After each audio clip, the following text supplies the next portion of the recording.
Rich Dad, Poor Dad. What the rich teach their kids about money that the poor and middle class do not. By Robert T. Kiyosaki. To parents everywhere, a child's first and most important teachers, and to all those who educate, influence, and lead by example. Acknowledgements.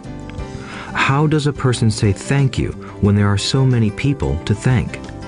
Obviously, this book is a thank you to my two fathers, who were powerful role models, and to my mom, who taught me love and kindness. The person most responsible for this book becoming a reality is my wife, Kim, my partner in marriage, business, and in life. She makes my life complete. Introduction. Rich Dad, Poor Dad. Having two dads offered me the choice of contrasting points of view, one of a rich man and one of a poor man. I had two fathers, a rich one and a poor one. One was highly educated and intelligent. He had a PhD and completed 4 years of undergraduate work in less than 2 years. He then went on to Stanford University, the University of Chicago, and Northwestern University to do his advanced studies, all on full financial scholarships. The other father never finished the 8th grade. Both men were successful in their careers, working hard all their lives. Both earned substantial incomes, yet one always struggled financially. The other would become one of the richest men in Hawaii. One died, leaving tens of millions of dollars to his family, charities, and his church. The other left bills to be paid. Both men were strong, charismatic, and influential. Both men offered me advice, but they did not advise the same things. Both men believed strongly in education, but did not recommend the same course of study. If I had had only one dad, I would have had to accept or reject his advice. Having two dads offered me the choice of contrasting points of view, one of a rich man and one of a poor man. Instead of simply accepting or rejecting one or the other, I found myself thinking more, comparing, and then choosing for myself. The problem was that the rich man was not rich yet, and the poor man was not yet poor. Both were just starting out on their careers, and both were struggling with money and families. But they had very different points of view about money. For example, one dad would say, "The love of money is the root of all evil." The other said, "The lack of money is the root of all evil." As a young boy, having two strong fathers, both influencing me, was difficult. I wanted to be a good son and listen, but the two fathers did not say the same things. The contrast in their points of view, particularly about money, was so extreme that I grew curious and intrigued. I began to start thinking for long periods of time about what each was saying. Much of my private time was spent reflecting, asking myself questions such as, "Why does he say that?" and then asking the same question of the other dad's statement. It would have been much easier to simply say, "Yeah, he's right, I agree with that," or to simply reject the point of view by saying, "The old man doesn't know what he's talking about." Instead, having two dads whom I loved forced me to think and ultimately choose a way of thinking for myself. As a process, choosing for myself turned out to be much more valuable in the long run than simply accepting or rejecting a single point of view. One of the reasons the rich get richer, the poor get poorer, and the middle class struggles in debt is that the subject of money is taught at home, not in school. Most of us learn about money from our parents, so what can poor parents tell their child about money? They simply say, "Stay in school and study hard." The child may graduate with excellent grades, but with a poor person's financial programming and mindset. Sadly, money is not taught in schools. Schools focus on scholastic and professional skills, but not on financial skills. This explains how smart bankers, doctors, and accountants who earned excellent grades may struggle financially all of their lives. Our staggering national debt is due in large part to highly educated politicians and government officials making financial decisions with little or no training in the subject of money. Today, I often wonder what will soon happen when we have millions of people who need financial and medical assistance. They will be dependent upon their families or the government for financial support. What will happen when Medicare and Social Security run out of money? How will a nation survive if teaching children about money continues to be left to parents, most of whom will be, or already are, poor? Because I had two influential fathers, I learned from both of them.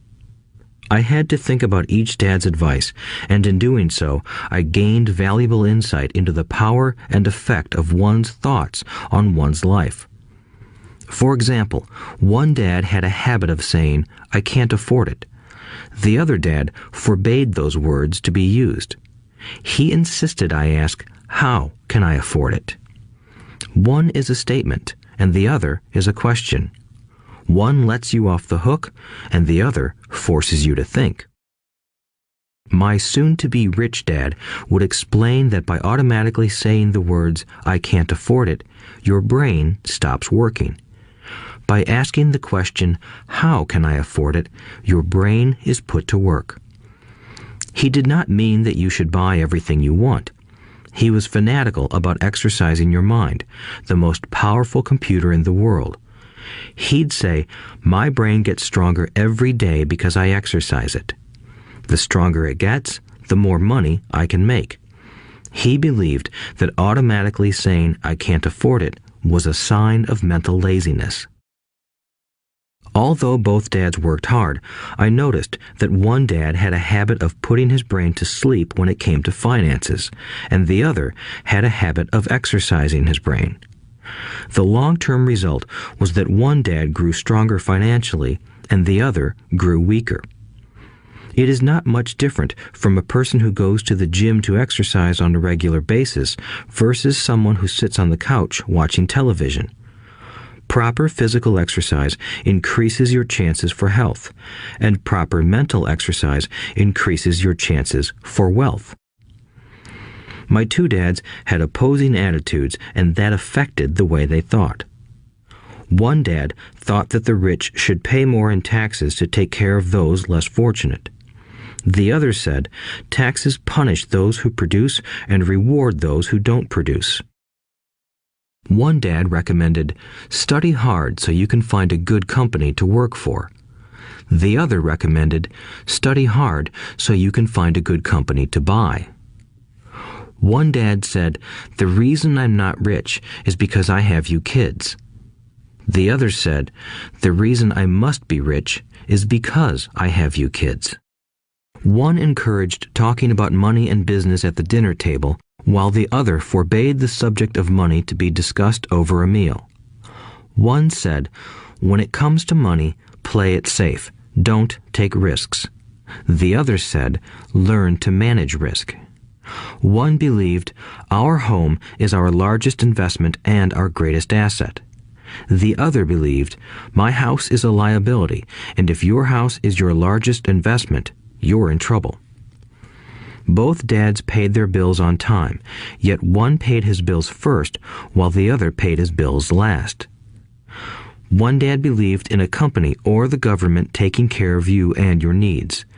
He was always concerned about pay raises, retirement plans, medical benefits, sick leave, vacation days, and other perks. He was impressed with two of his uncles who joined the military and earned a retirement and entitlement package for life after 20 years of active service.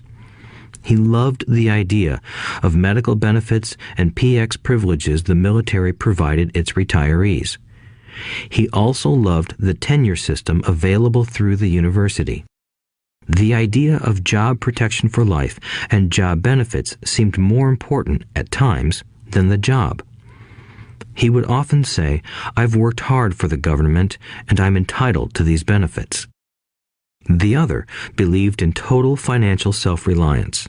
He spoke out against the entitlement mentality and how it created weak and financially needy people. He was emphatic about being financially competent. One dad struggled to save a few dollars. The other created investments. One dad taught me how to write an impressive resume so I could find a good job. The other taught me how to write strong business and financial plans so I could create jobs. Being a product of two strong dads allowed me the luxury of observing the effects different thoughts have on one's life. I noticed that people really do shape their lives through their thoughts. For example, my poor dad always said, "I'll never be rich," and that prophecy became reality.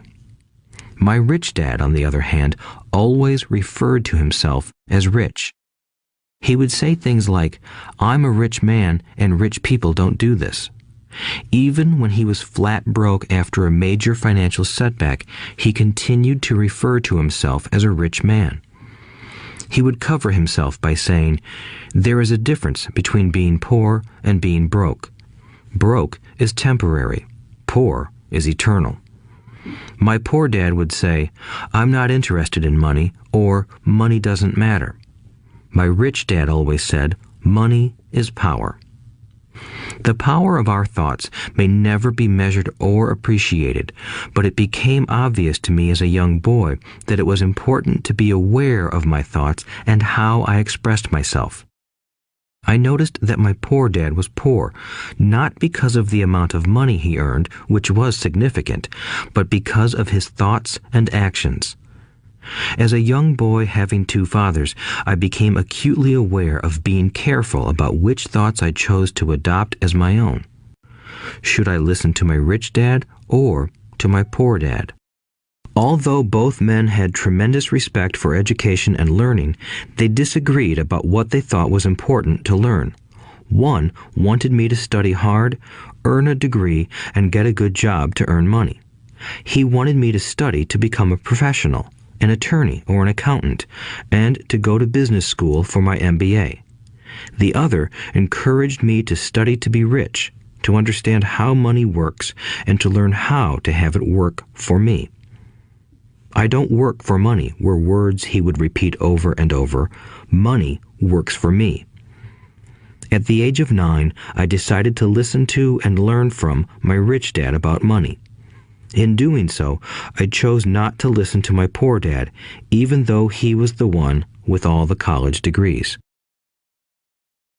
A lesson from Robert Frost. Robert Frost is my favorite poet. Although I love many of his poems, my favorite is The Road Not Taken. I use its lesson almost daily. The Road Not Taken. Two roads diverged in a yellow wood, and sorry I could not travel both. And be one traveler long I stood, and looked down one as far as I could, to where it bent in the undergrowth, then took the other as just as fair, and having perhaps the better claim, because it was grassy and wanted wear. Though as for that the passing there had worn them really about the same, and both that morning equally lay in leaves no step had trodden black. Oh, I kept the first for another day, yet knowing how way leads on to way, I doubted if I should ever come back. I shall be telling this with a sigh, somewhere ages and ages hence. Two roads diverged in a wood, and I took the one less traveled by, and that has made all the difference. And that has made all the difference. Over the years, I have often reflected upon Robert Frost's poem. Choosing not to listen to my highly educated dad's advice and attitude about money was a painful decision, but it was a decision that shaped the rest of my life. Once I made up my mind about whom to listen to, my education about money began. My rich dad taught me over a period of 30 years until I was 39 years old. He stopped once he realized that I knew and fully understood what he had been trying to drum into my often thick skull. Money is one form of power. But what is more powerful is financial education. Money comes and goes, but if you have the education about how money works, you gain power over it and can begin building wealth. The reason positive thinking alone does not work is because most people went to school and never learned how money works, so they spend their lives working for money. Because I was only 9 years old when I started, the lessons my rich dad taught me were simple. And when it was all said and done, there were only 6 main lessons, repeated over 30 years. This audiobook is about those 6 lessons, put as simply as possible, just as simply as my rich dad put forth those lessons to me. The lessons are meant not to be answers, but guideposts that will assist you and your children to grow wealthier no matter what happens in a world of increasing change and uncertainty. Chapter 1. Lesson 1. The rich don't work for money. The poor and the middle class work for money. The rich have money work for them. Dad, can you tell me how to get rich? My dad put down the evening paper. Why do you want to get rich, son? Because today Jimmy's mom drove up in their new Cadillac and they were going to their beach house for the weekend. He took 3 of his friends, but Mike and I weren't invited. They told us we weren't invited because we were poor kids. They did? My dad asked incredulously. Yeah, they did, I replied in a hurt tone. My dad silently shook his head, pushed his glasses up the bridge of his nose, and went back to reading the paper. I stood waiting for an answer. The year was 1956. I was 9 years old. By some twist of fate, I attended the same public school where the rich people sent their kids. We were primarily a sugar plantation town. The managers of the plantation and the other affluent people, such as doctors, business owners, and bankers, sent their children to this elementary school. After grade 6, their children were generally sent off to private schools. Because my family lived on one side of the street, I went to this school. Had I lived on the other side of the street, I would have gone to a different school with kids from families more like mine. After grade 6, these kids and I would go on to the public intermediate and high school. There was no private school for them or for me. My dad finally put down the paper. I could tell he was thinking. Well, son, he began slowly, if you want to be rich, you have to learn to make money. How do I make money? I asked. Well, use your head, son, he said, smiling. Even then, I knew that really meant, that's all I'm going to tell you, or, I don't know the answer, so don't embarrass me. A partnership is formed. The next morning, I told my best friend, Mike, what my dad had said. As best as I could tell, Mike and I were the only poor kids in this school. Mike was also in this school by a twist of fate. Someone had drawn a jog in the line for the school district, and we wound up in school with the rich kids. We weren't really poor, but we felt as if we were because all the other boys had new baseball gloves, new bicycles, new everything. Mom and Dad provided us with the basics, like food and shelter and clothes, but that was about it. My dad used to say, if you want something, work for it. We wanted things, but there was not much work available for 9-year-old boys. So what do we do to make money? Mike asked. I don't know, I said, but do you want to be my partner? He agreed, and so on that Saturday morning, Mike became my first business partner. We spent all morning coming up with ideas on how to make money. Occasionally, we talked about all the cool guys at Jimmy's beach house having fun. It hurt a little, but that hurt was good because it inspired us to keep thinking of a way to make money. Finally, that afternoon, a bolt of lightning struck. It was an idea Mike got from a science book he had read. Excitedly, we shook hands, and the partnership now had a business.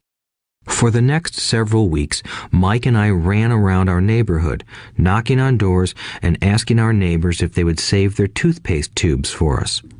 With puzzled looks, most adults consented with a smile. Some asked us what we were doing, to which we replied, We can't tell you. It's a business secret." My mom grew distressed as the weeks wore on. We had selected a site next to her washing machine as the place we would stockpile our raw materials. In a brown cardboard box that at one time held ketchup bottles, our little pile of used toothpaste tubes began to grow. Finally, my mom put her foot down. The sight of her neighbor's messy, crumpled used toothpaste tubes had gotten to her. "What are you boys doing?" she asked, "and I don't want to hear again that it's a business secret. Do something with this mess or I'm going to throw it out." Mike and I pleaded and begged, explaining that we would soon have enough and then we would begin production. We informed her that we were waiting on a couple of neighbors to finish their toothpaste so we could have their tubes. Mom granted us a 1-week extension. The date to begin production was moved up, and the pressure was on. My first partnership was already being threatened with an eviction notice by my own mom. It became Mike's job to tell the neighbors to quickly use up their toothpaste, saying their dentist wanted them to brush more often anyway. I began to put together the production line. One day, my dad drove up with a friend to see 2 9-year-old boys in the driveway with their production line operating at full speed. There was fine white powder everywhere. On a long table were small milk cartons from school, and our family's hibachi grill was glowing with red-hot coals at maximum heat. Dad walked up cautiously, having to park the car at the base of the driveway since the production line blocked the carport. As he and his friend got closer, they saw a steel pot sitting on top of the coals in which the toothpaste tubes were being melted down. In those days, toothpaste did not come in plastic tubes. The tubes were made of lead, so once the paint was burned off, the tubes were dropped in the small steel pot. They melted until they became liquid, and with my mom's pot holders, we poured the lead through a small hole in the top of the milk cartons. The milk cartons were filled with plaster of Paris. White powder was everywhere. In my haste, I had knocked the bag over, and the entire area looked like it had been hit by a snowstorm. The milk cartons were the outer containers for plaster of Paris molds. My dad and his friend watched as we carefully poured the molten lead through a small hole in the top of the plaster of Paris cube. "Careful," my dad said. I nodded without looking up. Finally, once the pouring was through, I put the steel pot down and smiled at my dad. "What are you boys doing?" he asked with a cautious smile. "We're doing what you told me to do. We're going to be rich," I said. "Yup," said Mike, grinning and nodding his head. "We're partners." "And what is in those plaster molds?" my dad asked. "Watch," I said. "This should be a good batch." With a small hammer, I tapped at the seal that divided the cube in half. Cautiously, I pulled up the top half of the plaster mold, and a lead nickel fell out. "Oh my God," my dad said, "you're casting nickels out of lead." "That's right," Mike said. "We're doing as you told us to do. We're making money." My dad's friend turned and burst into laughter. My dad smiled and shook his head. Along with a fire and a box of spent toothpaste tubes, in front of him were 2 little boys covered with white dust, smiling from ear to ear. He asked us to put everything down and sit with him on the front step of our house. With a smile, he gently explained what the word counterfeiting meant. Our dreams were dashed. "You mean this is illegal?" asked Mike in a quivering voice. "Let them go," my dad's friend said. "They might be developing a natural talent." My dad glared at him. "Yes, it is illegal," my dad said gently, "but you boys have shown great creativity and original thought. Keep going. I'm really proud of you." Disappointed, Mike and I sat in silence for about 20 minutes before we began cleaning up our mess. The business was over on opening day. Sweeping the powder up, I looked at Mike and said, "I guess Jimmy and his friends are right. We are poor." My father was just leaving as I said that. "Boys," he said. "You're only poor if you give up. The most important thing is that you did something. Most people only talk and dream of getting rich. You've done something. I'm very proud of the two of you. I will say it again. Keep going. Don't quit." Mike and I stood there in silence. They were nice words, but we still did not know what to do. "So how come you're not rich, Dad?" I asked. "Because I chose to be a school teacher. School teachers really don't think about being rich. We just like to teach. I wish I could help you, but I really don't know how to make money." Mike and I turned and continued our cleanup. "I know," said my dad. "If you boys want to learn how to be rich, don't ask me. Talk to your dad, Mike." "My dad?" asked Mike with a scrunched-up face. "Yeah, your dad," repeated my dad with a smile. "Your dad and I have the same banker, and he raves about your father. He's told me several times that your father is brilliant when it comes to making money." "My dad?" Mike asked again in disbelief. "Then how come we don't have a nice car and a nice house like the rich kids at school?" "A nice car and a nice house don't necessarily mean you're rich or you know how to make money," my dad replied. "Jimmy's dad works for the sugar plantation. He's not much different from me. He works for a company and I work for the government. The company buys the car for him. The sugar company is in financial trouble, and Jimmy's dad may soon have nothing. Your dad is different, Mike. He seems to be building an empire, and I suspect in a few years he will be a very rich man." With that, Mike and I got excited again. With new vigor, we began cleaning up the mess caused by our now defunct first business. As we were cleaning, we made plans for how and when to talk to Mike's dad. The problem was that Mike's dad worked long hours and often did not come home until late. His father owned warehouses, a construction company, a chain of stores, and 3 restaurants. It was the restaurants that kept him out late. Mike caught the bus home after we had finished cleaning up. He was going to talk to his dad when he got home that night and ask him if he would teach us how to become rich. Mike promised to call as soon as he had talked to his dad, even if it was late. The phone rang at 8:30 p.m. "Okay," I said, "next Saturday." I put the phone down. Mike's dad had agreed to meet with us. On Saturday, I caught the 7:30 a.m. bus to the poor side of town. The lessons begin. Mike and I met with his dad that morning at 8 o'clock.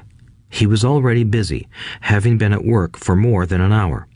His construction supervisor was just leaving in his pickup truck as I walked up to his simple, small, and tidy home.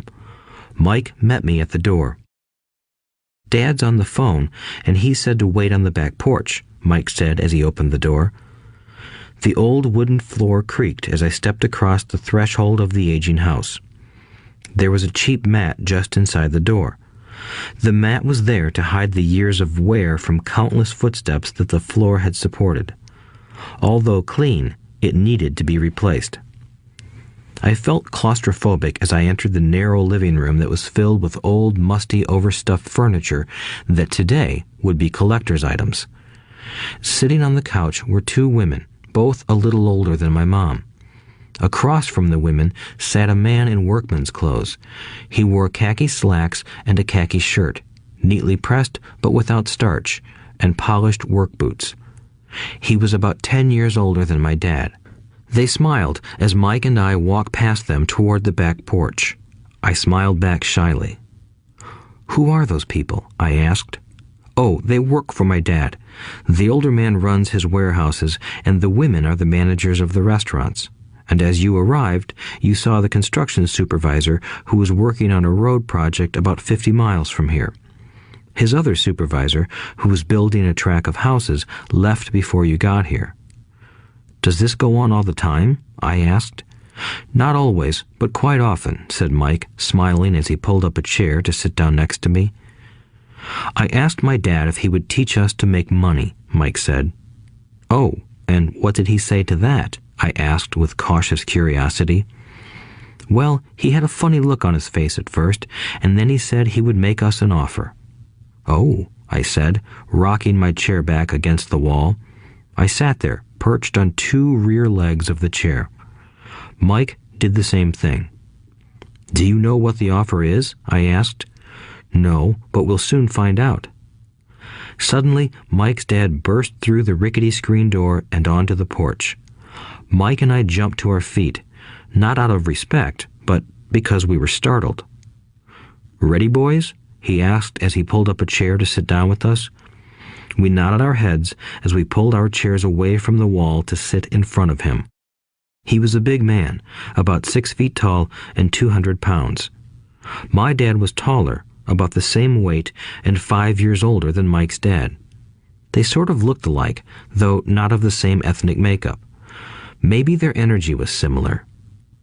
"Mike says you want to learn to make money. Is that correct, Robert?" I nodded my head quickly, but with a little trepidation. He had a lot of power behind his words and smile. "Okay, here's my offer. I'll teach you, but I won't do it classroom style. You work for me, I'll teach you. You don't work for me, I won't teach you. I can teach you faster if you work, and I'm wasting my time if you just want to sit and listen like you do in school. That's my offer. Take it or leave it." May I ask a question first?" I asked. "No. Take it or leave it. I've got too much work to do to waste my time. If you can't make up your mind decisively, then you'll never learn to make money anyway. Opportunities come and go. Being able to know when to make quick decisions is an important skill. You have the opportunity that you asked for. School is beginning, or it's over, in 10 seconds, Mike's dad said with a teasing smile. "Take it," I said. "Take it," said Mike. "Good," said Mike's dad. "Mrs. Martin will be by in 10 minutes. After I'm through with her, you'll ride with her to my superette and you can begin working. I'll pay you 10 cents an hour and you'll work 3 hours every Saturday." "But I have a softball game today," I said. Mike's dad lowered his voice to a stern tone. "Take it or leave it," he said. "I'll take it," I replied, choosing to work and learn instead of playing. 30 cents later. By 9 a.m. that day, Mike and I were working for Mrs. Martin. She was a kind and patient woman. She always said that Mike and I reminded her of her 2 grown sons. Although kind, she believed in hard work and kept us moving. We spent 3 hours taking canned goods off the shelves, brushing each can with a feather duster to get the dust off, and then restacking them neatly. It was excruciatingly boring work. Mike's dad, whom I called my rich dad, owned 9 of these little superettes, each with a large parking lot. They were the early version of the 7-Eleven convenience stores, little neighborhood grocery stores where people bought items such as milk, bread, butter, and cigarettes. The problem was that this was Hawaii before air conditioning was widely used, and the stores could not close their doors because of the heat. On 2 sides of the store, the doors had to be wide open to the road and parking lot. Every time a car drove by or pulled into the parking lot, dust would swirl and settle in the store. We knew we had a job as long as there was no air conditioning. For 3 weeks, Mike and I reported to Mrs. Martin and worked our 3 hours. By noon, our work was over, and she dropped 3 little dimes in each of our hands.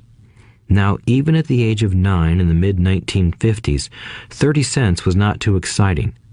Comic books cost 10 cents back then, so I usually spent my money on comic books and went home. By Wednesday of the 4th week, I was ready to quit. I had agreed to work only because I wanted to learn to make money from Mike's dad, and now I was a slave for 10 cents an hour. On top of that, I had not seen Mike's dad since that first Saturday. "I'm quitting," I told Mike at lunchtime. School was boring, and now I did not even have my Saturdays to look forward to. But it was the 30 cents that really got to me. This time, Mike smiled. "What are you laughing at?" I asked with anger and frustration. "Dad said this would happen. He said to meet with him when you were ready to quit." "What?" I said indignantly. He's been waiting for me to get fed up? Sort of, Mike said. Dad's kind of different. He doesn't teach like your dad. Your mom and dad lecture a lot. My dad is quiet and a man of few words. You just wait till this Saturday. I'll tell him you're ready. You mean I've been set up? No, not really. But maybe. Dad will explain on Saturday. Waiting in line on Saturday. I was ready to face Mike's dad. Even my real dad was angry with him. My real dad, the one I called the poor one, thought that my rich dad was violating child labor laws and should be investigated. My educated poor dad told me to demand what I deserve, at least 25 cents an hour. My poor dad told me that if I did not get a raise, I was to quit immediately. You don't need that damn job anyway, said my poor dad with indignation. At 8 o'clock Saturday morning, I walked through the door of Mike's house when Mike's dad opened it. Take a seat and wait in line, he said as I entered. He turned and disappeared into his little office next to a bedroom. I looked around the room and didn't see Mike anywhere. Feeling awkward, I cautiously sat down next to the same two women who were there 4 weeks earlier. They smiled and slid down the couch to make room for me. 45 minutes went by, and I was steaming. The two women had met with him and left 30 minutes earlier. An older gentleman was in there for 20 minutes and was also gone. The house was empty, and here I sat in a musty, dark living room on a beautiful, sunny Hawaiian day, waiting to talk to a cheapskate who exploited children. I could hear him rustling around the office, talking on the phone, and ignoring me. I was ready to walk out, but for some reason, I stayed. Finally, 15 minutes later, at exactly 9 o'clock, Richdad walked out of his office, said nothing, and signaled with his hand for me to enter. I understand you want a raise or you're going to quit, Richdad said as he swiveled in his office chair. Well, you're not keeping your end of the bargain, I blurted out, nearly in tears. It was really frightening for me to confront a grown-up. You said that you would teach me if I worked for you. Well, I've worked for you. I've worked hard. I've given up my baseball games to work for you, but you haven't kept your word, and you haven't taught me anything. You are a crook like everyone in town thinks you are. You're greedy. You want all the money and don't take care of your employees. You made me wait and don't show me any respect. I'm only a little boy, but I deserve to be treated better. Richdad rocked back in his swivel chair, hands up to his chin, and stared at me. Not bad, he said. In less than a month, you sound like most of my employees. What? I asked. Not understanding what he was saying, I continued with my grievance. I thought you were going to keep your end of the bargain and teach me. Instead, you want to torture me? That's cruel. That's really cruel.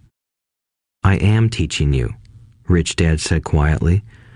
What have you taught me? Nothing, I said angrily. You haven't even talked to me once since I agreed to work for peanuts. 10 cents an hour. Ha! I should notify the government about you. We have child labor laws, you know. My dad works for the government, you know. Wow, said Richdad. Now you sound just like most of the people who used to work for me. People I've either fired or who have quit. So, what do you have to say? I demanded, feeling pretty brave for a little kid. You lied to me. I've worked for you, and you have not kept your word. You haven't taught me anything. How do you know that I've not taught you anything? Asked Richdad calmly. Well, you've never talked to me. I've worked for 3 weeks, and you have not taught me anything, I said with a pout. Does teaching mean talking or a lecture? Richdad asked. Well, yes, I replied. That's how they teach you in school, he said, smiling. But that is not how life teaches you, and I would say that life is the best teacher of all. Most of the time, life does not talk to you. It just sort of pushes you around. Each push is life saying, wake up, there's something I want you to learn. What is this man talking about? I asked myself silently. Life pushing me around was life talking to me? Now I knew I had to quit my job. I was talking to someone who needed to be locked up. If you learn life's lessons, you will do well. If not, life will just continue to push you around. People do two things. Some just let life push them around. Others get angry and push back. But they push back against their boss, or their job, or their husband or wife. They do not know it's life that's pushing. I had no idea what he was talking about. Life pushes all of us around. Some people give up and others fight. A few learn the lesson and move on. They welcome life pushing them around. To these few people, it means they need and want to learn something. They learn and move on. Most quit, and a few, like you, fight. Richdad stood and shut the creaky old wooden window that needed repair. If you learn this lesson, you will grow into a wise, wealthy, and happy young man. If you don't, you will spend your life blaming a job, low pay, or your boss for your problems. You'll live life always hoping for that big break that will solve all your money problems. Richdad looked over at me to see if I was still listening. His eyes met mine. We stared at each other, communicating through our eyes. Finally, I looked away once I had absorbed his message. I knew he was right. I was blaming him, and I did ask to learn. I was fighting. Richdad continued. Or, if you are the kind of person who has no guts, you just give up every time life pushes you. If you are that kind of person, you'll live all your life playing it safe, doing the right things, saving yourself for some event that never happens. Then you die a boring old man. You'll have lots of friends who really like you because you were such a nice, hard-working guy. But the truth is that you let life push you into submission. Deep down, you were terrified of taking risks. You really wanted to win, but the fear of losing was greater than the excitement of winning. Deep inside, you and only you will know you didn't go for it. You chose to play it safe. Our eyes met again. "You've been pushing me around?" I asked.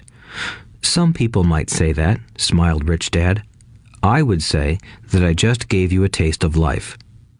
"What taste of life?" I asked, still angry, but now curious and ready to learn. "You boys are the first people that have ever asked me to teach them how to make money. I have more than 150 employees, and not one of them has asked me what I know about money. They ask me for a job and a paycheck, but never to teach them about money. So most will spend the best years of their lives working for money, not really understanding what it is they are working for." I sat there listening intently. "So when Mike told me you wanted to learn how to make money, I decided to design a course that mirrored real life. I could talk until I was blue in the face, but you wouldn't hear a thing. So I decided to let life push you around a bit so you could hear me. That's why I only paid you 10 cents. "So what is the lesson I learned from working for only 10 cents an hour?" I asked. "That you're cheap and exploit your workers?" Richdad rocked back and laughed heartily. Finally, he said, "You'd best change your point of view. Stop blaming me and thinking I'm the problem. If you think I'm the problem, then you have to change me. If you realize that you're the problem, then you can change yourself, learn something, and grow wiser. Most people want everyone else in the world to change but themselves. Let me tell you, it's easier to change yourself than everyone else." "I don't understand," I said. "Don't blame me for your problems," Richdad said, growing impatient. "But you only pay me 10 cents. "So what are you learning?" Richdad asked, smiling. "That you're cheap," I said with a sly grin. "See, you think I'm the problem," said Richdad. "But you are. Well, keep that attitude and you'll learn nothing. Keep the attitude that I'm the problem, and what choices do you have?"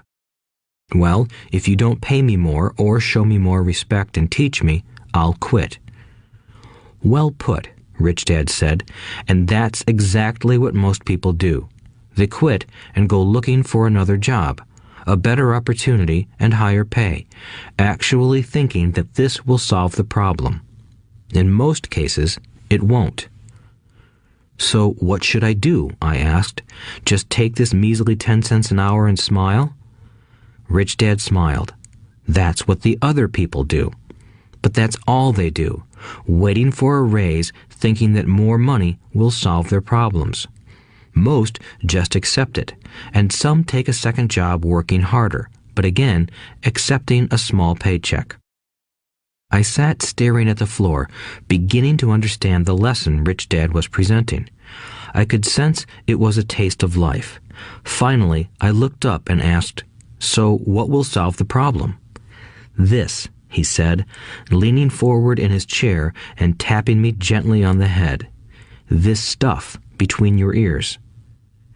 It was at that moment that Richdad shared the pivotal point of view that separated him from his employees and my poor dad, and led him to eventually become one of the richest men in Hawaii, while my highly educated but poor dad struggled financially all his life. It was a singular point of view that made all the difference over a lifetime. Richdad said this point of view over and over, which I call lesson number 1. The poor and the middle class work for money. The rich have money work for them. On that bright Saturday morning, I learned a completely different point of view from what I had been taught by my poor dad. At the age of 9, I understood that both dads wanted me to learn. Both dads encouraged me to study, but not the same things. My highly educated dad recommended that I do what he did. "Son, I want you to study hard, get good grades so you can find a safe, secure job with a big company, and make sure it has excellent benefits." My rich dad wanted me to learn how money works so I could make it work for me. These lessons I would learn through life with his guidance, not because of a classroom. My rich dad continued my first lesson. "I'm glad you got angry about working for 10 cents an hour. If you hadn't got angry and had simply accepted it, I would have to tell you that I could not teach you. You see, true learning takes energy, passion, and a burning desire. Anger is a big part of that formula, for passion is anger and love combined. When it comes to money, most people want to play it safe and feel secure, so passion does not direct them. Fear does." "So is that why they'll take jobs with low pay?" I asked. "Yes," said Richdad. "Some people say I exploit people because I don't pay as much as the sugar plantation or the government. I say the people exploit themselves. It's their fear, not mine." "But don't you feel you should pay them more?" I asked. "I don't have to. And besides, more money will not solve their problems. Just look at your dad. He makes a lot of money, and he still can't pay his bills. Most people, given more money, only get into more debt." "So that's why the 10 cents an hour," I said, smiling. "It's part of the lesson." "That's right," smiled Richdad. "You see, your dad went to school and got an excellent education so he could get a high-paying job. But he still has money problems because he never learned anything about money in school. On top of that, he believes in working for money." "And you don't?" I asked. "No, not really," said Richdad. "If you want to learn to work for money, then stay in school. That is a great place to learn to do that. But if you want to learn how to have money work for you, then I will teach you that. But only if you want to learn." "Wouldn't everyone want to learn that?" I asked. "No," said Richdad, "simply because it's easier to learn to work for money, especially if fear is your primary emotion when the subject of money is discussed." "I don't understand," I said with a frown. "Don't worry about that for now. Just know that it's fear that keeps most people working at a job. The fear of not paying their bills, the fear of being fired, the fear of not having enough money, and the fear of starting over. That's the price of studying to learn a profession or trade and then working for money. Most people become a slave to money and then get angry at their boss. Learning to have money work for you is a completely different course of study? I asked. Absolutely, Richdad answered. Absolutely. We sat in the silence on that beautiful Hawaiian Saturday morning. My friends had just started their Little League baseball game, but for some reason I was now thankful I had decided to work for 10 cents an hour. I sensed that I was about to learn something my friends wouldn't learn in school. Ready to learn? Asked Richdad. Absolutely, I said with a grin. I have kept my promise. I've been teaching you from afar, my Richdad said. At 9 years old, you've gotten a taste of what it feels like to work for money. Just multiply your last month by 50 years, and you will have an idea of what most people spend their life doing. I don't understand, I said. How did you feel waiting in line to see me, once to get hired and once to ask for more money? Terrible, I said. If you choose to work for money, that is what life will be like, said Richdad. And how did you feel when Mrs. Martin dropped 3 dimes in your hand for 3 hours of work? I felt like it wasn't enough. It seemed like nothing. I was disappointed, I said. And that is how most employees feel when they look at their paychecks, especially after all the tax and other deductions are taken out. At least you got 100%. You mean most workers don't get paid everything? I asked with amazement. Heavens no, said Richdad. The government always takes its share first. How do they do that? I asked. Taxes, said Richdad. You're taxed when you earn. You're taxed when you spend. You're taxed when you save. You're taxed when you die. Why do people let the government do that to them? The rich don't, said Richdad with a smile. The poor and the middle class do. I'll bet you that I earn more than your dad, yet he pays more in taxes.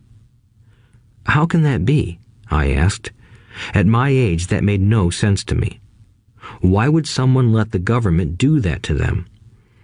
Richdad rocked slowly and silently in his chair, just looking at me. Ready to learn? He asked. I nodded my head slowly. As I said, there is a lot to learn. Learning how to have money work for you is a lifetime study.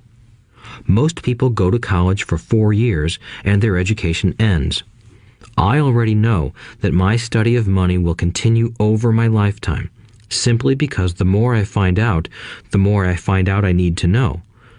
Most people never study the subject. They go to work, get their paycheck, balance their checkbooks, and that's it. Then they wonder why they have money problems. They think that more money will solve the problem, and don't realize that it's their lack of financial education that is the problem. So my dad has tax problems because he doesn't understand money? I asked, confused. Look, said Richdad, taxes are just one small section on learning how to have money work for you. Today, I just wanted to find out if you still have the passion to learn about money. Most people don't. They want to go to school, learn a profession, have fun at their work, and earn lots of money. One day they wake up with big money problems, and then they can't stop working. That's the price of only knowing how to work for money instead of studying how to have money work for you. So, do you still have the passion to learn? Asked Richdad. I nodded my head. Good, said Richdad. Now get back to work. This time, I will pay you nothing. What? I asked in amazement. You heard me. Nothing. You will work the same 3 hours every Saturday, but this time you will not be paid 10 cents per hour. You said you wanted to learn to not work for money, so I'm not going to pay you anything. I couldn't believe what I was hearing. I've already had this conversation with Mike, and he's already working, dusting and stacking canned goods for free. You'd better hurry and get back there. "That's not fair," I shouted. "You've got to pay something." "You said you wanted to learn. If you don't learn this now, you'll grow up to be like the two women and the older man sitting in my living room, working for money and hoping I don't fire them. Or, like your dad, earning lots of money only to be in debt up to his eyeballs, hoping more money will solve the problem. If that's what you want, I'll go back to our original deal of 10 cents an hour. Or you can do what most adults do. Complain that there is not enough pay, quit, and go looking for another job." "But what do I do?" I asked. Richdad tapped me on the head. "Use this," he said. "If you use it well, you will soon thank me for giving you an opportunity, and you will grow into a rich man." I stood there, still not believing what a raw deal I was handed. I came to ask for a raise, and somehow I was instead working for nothing. Richdad tapped me on the head again and said, "Use this. Now, get out of here and get back to work." Lesson number 1. The rich don't work for money. I didn't tell my poor dad I wasn't being paid. He wouldn't have understood, and I didn't want to try to explain something I didn't understand myself. For 3 more weeks, Mike and I worked 3 hours every Saturday for nothing. The work didn't bother me, and the routine got easier. But it was the missed baseball games and not being able to afford to buy a few comic books that got to me. Richdad stopped by at noon on the 3rd week. We heard his truck pull up in the parking lot and sputter when the engine was turned off. He entered the store and greeted Mrs. Martin with a hug. After finding out how things were going in the store, he reached into the ice cream freezer, pulled out 2 bars, paid for them, and signaled to Mike and me. "Let's go for a walk, boys." We crossed the street, dodging a few cars, and walked across a large grassy field where a few adults were playing softball. Sitting down at a lone picnic table, he handed Mike and me the treats. "How's it going, boys?" "Okay," Mike said. I nodded in agreement. "Learn anything yet?" Richdad asked. Mike and I looked at each other, shrugged our shoulders, and shook our heads in unison. Avoiding one of life's biggest traps. Well, you boys had better start thinking. You're staring at one of life's biggest lessons. If you learn it, you'll enjoy a life of great freedom and security. If you don't, you'll wind up like Mrs. Martin and most of the people playing softball in this park.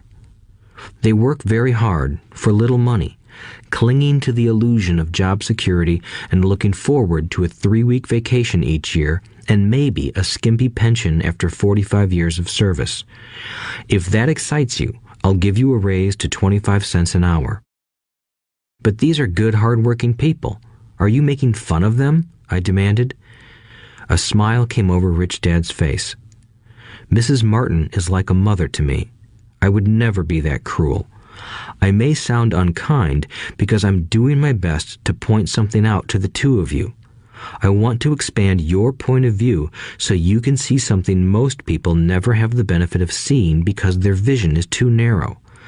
Most people never see the trap they are in." Mike and I sat there, uncertain of his message. He sounded cruel, yet we could sense he was trying to drive home a point.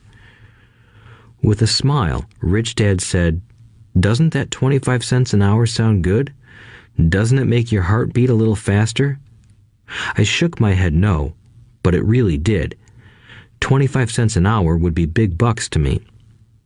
"Okay, I'll pay you $1 an hour," Richdad said, with a sly grin. Now my heart started to race. My brain was screaming, "Take it, take it." I could not believe what I was hearing. Still, I said nothing. "Okay, $2 an hour." My little brain and heart nearly exploded. After all, it was 1956, and being paid $2 an hour would have made me the richest kid in the world. I couldn't imagine earning that kind of money. I wanted to say yes. I wanted the deal. I could picture a new bicycle, new baseball glove, and the adoration of my friends when I flashed some cash. On top of that, Jimmy and his rich friends could never call me poor again. But somehow my mouth stayed shut. The ice cream had melted and was running down my hand. Richdad was looking at two boys staring back at him, eyes wide open and brains empty. He was testing us, and he knew there was a part of our emotions that wanted to take the deal. He understood that every person has a weak and needy part of their soul that can be bought, and he knew that every individual also had a part of their soul that was resilient and could never be bought. It was only a question of which one was stronger. Okay, $5 an hour. Suddenly, I was silent. Something had changed. The offer was too big and ridiculous. Not many grown-ups in 1956 made more than that, but quickly my temptation disappeared and calm set in. Slowly, I turned to my left to look at Mike. He looked back at me. The part of my soul that was weak and needy was silenced. The part of me that had no price took over. I knew Mike had gotten to that point too. Good, said Richdad softly. Most people have a price, and they have a price because of human emotions named fear and greed. First, the fear of being without money motivates us to work hard, and then, once we get that paycheck, greed or desire starts us thinking about all the wonderful things money can buy. The pattern is then set. What pattern? I asked. The pattern of get up, go to work, pay bills, get up, go to work, pay bills. People's lives are forever controlled by two emotions, fear and greed. Offer them more money, and they continue the cycle by increasing their spending.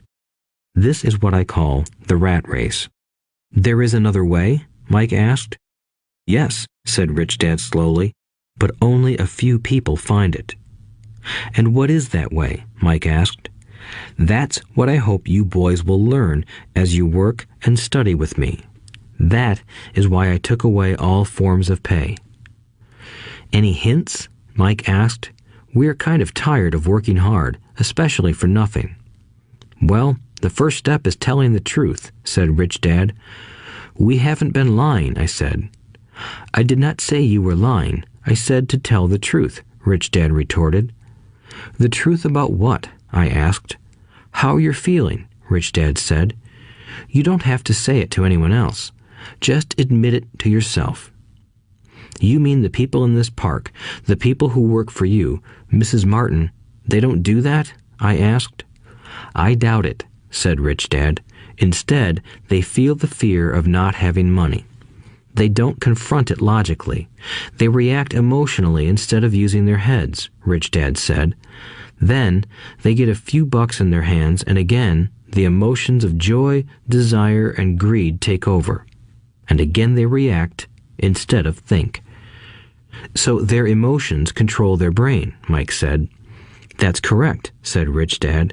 Instead of admitting the truth about how they feel, they react to their feelings and fail to think. They feel the fear, so they go to work, hoping that money will soothe the fear, but it doesn't. It continues to haunt them, and they return to work, hoping again that money will calm their fears, and again it doesn't. Fear keeps them in this trap of working, earning money, hoping the fear will go away. But every day they get up, and that old fear wakes up with them. For millions of people, that old fear keeps them awake all night, causing a night of turmoil and worry. So they get up and go to work, hoping that a paycheck will kill that fear gnawing at their souls. Money is running their lives, and they refuse to tell the truth about that. Money is in control of their emotions and their souls. Richdad sat quietly, letting his words sink in. Mike and I had heard what he said, but didn't understand fully what he was talking about. I just knew that I often wondered why grown-ups hurried off to work.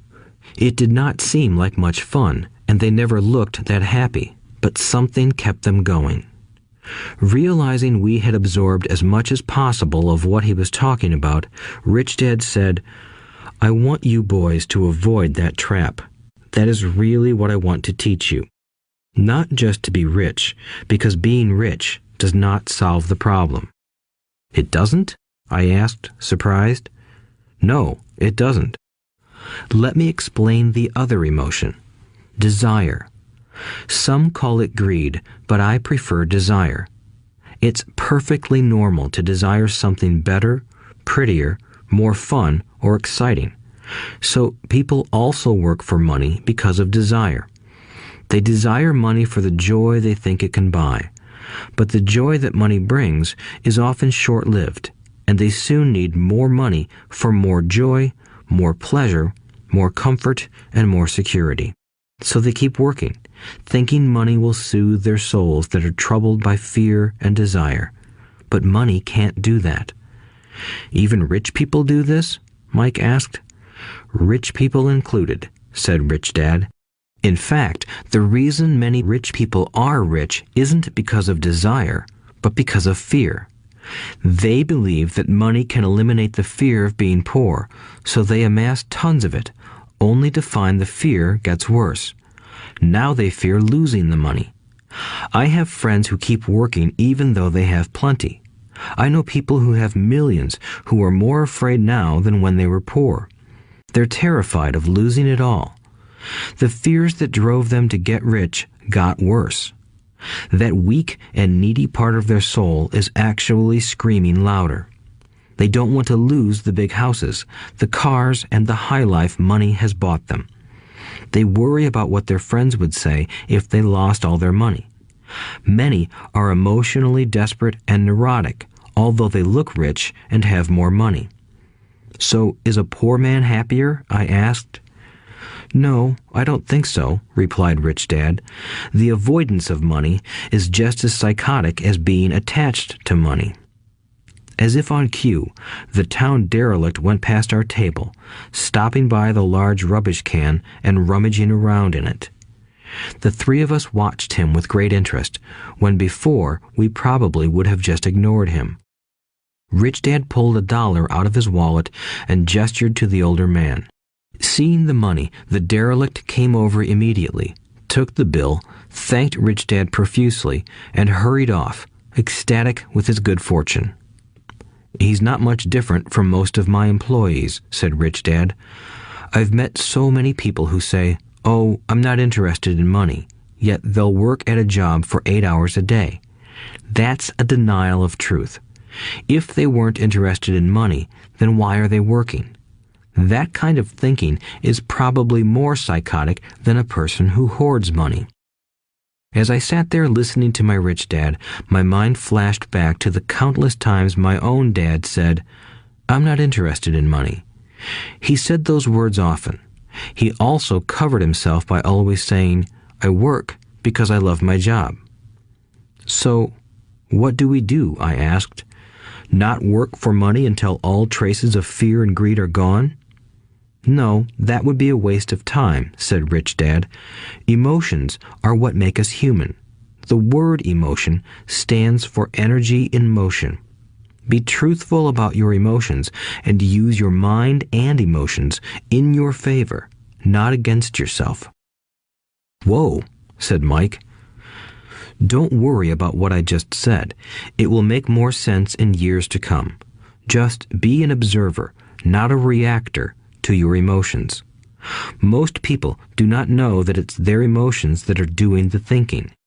Your emotions are your emotions, but you have got to learn to do your own thinking.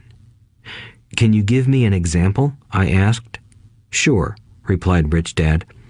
When a person says, "I need to find a job," it's most likely an emotion doing the thinking. Fear of not having money generates that thought. But people do need money if they have bills to pay, I said. Sure they do, smiled Richdad. All I'm saying is that it's fear that is all too often doing the thinking. I don't understand, said Mike. For example, said Richdad, if the fear of not having enough money arises, instead of immediately running out to get a job, they instead might ask themselves this question. Will a job be the best solution to this fear over the long run? In my opinion, the answer is no. A job is really a short-term solution to a long-term problem. But my dad is always saying, stay in school and get good grades so you can find a safe, secure job, I interjected, somewhat confused. Yes, I understand he says that, said Richdad, smiling. Most people recommend that, and it's a good path for most people. But people make that recommendation primarily out of fear. You mean my dad says that because he's afraid? Yes, said Richdad. He's terrified that you won't earn enough money and won't fit into society. Don't get me wrong. He loves you and wants the best for you. I, too, believe an education and a job are important, but it won't handle the fear. You see, that same fear that makes him get up in the morning to earn a few bucks is the fear that is causing him to be so fanatical about your going to school. So what do you recommend? I asked. I want to teach you to master the power of money instead of being afraid of it. They don't teach that in school, and if you don't learn it, you become a slave to money. It was finally making sense. He wanted us to widen our views and to see what the Mrs. Martins of this world couldn't see. He used examples that sounded cruel at the time, but I've never forgotten them. My vision widened that day, and I began to see the trap that lay ahead for most people. You see, we're all employees ultimately. We just work at different levels, said Richdad. I just want you boys to have a chance to avoid the trap caused by those two emotions, fear and desire. Use them in your favor, not against you. That's what I want to teach you. I'm not interested in just teaching you to make a pile of money. That won't handle the fear or desire.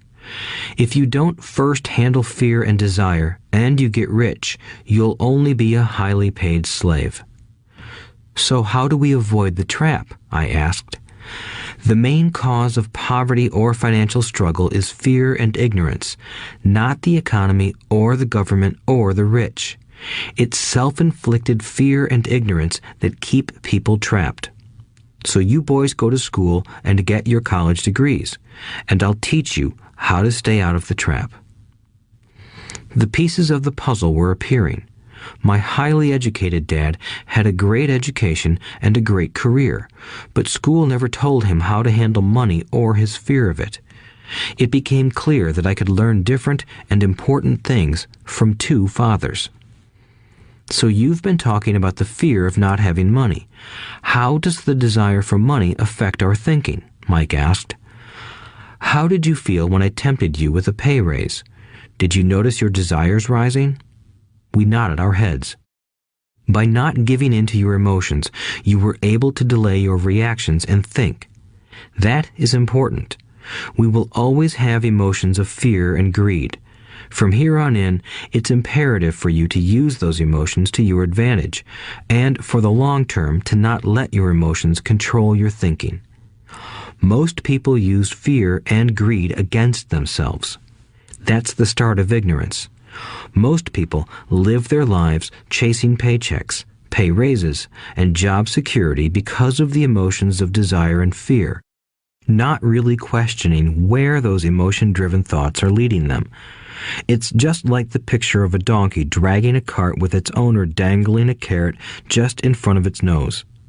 The donkey's owner may be going where he wants to, but the donkey is chasing an illusion. Tomorrow, there will only be another carrot for the donkey. You mean the moment I pictured a new baseball glove, candy, and toys, that's like a carrot to a donkey? Mike asked. Yes, and as you get older, your toys get more expensive. A new car, a boat, and a big house to impress your friends, said Richdad with a smile. Fear pushes you out the door, and desire calls to you. That's the trap. So what's the answer? Mike asked.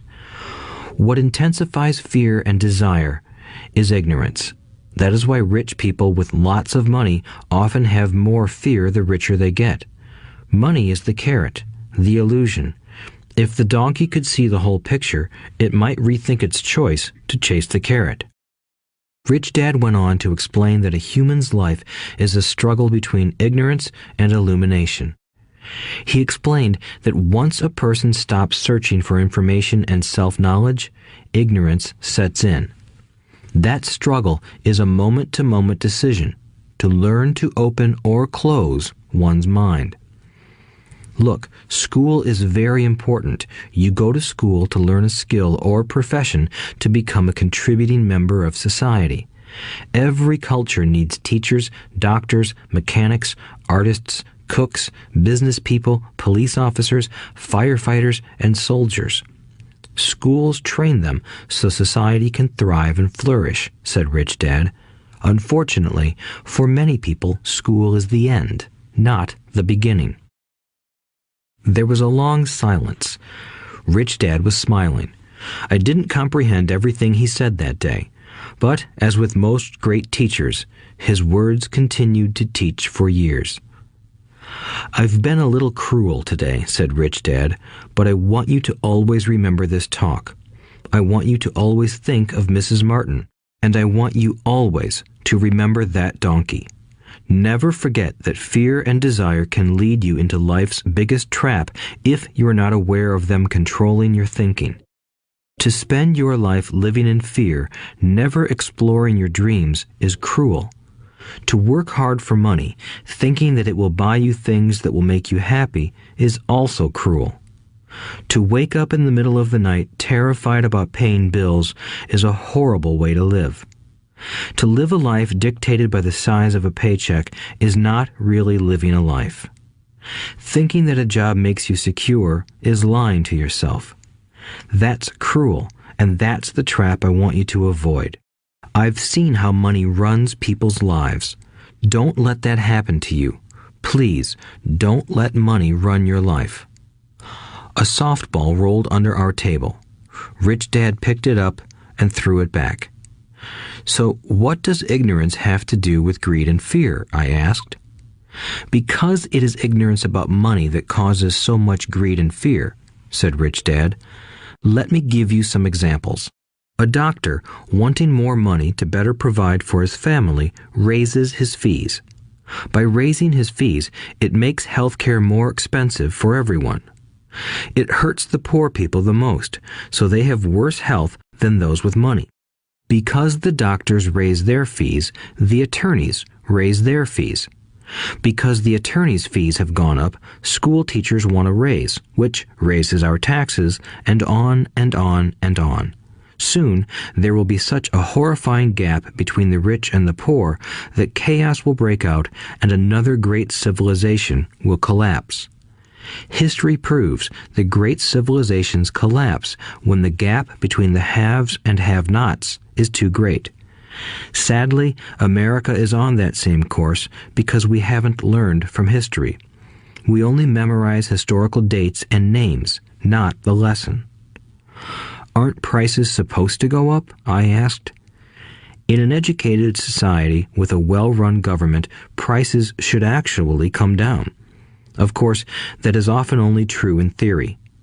Prices go up because of greed and fear caused by ignorance.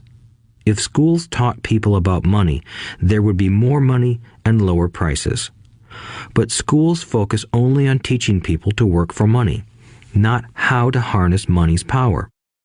But don't we have business schools? Mike asked. And haven't you encouraged me to go for my MBA? Yes, said Richdad, but all too often business schools train employees to become sophisticated bean counters. Heaven forbid a bean counter takes over a business. All they do is look at the numbers, fire people, and kill the business. I know this because I hire bean counters. All they think about is cutting costs and raising prices, which cause more problems. Bean counting is important. I wish more people knew it, but it, too, is not the whole picture, added Richdad angrily. So, is there an answer? Asked Mike. Yes, said Richdad. Learn to use your emotions to think, not think with your emotions. When you boys mastered your emotions by agreeing to work for free, I knew there was hope. When you again resisted your emotions when I tempted you with more money, you were again learning to think in spite of being emotionally charged. That's the first step. Why is that step so important? I asked. Well, that's up to you to find out. If you want to learn, I'll take you boys into the briar patch, a place almost everyone else avoids. If you go with me, you'll let go of the idea of working for money and instead learn to have money work for you. And what will we get if we go with you? What if we agree to learn from you? What will we get? I asked. The same thing Brer Rabbit got, said Richdad, referring to the classic children's story. Is there a briar patch? I asked. Yes, said Richdad. The briar patch is our fear and greed. Confronting fear, weaknesses, and neediness by choosing our own thoughts is the way out. Choosing our thoughts? Mike asked, puzzled. Yes, choosing what we think rather than reacting to our emotions. Instead of just getting up and going to work because not having the money to pay your bills is scaring you, ask yourself, is working harder at this the best solution to this problem? Most people are too afraid to rationally think things through and instead run out the door to a job they hate. The tar baby is in control. That's what I mean by choosing your thoughts. And how do we do that? Mike asked. That's what I will teach you. I'll teach you to have a choice of thoughts rather than a knee-jerk reaction, like gulping down your morning coffee and running out the door. Remember what I said before. A job is only a short-term solution to a long-term problem. Most people have only one problem in mind, and it's short-term. It's the bills at the end of the month, the tar baby. Money controls their lives, or should I say the fear and ignorance about money controls it. So they do as their parents did. They get up every day and go work for money, not taking the time to ask the question, is there another way? Their emotions now control their thinking, not their heads. Can you tell the difference between emotions thinking and the head thinking? Mike asked. Oh yes, I hear it all the time, said Richdad. I hear things like, well, everyone has to work, or the rich are crooks, or I'll get another job, I deserve this raise, you can't push me around, or I like this job because it's secure. No one asks, is there something I'm missing here? Which would break through the emotional thought and give you time to think clearly. As we headed back to the store, Richdad explained that the rich really did make money. They did not work for it. He went on to explain that when Mike and I were casting 5-cent pieces out of lead, thinking we were making money, we were very close to thinking the way the rich think. The problem was that creating money is legal for the government and banks to do, but illegal for us to do. There are legal ways to create money from nothing, he told us. Richdad went on to explain that the rich know that money is an illusion, truly like the carrot for the donkey. It's only out of fear and greed that the illusion of money is held together by billions of people who believe that money is real. It's not. Money is really made up. It is only because of the illusion of confidence and the ignorance of the masses that this house of cards stands. He talked about the gold standard that America was on, and that each dollar bill was actually a silver certificate. What concerned him was the rumor that we would someday go off the gold standard and our dollars would no longer be backed by something tangible. If that happens, boys, all hell will break loose. The poor, the middle class, and the ignorant will have their lives ruined simply because they will continue to believe that money is real and that the company they work for, or the government, will look after them. We really did not understand what he was saying that day, but over the years, it made more and more sense. Seeing what others miss. As he climbed into his pickup truck outside his convenience store, Richdad said, "Keep working, boys, but the sooner you forget about needing a paycheck, the easier your adult life will be. Keep using your brain, work for free, and soon your mind will show you ways of making money far beyond what I could ever pay you. You will see things that other people never see. Most people never see these opportunities because they're looking for money and security, so that's all they get. The moment you see one opportunity, you'll see them for the rest of your life. The moment you do that, I'll teach you something else. Learn this, and you'll avoid one of life's biggest traps. Mike and I picked up our things from the store and waved goodbye to Mrs. Martin. We went back to the park, to the same picnic bench, and spent several more hours thinking and talking. We spent the next week at school thinking and talking too. For 2 more weeks, we kept thinking, talking, and working for free. At the end of the second Saturday, I was again saying goodbye to Mrs. Martin and looking at the comic book stand with a longing gaze. The hard thing about not even getting 30 cents every Saturday was that I didn't have any money to buy comic books. Suddenly, as Mrs. Martin said goodbye to Mike and me, I saw her do something I'd never seen her do before. Mrs. Martin was cutting the front page of the comic book in half. She kept the top half of the comic book cover and threw the rest of the book into a large cardboard box. When I asked her what she did with the comic books, she said, "I throw them away. I give the top half of the cover back to the comic book distributor for credit when he brings in the new comics. He's coming in an hour." Mike and I waited for an hour. Soon the distributor arrived, and I asked him if we could have the comic books. To my delight, he said, "You can have them if you work for this store and do not resell them." Remember our old business partnership? Well, Mike and I revived it. Using a spare room in Mike's basement, we began piling hundreds of comic books in that room. Soon, our comic book library was open to the public. We hired Mike's younger sister, who loved to study, to be head librarian. She charged each child 10 cents admission to the library, which was open from 2:30 p.m. to 4:30 p.m. every day after school. The customers, the children of the neighborhood, could read as many comics as they wanted in 2 hours. It was a bargain for them since a comic cost 10 cents each, and they could read 5 or 6 in 2 hours. Mike's sister would check the kids as they left to make sure they weren't borrowing any comic books. She also kept the books, logging in how many kids showed up each day, who they were, and any comments they might have. Mike and I averaged $9.50 per week over a 3-month period. We paid his sister $1 a week and allowed her to read the comics for free, which she rarely did since she was always studying. Mike and I kept our agreement by working in the store every Saturday and collecting all the comic books from the different stores. We kept our agreement to the distributor by not selling any comic books. We burned them once they got too tattered.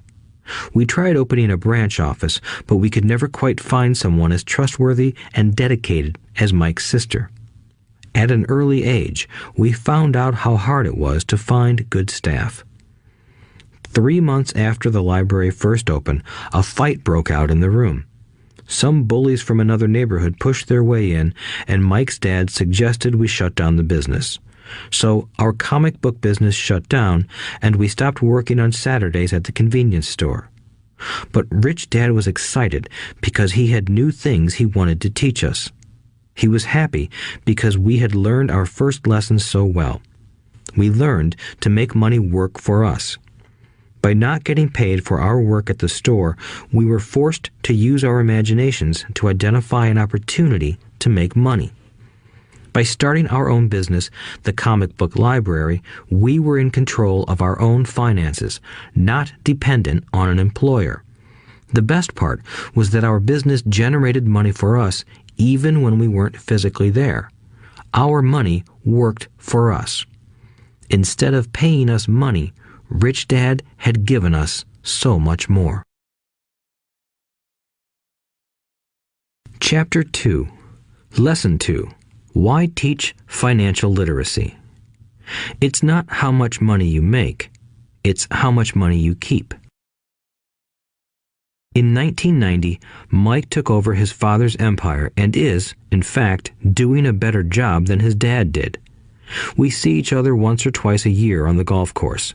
He and his wife are wealthier than you can imagine. Rich Dad's empire is in great hands, and Mike is now grooming his son to take his place, as his dad had groomed us. In 1994, I retired at the age of 47, and my wife Kim was 37. Retirement does not mean not working. For us, it means that, barring unforeseen cataclysmic changes, we can work or not work, and our wealth grows automatically, staying ahead of inflation. Our assets are large enough to grow by themselves. It's like planting a tree. You water it for years, and then one day it doesn't need you anymore. Its roots are implanted deep enough. Then the tree provides shade for your enjoyment. Mike chose to run the empire, and I chose to retire. Whenever I speak to groups of people, they often ask what I would recommend that they do. How do I get started? Is there a book you would recommend? What should I do to prepare my children? What is your secret to success? How do I make millions? Whenever I hear one of these questions, I'm reminded of the following story. The Richest Businessmen. In 1923, a group of our greatest leaders and richest businessmen held a meeting at the Edgewater Beach Hotel in Chicago. Among them were Charles Schwab, head of the largest independent steel company; Samuel Insull, president of the world's largest utility; Howard Hobson, head of the largest gas company; Ivar Kruger, president of International Match Company, one of the world's largest companies at that time; Leon Fraser, president of the Bank of International Settlements; Richard Whitney, president of the New York Stock Exchange; Arthur Cotton and Jesse Livermore, two of the biggest stock speculators; and Albert Fall, a member of President Harding's cabinet. 25 years later, 9 of these titans ended their lives as follows. Schwab died penniless after living for 5 years on borrowed money. Insull died broke in a foreign land, and Kruger and Cotton also died broke. Hobson went insane. Whitney and Albert Fall were released from prison, and Fraser and Livermore committed suicide. I doubt if anyone can say what really happened to these men. If you look at the date, 1923, it was just before the 1929 market crash and the Great Depression, which I suspect had a great impact on these men and their lives. The point is this. Today, we live in times of greater and faster change than these men did. I suspect there will be many booms and busts in the coming years that will parallel the ups and downs these men faced. I am concerned that too many people are too focused on money and not on their greatest wealth, their education. If people are prepared to be flexible, keep an open mind, and learn, they will grow richer and richer despite tough changes. If they think money will solve problems, they will have a rough ride. Intelligence solves problems and produces money. Money without financial intelligence is money soon gone. Most people fail to realize that in life, it's not how much money you make, it's how much money you keep. We've all heard stories of lottery winners who are poor, then suddenly rich, and then poor again. They win millions, yet are soon back where they started. Or stories of professional athletes who at the age of 24 are earning millions, but are sleeping under a bridge 10 years later. I remember a story of a young basketball player who a year ago had millions. Today, at just 29, he claims his friends, attorney, and accountant took his money, and he was forced to work at a car wash for minimum wage. He was fired from the car wash because he refused to take off his championship ring as he was wiping off the cars. His story made national news, and he is appealing his termination, claiming hardship and discrimination. He claims that the ring is all he has left, and if it was stripped away, he'll crumble. I know so many people who became instant millionaires, and while I am glad some people have become richer and richer, I caution them that in the long run, it's not how much money you make, it's how much you keep and how many generations you keep it. So when people ask, "Where do I get started?" or "Tell me how to get rich quick," they often are greatly disappointed with my answer. I simply say to them what my rich dad said to me when I was a little kid. If you want to be rich, you need to be financially literate. That idea was drummed into my head every time we were together. As I said, my educated dad stressed the importance of reading books, while my rich dad stressed the need to master financial literacy. If you are going to build the Empire State Building, the first thing you need to do is dig a deep hole and pour a strong foundation. If you are going to build a home in the suburbs, all you need to do is pour a 6-inch slab of concrete. Most people, in their drive to get rich, are trying to build an Empire State Building on a 6-inch slab. Our school system, created in the agrarian age, still believes in homes with no foundation. Dirt floors are still the rage, so kids graduate from school with virtually no financial foundation. One day, sleepless and deep in debt in suburbia, living the American dream, they decide that the answer to their financial problems is to find a way to get rich quick. Construction on the skyscraper begins. It goes up quickly, and soon, instead of the Empire State Building, we have the Leaning Tower of suburbia. The sleepless nights return. As for Mike and me in our adult years, both of our choices were possible because we were taught to pour a strong financial foundation when we were just kids. Accounting is possibly the most confusing, boring subject in the world, but if you want to be rich long term, it could be the most important subject. For Richdad, the question was how to take a boring and confusing subject and teach it to kids. The answer he found was to make it simple by teaching it in pictures. My rich dad poured a strong financial foundation for Mike and me. Since we were just kids, he created a simple way to teach us. For years, he only drew pictures and used few words. Mike and I understood the simple drawings, the jargon, the movement of money, and then in later years, Richdad began adding numbers. Today, Mike has gone on to master much more complex and sophisticated accounting analysis because he had to in order to run his empire. I am not as sophisticated because my empire is smaller, yet we come from the same simple foundation. Over the following pages, we will discuss those same simple line drawings Mike's dad created for us. Though basic, those drawings helped guide two little boys in building great sums of wealth on a solid and deep foundation. Rule number 1.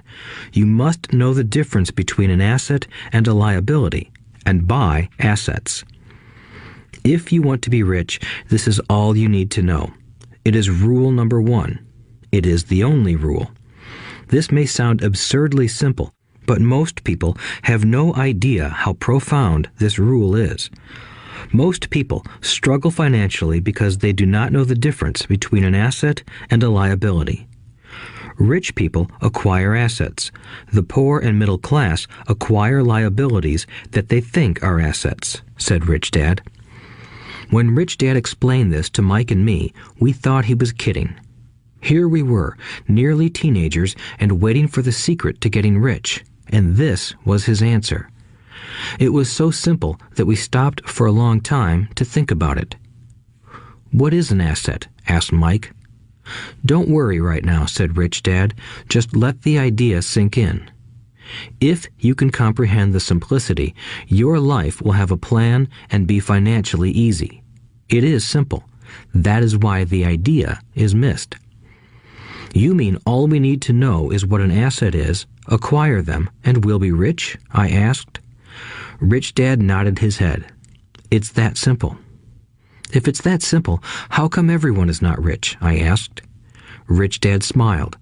"Because people do not know the difference between an asset and a liability." I remember asking, how could adults be so misguided? If it is that simple, if it is that important, why would everyone not want to find out? It took Richdad only a few minutes to explain what assets and liabilities were. As an adult, I have difficulty explaining it to other adults. The simplicity of the idea escapes them because they have been educated differently. They were taught by other educated professionals, such as bankers, accountants, real estate agents, financial planners, and so forth. The difficulty comes in asking adults to unlearn or become children again. An intelligent adult often feels it is demeaning to pay attention to simplistic definitions. Richdad believed in the KISS principle: keep it simple, stupid, or keep it super simple. So he kept it simple for us, and that made our financial foundation strong. So what causes the confusion? How could something so simple be so screwed up? Why would someone buy an asset that was really a liability? The answer is found in basic education. We focus on the word literacy and not financial literacy. What defines something to be an asset or a liability are not words. In fact, if you really want to be confused, look up the words asset and liability in the dictionary. I know the definition may sound good to a trained accountant, but for the average person, it makes no sense. But we adults are often too proud to admit that something does not make sense. To us young boys, Richdad said, "What defines an asset are not words, but numbers.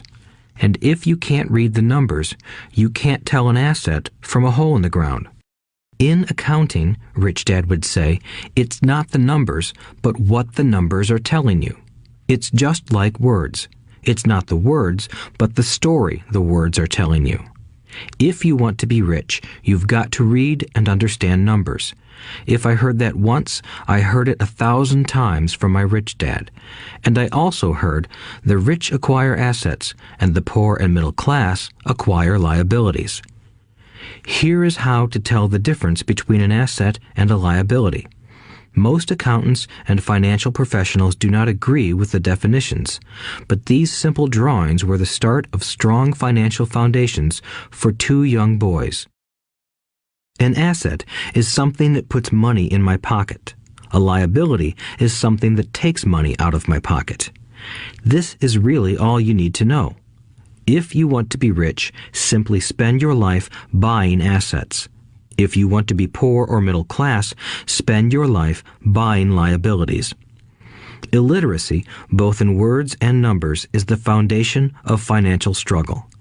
If people are having difficulties financially, there is something that they don't understand, either in words or numbers. The rich are rich because they are more literate in different areas than people who struggle financially. So if you want to be rich and maintain your wealth, it's important to be financially literate in words as well as numbers. Numbers alone mean little, just as words out of context mean little. It's the story that counts. In financial reporting, reading numbers is looking for the plot, the story of where the cash is flowing. In 80% of most families, the financial story paints a picture of hard work to get ahead. However, this effort is for naught because they spend their lives buying liabilities instead of assets. Everyone has living expenses, the need for food, shelter, and clothing. It is the cash flow that tells the story of how a person handles their money. The reason I started with the story of the richest men in America is to illustrate the flaw in believing that money will solve all problems. That is why I cringe whenever I hear people ask me how to get rich quicker or where they should start. I often hear, "I'm in debt, so I need to make more money." But more money will often not solve the problem. In fact, it may compound the problem. Money often makes obvious our tragic human flaws, putting a spotlight on what we don't know. That is why, all too often, a person who comes into a sudden windfall of cash, let's say an inheritance, a pay raise, or lottery winnings, soon returns to the same financial mess, if not worse than the mess they were in before. Money only accentuates the cash flow pattern running in your head. If your pattern is to spend everything you get, most likely an increase in cash will just result in an increase in spending. Thus the saying, "A fool and his money is one big party." I have said many times that we go to school to gain scholastic and professional skills, both of which are important. We learn to make money with our professional skills. In the 1960s, when I was in high school, if someone did well academically, people assumed this bright student would go on to be a medical doctor because it was the profession with the promise of the greatest financial reward. Today, doctors face financial challenges I wouldn't wish on my worst enemy. Insurance companies taking control of the business, managed healthcare, government intervention, and malpractice suits. Today, kids want to be famous athletes, movie stars, rock stars, beauty queens, or CEOs because that is where the fame, money, and prestige are. That is the reason it is so hard to motivate kids in school today. They know that professional success is no longer solely linked to academic success, as it once was. Because students leave school without financial skills, millions of educated people pursue their profession successfully, but later find themselves struggling financially. They work harder, but don't get ahead. What is missing from their education is not how to make money, but how to manage money. It's called financial aptitude, what you do with the money once you make it, how to keep people from taking it from you, how to keep it longer, and how to make that money work hard for you. Most people don't understand why they struggle financially because they don't understand cash flow. A person can be highly educated, professionally successful, and financially illiterate. These people often work harder than they need to because they learned how to work hard, but not how to have their money work hard for them. The story of how the quest for a financial dream turns into a financial nightmare. The classic story of hardworking people has set a pattern. Recently married, the happy, highly educated young couple moves into one of their cramped, rented apartments. Immediately, they realize that they are saving money because two can live as cheaply as one. The problem is, the apartment is cramped. They decide to save money to buy their dream home so they can have kids. They now have two incomes, and they begin to focus on their careers. Their incomes begin to increase. As their incomes go up, their expenses go up as well. The number one expense for most people is taxes. Many people think it's income tax, but for most Americans, their highest tax is Social Security. As an employee, it appears as if the Social Security tax combined with the Medicare tax rate is roughly 7.5%, but it's really 15% since the employer must match the Social Security amount. In essence, it is money the employer can't pay you. On top of that, you still have to pay income tax on the amount deducted from your wages for Social Security tax. Income you never received because it went directly to Social Security through withholding. Going back to the young couple, as a result of their incomes increasing, they decide to buy the house of their dreams. Once in their house, they have a new tax called property tax. Then they buy a new car, new furniture, and new appliances to match their new house. All of a sudden, they wake up and their liabilities column is full of mortgage and credit card debt. Their liabilities go up. They're now trapped in the rat race. Pretty soon, a baby comes along and they work harder. The process repeats itself. Higher incomes cause higher taxes, also called bracket creep. A credit card comes in the mail. They use it. It maxes out. A loan company calls and says their greatest asset, their home, has appreciated in value. Because their credit is so good, the company offers a bill consolidation loan and tells them the intelligent thing to do is clear off the high-interest consumer debt by paying off their credit card. And besides, interest on their home is a tax deduction. They go for it and pay off those high-interest credit cards. They breathe a sigh of relief. Their credit cards are paid off. They've now folded their consumer debt into their home mortgage. Their payments go down because they extend their debt over 30 years. It is the smart thing to do. Their neighbor calls to invite them to go shopping. The Memorial Day sale is on. They promise themselves they'll just window shop, but they take a credit card, just in case. I run into this young couple all the time. Their names change, but their financial dilemma is the same. They come to one of my talks to hear what I have to say. They ask me, "Can you tell us how to make more money?" They don't understand that their trouble is really how they choose to spend the money they do have. It is caused by financial illiteracy and not understanding the difference between an asset and a liability. More money seldom solves someone's money problems. Intelligence solves problems. There is a saying a friend of mine says over and over to people in debt. If you find you have dug yourself into a hole, stop digging. As a child, my dad often told us that the Japanese were aware of 3 powers: the power of the sword, the jewel, and the mirror. The sword symbolizes the power of weapons. America has spent trillions of dollars on weapons, and because of this, is a powerful military presence in the world. The jewel symbolizes the power of money. There is some degree of truth to the saying, "Remember the golden rule. He who has the gold makes the rules." The mirror symbolizes the power of self-knowledge. This self-knowledge, according to Japanese legend, was the most treasured of the 3. All too often, the poor and middle class allow the power of money to control them. By simply getting up and working harder, failing to ask themselves if what they do makes sense, they shoot themselves in the foot as they leave for work every morning. By not fully understanding money, the vast majority of people allow its awesome power to control them.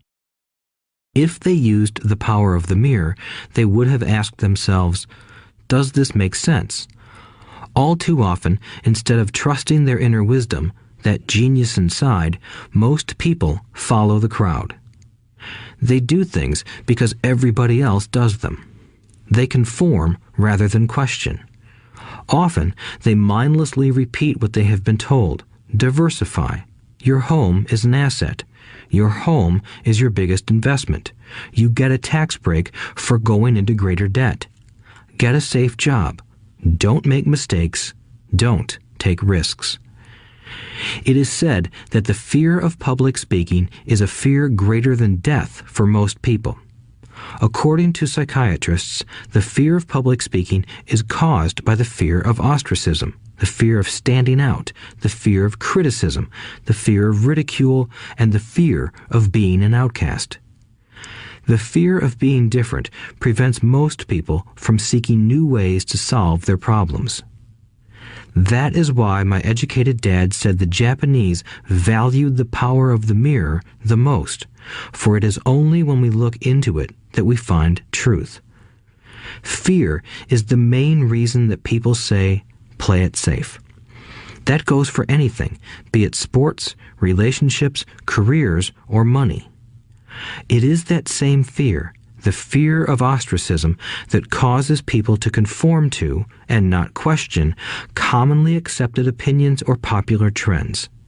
Your home is an asset. Get a bill consolidation loan and get out of debt. Work harder. It's a promotion. Someday I'll be a vice president. Save money. When I get a raise, I'll buy us a bigger house. Mutual funds are safe. Many financial problems are caused by trying to keep up with the Joneses. Occasionally, we all need to look in the mirror and be true to our inner wisdom rather than our fears. By the time Mike and I were 16 years old, we began to have problems in school. We were not bad kids. We just began to separate from the crowd. We worked for Mike's dad after school and on weekends. Mike and I often spent hours after work just sitting at a table with his dad while he held meetings with his bankers, attorneys, accountants, brokers, investors, managers, and employees. Here was a man who had left school at 13, who was now directing, instructing, ordering, and asking questions of educated people. They came at his beck and call and cringed when he didn't approve of them. Here was a man who had not gone along with the crowd. He was a man who did his own thinking and detested the words, "We have to do it this way because that's the way everyone else does it."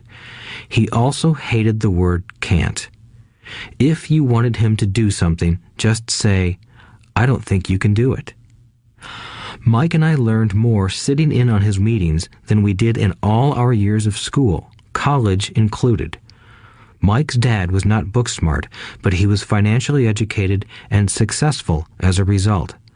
He told us over and over again, an intelligent person hires people who are more intelligent than he is. So Mike and I had the benefit of spending hours listening to and learning from intelligent people. But because of this, Mike and I couldn't go along with the standard dogma our teachers preached, and that caused problems. Whenever the teacher said, "If you don't get good grades, you won't do well in the real world," Mike and I just raised our eyebrows.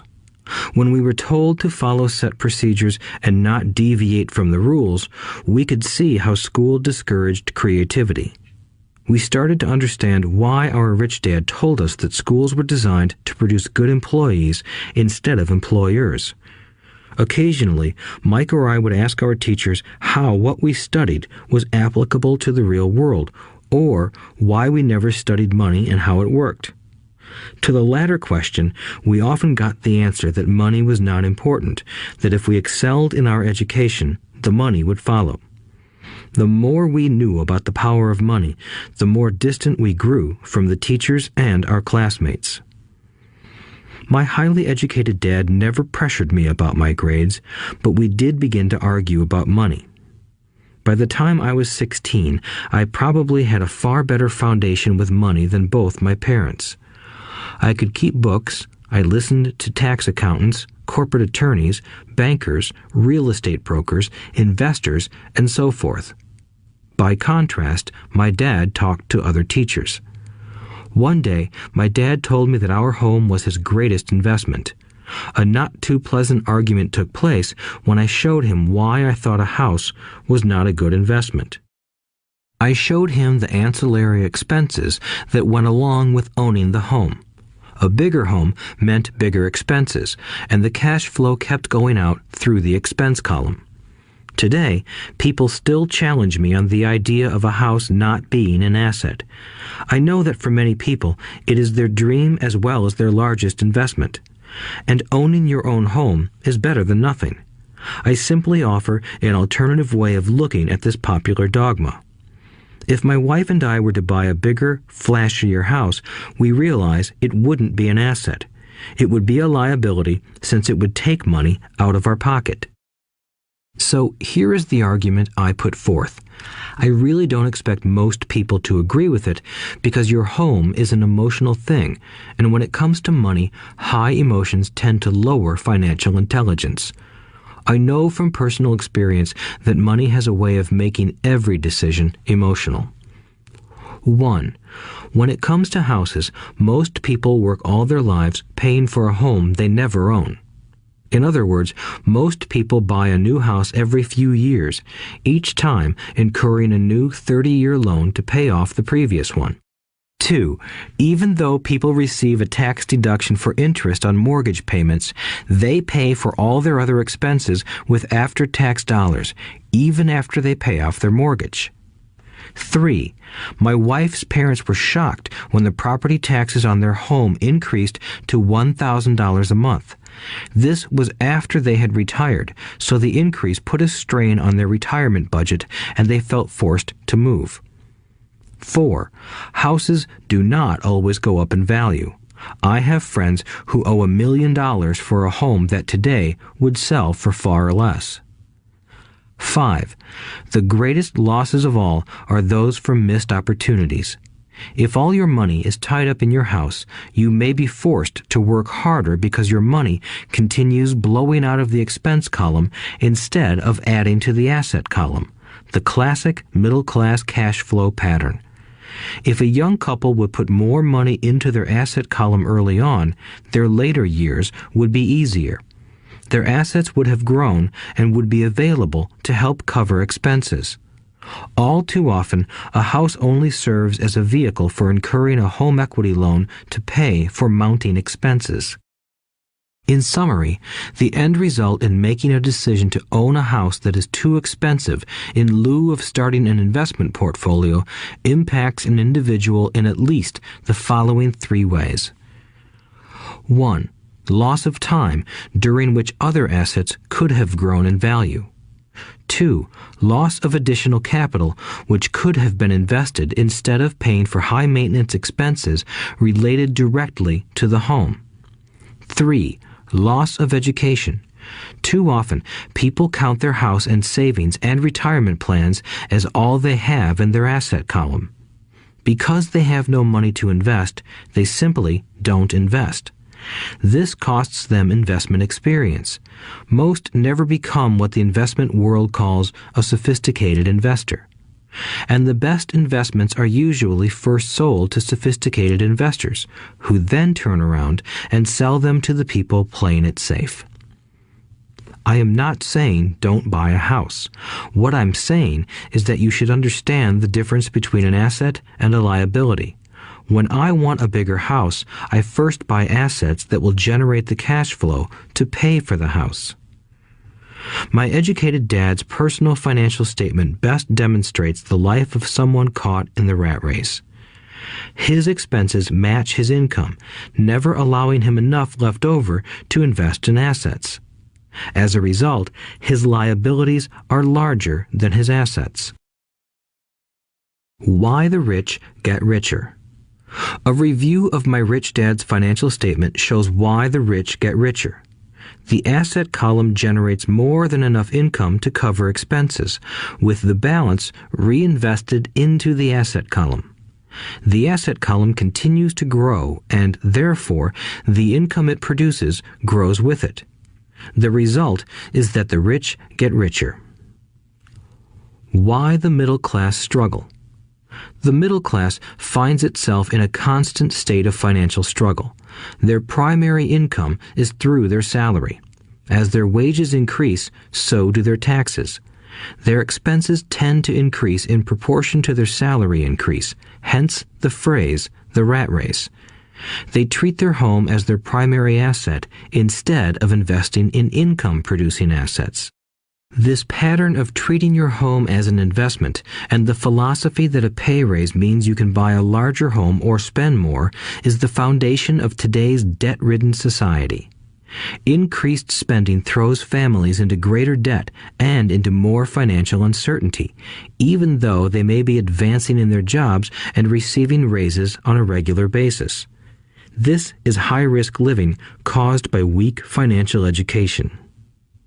The massive loss of jobs in recent times proves how shaky the middle class really is financially. Company pension plans are being replaced by 401k plans. Social Security is obviously in trouble and can't be relied upon as a source for retirement. Panic has set in for the middle class. Today, mutual funds are popular because they supposedly represent safety. Average mutual fund buyers are too busy working to pay taxes and mortgages, save for their children's college, and pay off credit cards. They do not have time to study investing, so they rely on the expertise of the manager of a mutual fund. Also, because the mutual fund includes many different types of investments, they feel their money is safer because it is diversified. This educated middle class subscribes to the dogma put out by mutual fund brokers and financial planners. Play it safe, avoid risk. The real tragedy is that the lack of early financial education is what creates the risk faced by average middle-class people. The reason they have to play it safe is because their financial positions are tenuous at best. Their balance sheets are not balanced. Instead, they are loaded with liabilities and have no real assets that generate income. Typically, their only source of income is their paycheck. Their livelihood becomes entirely dependent on their employer. So when genuine deals of a lifetime come along, these people can't take advantage of them because they are working so hard, are taxed to the max, and are loaded with debt. As I said at the start of this section, the most important rule is to know the difference between an asset and a liability. Once you understand the difference, concentrate your efforts on buying income-generating assets. That's the best way to get started on a path to becoming rich. Keep doing that and your asset column will grow. Keep liabilities and expenses down so more money is available to continue pouring into the asset column. Soon, the asset base will be so deep that you can afford to look at more speculative investments. Investments that may have returns of 100% to infinity. $5,000 investments that are soon turned into $1 million or more. Investments that the middle class calls too risky. The investment is not risky for the financially literate. As an employee who is also a homeowner, your working efforts are generally as follows. 1. You work for the company. Employees make their business owner or the shareholders rich, not themselves. Your efforts and success will help provide for the owner's success and retirement. 2. You work for the government. The government takes its share from your paycheck before you even see it. By working harder, you simply increase the amount of taxes taken by the government. Most people work from January to May just for the government. 3. You work for the bank. After taxes, your next largest expense is usually your mortgage and credit card debt. The problem with simply working harder is that each of these 3 levels takes a greater share of your increased efforts. You need to learn how to have your increased efforts benefit you and your family directly. Once you have decided to concentrate on minding your own business, focusing your efforts on acquiring assets instead of a bigger paycheck, how do you set your goals? Most people must keep their job and rely on their wages to fund their acquisition of assets. As their assets grow, how do they measure the extent of their success? When does someone know that they are rich, that they have wealth? As well as having my own definitions for assets and liabilities, I also have my own definition for wealth. Actually, I borrowed it from a man named R. Buckminster Fuller. Some call him a quack, and others call him a genius. Years ago, he got architects buzzing because he applied for a patent for something he called a geodesic dome. But in the application, Fuller also said something about wealth. It was pretty confusing at first, but after reading it, it began to make some sense. Wealth is a person's ability to survive so many number of days forward, or, if I stopped working today, how long could I survive? Unlike net worth, the difference between your assets and liabilities, which is often filled with a person's expensive junk and opinions of what things are worth, this definition creates the possibility for developing a truly accurate measurement. I could now measure and know where I was in terms of my goal to become financially independent. Although net worth often includes non-cash producing assets, like stuff you bought that now sits in your garage, wealth measures how much money your money is making and, therefore, your financial survivability. Wealth is the measure of the cash flow from the asset column compared with the expense column. Let's use an example. Let's say I have cash flow from my asset column of $1,000 a month, and I have monthly expenses of $2,000 a month. What is my wealth? Let's go back to Buckminster Fuller's definition. Using his definition, how many days forward can I survive? Assuming a 30-day month, I have enough cash flow for half a month. When I achieve $2,000 a month cash flow from my assets, then I will be wealthy. So, while I'm not yet rich, I am wealthy. I now have income generated from assets each month that fully cover my monthly expenses. If I want to increase my expenses, I first must increase my cash flow to maintain this level of wealth. Also note that it is at this point that I'm no longer dependent on my wages. I have focused on and been successful in building an asset column that has made me financially independent. If I quit my job today, I would be able to cover my monthly expenses with the cash flow from my assets. My next goal would be to have the excess cash flow from my assets reinvested into the asset column. The more money that goes into my asset column, the more my asset column grows. The more my assets grow, the more my cash flow grows. And as long as I keep my expenses less than the cash flow from these assets, I grow richer with more and more income from sources other than my physical labor. As this reinvestment process continues, I am well on my way to becoming rich.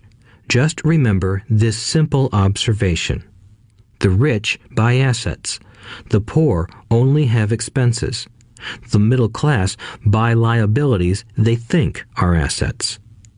So how do I start minding my own business? What is the answer?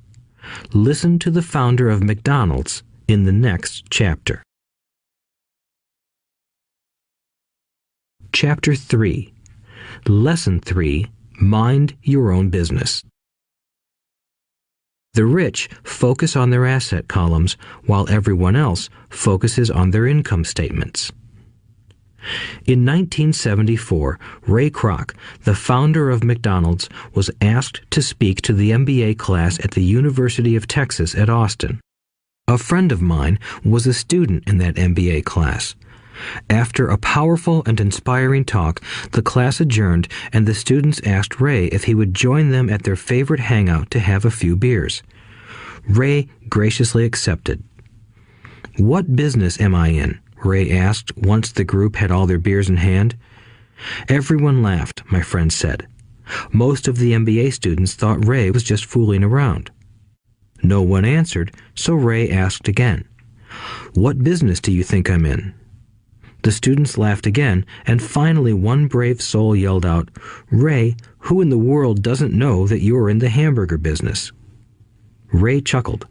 "That's what I thought you would say." He paused and then quickly added, "Ladies and gentlemen, I'm not in the hamburger business. My business is real estate." As my friend tells the story, Ray spent a good amount of time explaining his viewpoint.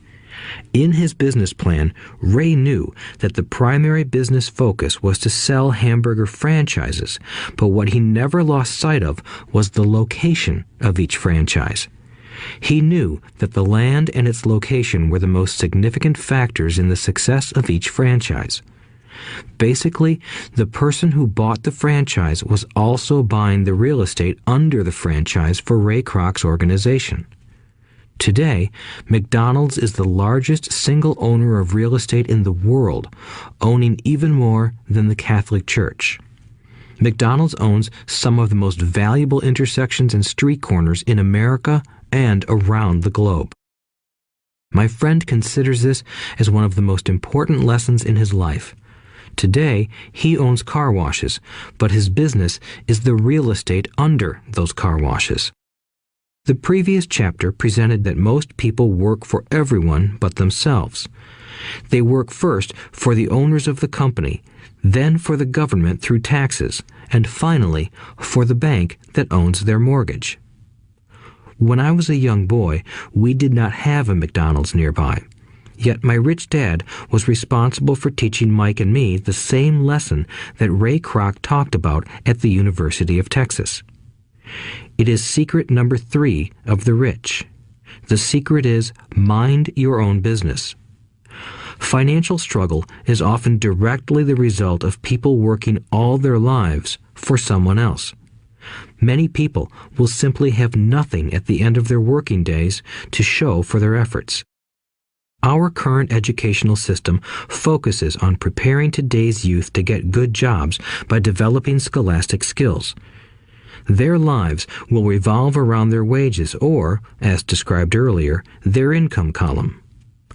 Many will study further to become engineers, scientists, cooks, police officers, artists, writers, and so on. These professional skills allow them to enter the workforce and work for money. But there is a big difference between your profession and your business. Often I ask people, "What is your business?" And they will say, "Oh, I'm a banker." Then I ask them if they own the bank, and they usually respond, "No, I work there." In that instance, they have confused their profession with their business. Their profession may be a banker, but they still need their own business. A problem with school is that you often become what you study. So if you study cooking, you become a chef. If you study the law, you become an attorney. And a study of auto mechanics makes you a mechanic. The mistake in becoming what you study is that too many people forget to mind their own business. They spend their lives minding someone else's business and making that person rich. To become financially secure, a person needs to mind their own business. Your business revolves around your asset column, not your income column. As stated earlier, the number one rule is to know the difference between an asset and a liability and to buy assets. The rich focus on their asset columns, while everyone else focuses on their income statements.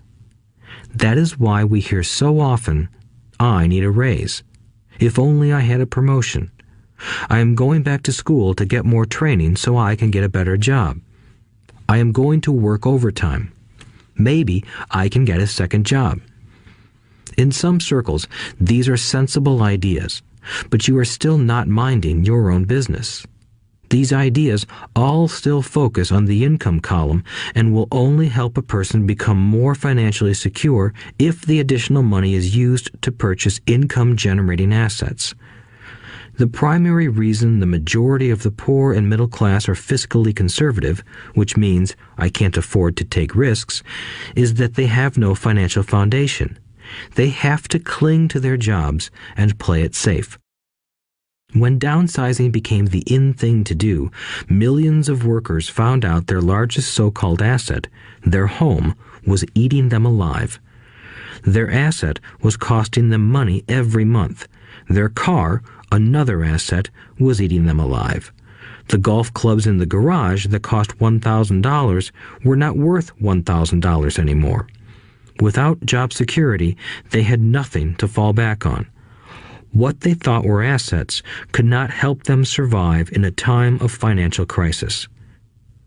I assume most of us have filled out a credit application to buy a house or a car. It's always interesting to look at the net worth section because of what accepted banking and accounting practices allow a person to count as assets. One day when I wanted a loan, my financial position did not look too good. So I added my new golf clubs, my art collection, books, electronics, Armani suits, wristwatches, shoes, and other personal effects to boost the number in the asset column. But I was turned down because I had too much investment real estate. The loan committee didn't like that I made so much money from rent. They wanted to know why I did not have a normal job with a salary.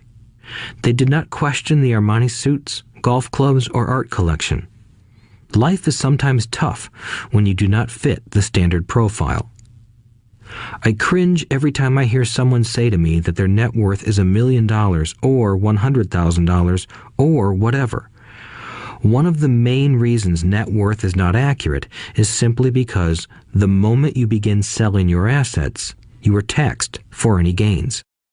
So many people have put themselves in deep financial trouble when they run short of income. To raise cash, they sell their assets, but their personal assets can generally be sold for only a fraction of the value that is listed on their personal balance sheet. Or, if there is a gain on the sale of the assets, they are taxed on the gain. So again, the government takes its share, thus reducing the amount available to help them out of debt. That is why I say someone's net worth is often worth less than they think. Start minding your own business. Keep your daytime job, but start buying real assets, not liabilities or personal effects that have no real value once you get them home.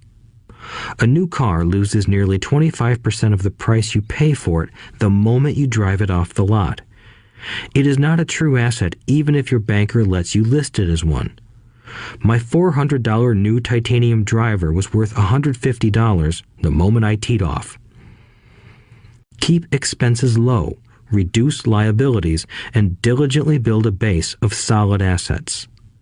For young people who have not yet left home, it is important for parents to teach them the difference between an asset and a liability. Get them to start building a solid asset column before they leave home, get married, buy a house, have kids, and get stuck in a risky financial position, clinging to a job and buying everything on credit. I see so many young couples who get married and trap themselves into a lifestyle that will not let them get out of debt for most of their working years. For many people, just as the last child leaves home, the parents realize they have not adequately prepared for retirement and they begin to scramble to put some money away. Then their own parents become ill and they find themselves with new responsibilities. So, what kind of assets am I suggesting that you or your children acquire? In my world, real assets fall into the following categories. Businesses that do not require my presence. I own them, but they are managed or run by other people. If I have to work there, it's not a business. It becomes my job. Stocks, bonds, income-generating real estate, notes, IOUs, royalties from intellectual property such as music, scripts, and patents. Anything else that has value, produces income, or appreciates, and has a ready market. As a young boy, my educated dad encouraged me to find a safe job, but my rich dad encouraged me to begin acquiring assets that I loved. If you don't love it, you won't take care of it.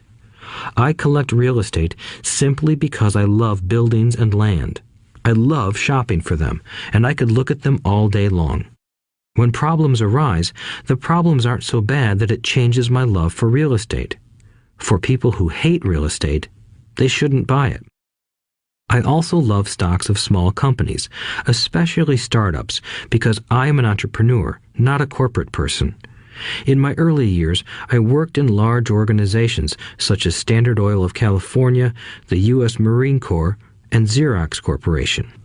I enjoyed my time with those organizations and have fond memories, but I know deep down I am not a company man.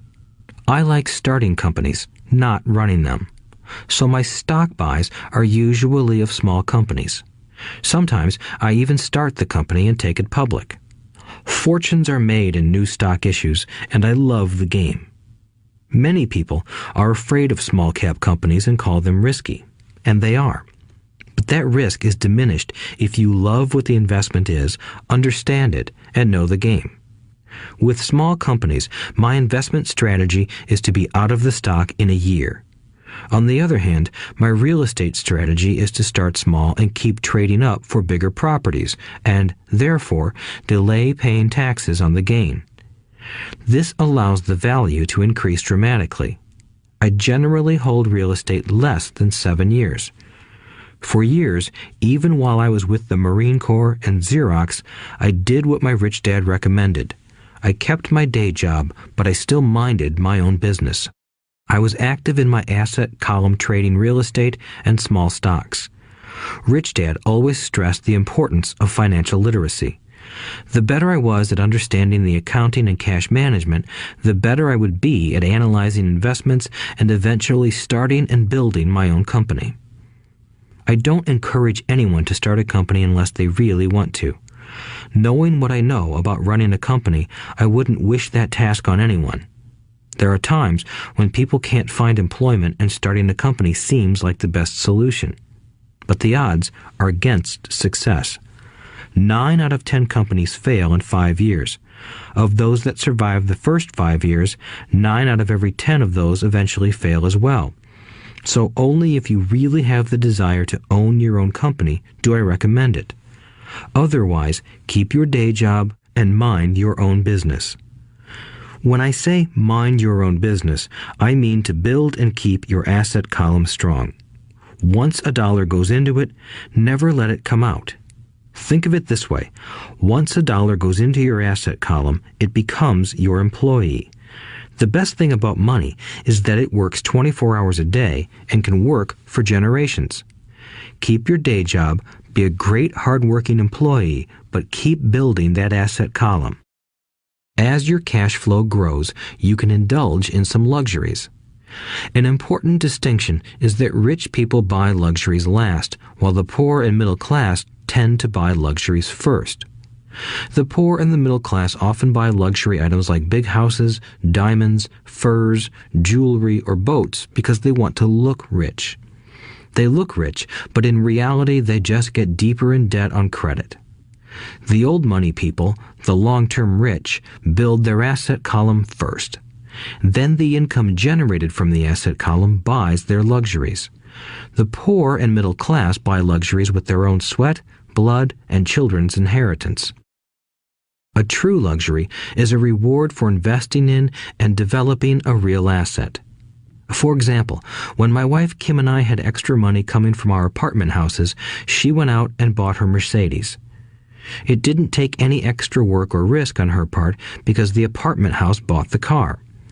She did, however, have to wait 4 years while the real estate investment portfolio grew and began generating enough extra cash flow to pay for the car. But the luxury, the Mercedes, was a true reward because she proved she knew how to grow her asset column. That car now means a lot more to her than simply another pretty car. It means she used her financial intelligence to afford it. Instead, most people impulsively go out and buy a new car or some other luxury on credit. They may feel bored and just want a new toy. Buying a luxury on credit often causes a person to eventually resent that luxury because the debt becomes a financial burden. After you've taken the time and invested in and built your own business, you are now ready to learn the biggest secret of the rich, the secret that puts the rich way ahead of the pack. Chapter 4. Lesson 4. The History of Taxes and the Power of Corporations. My rich dad just played the game smart, and he did it through corporations, the biggest secret of the rich. I remember in school being told the story of Robin Hood and his merry men. My teacher thought it was a wonderful story of a romantic hero who robbed from the rich and gave to the poor. My rich dad did not see Robin Hood as a hero. He called Robin Hood a crook.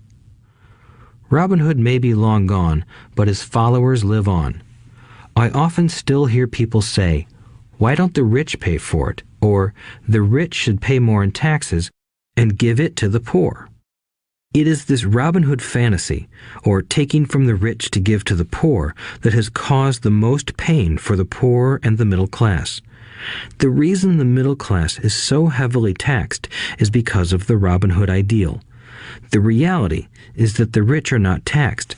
It's the middle class who pays for the poor, especially the educated upper-income middle class. Again, to understand fully how things happen, we need to look at the history of taxes. Although my highly educated dad was an expert on the history of education, my rich dad fashioned himself an expert on the history of taxes. Rich Dad explained to Mike and me that originally in England and America, there were no taxes. Occasionally, there were temporary taxes levied in order to pay for wars. The king or the president would put the word out and ask everyone to chip in. Taxes were levied in Britain for the fight against Napoleon from 1799 to 1816, and in America to pay for the Civil War from 1861 to 1865. In 1874, England made income tax a permanent levy on its citizens. In 1913, an income tax became permanent in the United States with the adoption of the 16th Amendment to the U.S. Constitution. At one time, Americans were anti-tax. It had been the tax on tea that led to the famous Tea Party in Boston Harbor, an incident that helped ignite the Revolutionary War. It took approximately 50 years in both England and the United States to sell the idea of a regular income tax. What these historical dates fail to reveal is that both of these taxes were initially levied against only the rich. It was this point that Rich Dad wanted Mike and me to understand. He explained that the idea of taxes was made popular and accepted by the majority by telling the poor and the middle class that taxes were created only to punish the rich. This is how the masses voted for the law, and it became constitutionally legal. Although it was intended to punish the rich, in reality it wound up punishing the very people who voted for it, the poor and middle class. Once government got a taste of money, its appetite grew, said Richdad. Your dad and I are exactly opposite. He's a government bureaucrat, and I am a capitalist. We get paid, and our success is measured on opposite behaviors. He gets paid to spend money and hire people. The more he spends and the more people he hires, the larger his organization becomes. In the government, a large organization is a respected organization. On the other hand, within my organization, the fewer people I hire and the less money I spend, the more I am respected by my investors. That's why I don't like government people. They have different objectives than most business people. As the government grows, more and more tax dollars are needed to support it. My educated dad sincerely believed that government should help people. He loved John F. Kennedy and especially the idea of the Peace Corps. He loved the idea so much that both he and my mom worked for the Peace Corps, training volunteers to go to Malaysia, Thailand, and the Philippines. He always strived for additional grants and budget increases so he could hire more people, both in his job with the Education Department and in the Peace Corps. From the time I was about 10 years old, I would hear from my rich dad that government workers were a pack of lazy thieves, and from my poor dad, I would hear how the rich were greedy crooks who should be made to pay more taxes. Both sides had valid points. It was difficult to go to work for one of the biggest capitalists in town and come home to a father who was a prominent government leader. It was not easy to know which dad to believe. Yet, when you study the history of taxes, an interesting perspective emerges. As I said, the passage of taxes was only possible because the masses believed in the Robin Hood theory of economics. Take from the rich and give to everyone else. The problem was that the government's appetite for money was so great that taxes soon needed to be levied on the middle class, and from there it kept trickling down.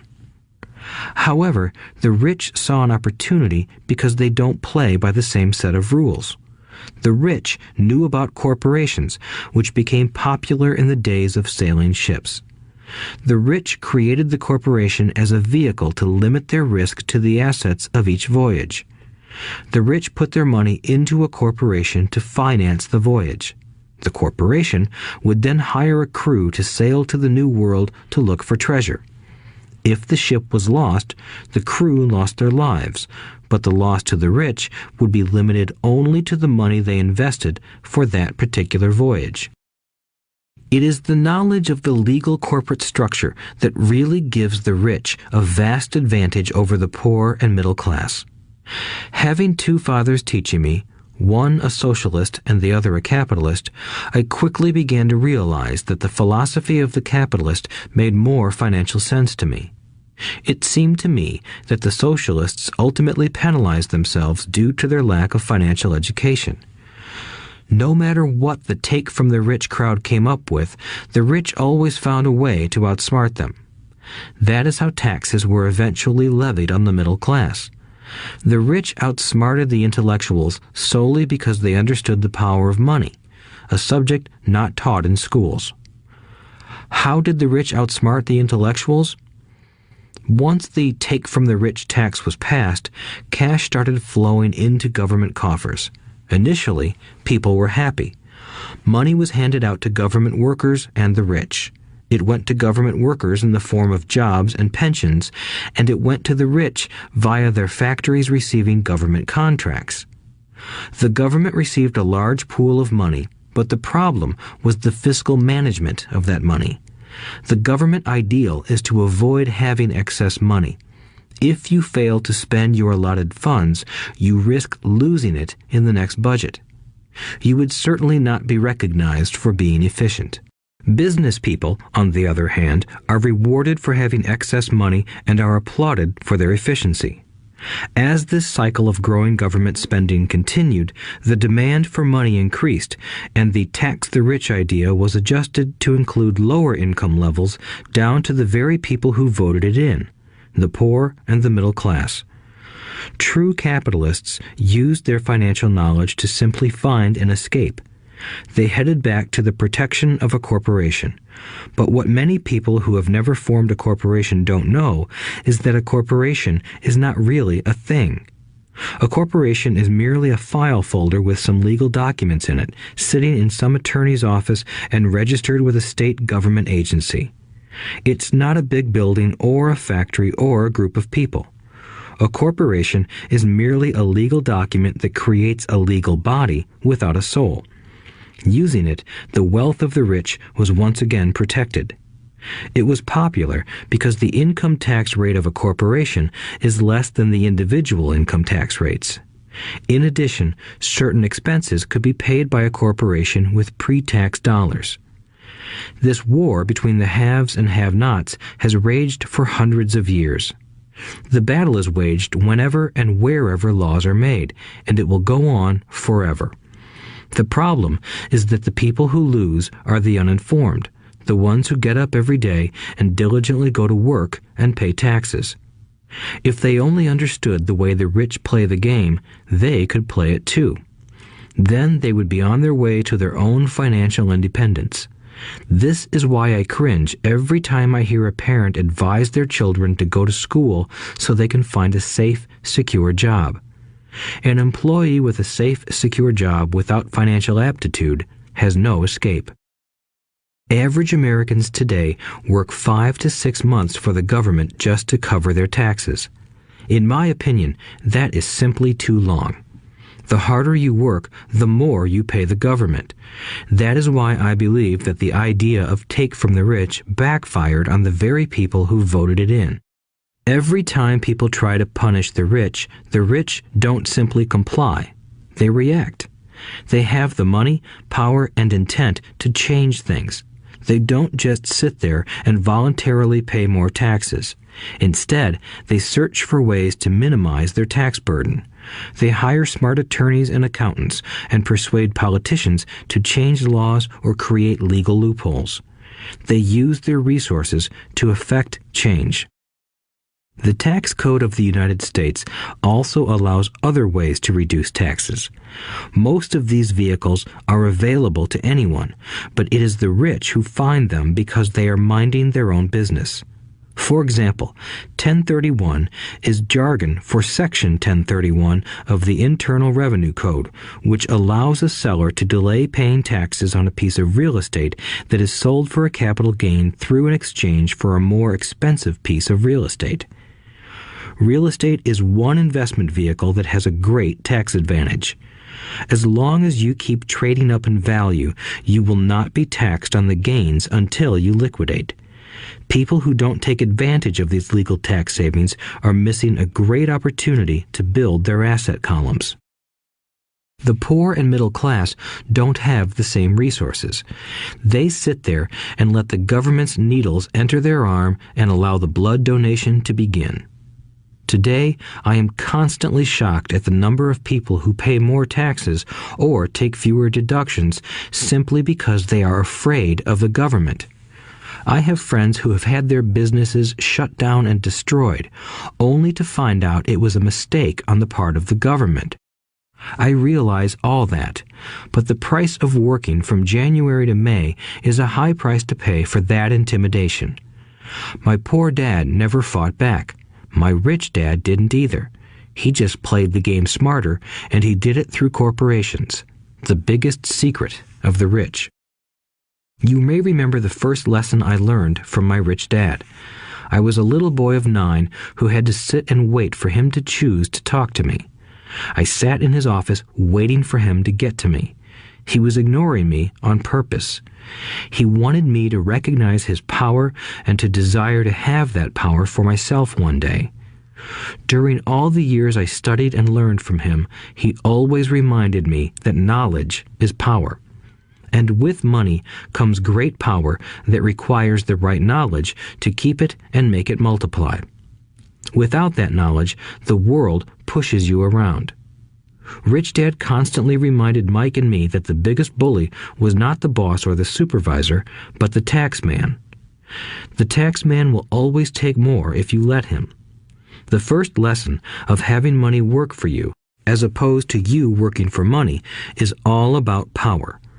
If you work for money, you give the power to your employer. If money works for you, you keep the power and control it. Once we had this knowledge of the power of money working for us, he wanted us to be financially smart and not let anyone or anything push us around. If you're ignorant, it's easy to be bullied. If you know what you're talking about, you have a fighting chance. That is why he paid so much for smart tax accountants and attorneys. It was less expensive to pay them than to pay the government. His best lesson to me was, be smart and you won't be pushed around as much. He knew the law because he was a law-abiding citizen and because it was expensive to not know the law. If you know you're right, you're not afraid of fighting back, even if you are taking on Robin Hood and his band of merry men. My highly educated dad always encouraged me to land a good job with a strong corporation. He spoke of the virtues of working your way up the corporate ladder. He didn't understand that, by relying solely on a paycheck from a corporate employer, I would be a docile cow ready for milking. When I told my rich dad of my father's advice, he only chuckled. "Why not own the ladder?" was all he said. As a young boy, I did not understand what Rich Dad meant by owning my own corporation. It was an idea that seemed impossible and intimidating. Although I was excited by the idea, my inexperience wouldn't let me envision the possibility that grown-ups would someday work for a company I would own. The point is that, if not for my rich dad, I would have probably followed my educated dad's advice. It was merely the occasional reminder of my rich dad that kept the idea of owning my own corporation alive and kept me on a different path. By the time I was 15 or 16, I knew I wasn't going to continue down the path my educated dad recommended. I didn't know how I was going to do it, but I was determined not to head in the direction most of my classmates were heading. That decision changed my life. It was not until my mid-20s that my rich dad's advice began to make more sense to me. I was just out of the Marine Corps and working for Xerox. I was making a lot of money, but every time I looked at my paycheck, I was disappointed. The deductions were so large, and the more I worked, the greater they became. As I became more successful, my bosses talked about promotions and raises. It was flattering, but I could hear my rich dad asking in my ear, "Who are you working for? Who are you making rich?" In 1974, while still an employee for Xerox, I formed my first corporation and began minding my own business. There were already a few assets in my asset column, but now I was determined to focus on making it bigger. Those paychecks, with all the deductions, made all the years of my rich dad's advice make total sense. I could see the future if I followed my educated dad's advice. Many employers feel that advising their workers to mind their own business is bad for business. But for me, focusing on my own business and developing assets made me a better employee because I now had a purpose. I came in early and worked diligently, amassing as much money as possible so I could invest in real estate. Hawaii was just set to boom, and there were fortunes to be made. The more I realized that we were in the beginning stages of a boom, the more Xerox machines I sold. The more I sold, the more money I made, and, of course, the more deductions came out of my paycheck. It was inspiring. I wanted out of the employee trap so badly that I worked even harder so I could invest more. By 1978, I was consistently one of the top 5 salespeople at the company. I badly wanted out of the rat race. In less than 3 years, I was making more in my real estate holding corporation than I was making at Xerox, and the money I was making in my asset column in my own corporation was money working for me, not me pounding on doors selling copiers. My rich dad's advice made much more sense. Soon, the cash flow from my properties were so strong that my company bought me my first Porsche. My fellow Xerox salespeople thought I was spending my commissions. I wasn't. I was investing my commissions in assets. My money was working hard to make more money. Each dollar in my asset column was a great employee, working hard to make more employees and buy the boss a new Porsche with before-tax dollars. I began to work harder for Xerox.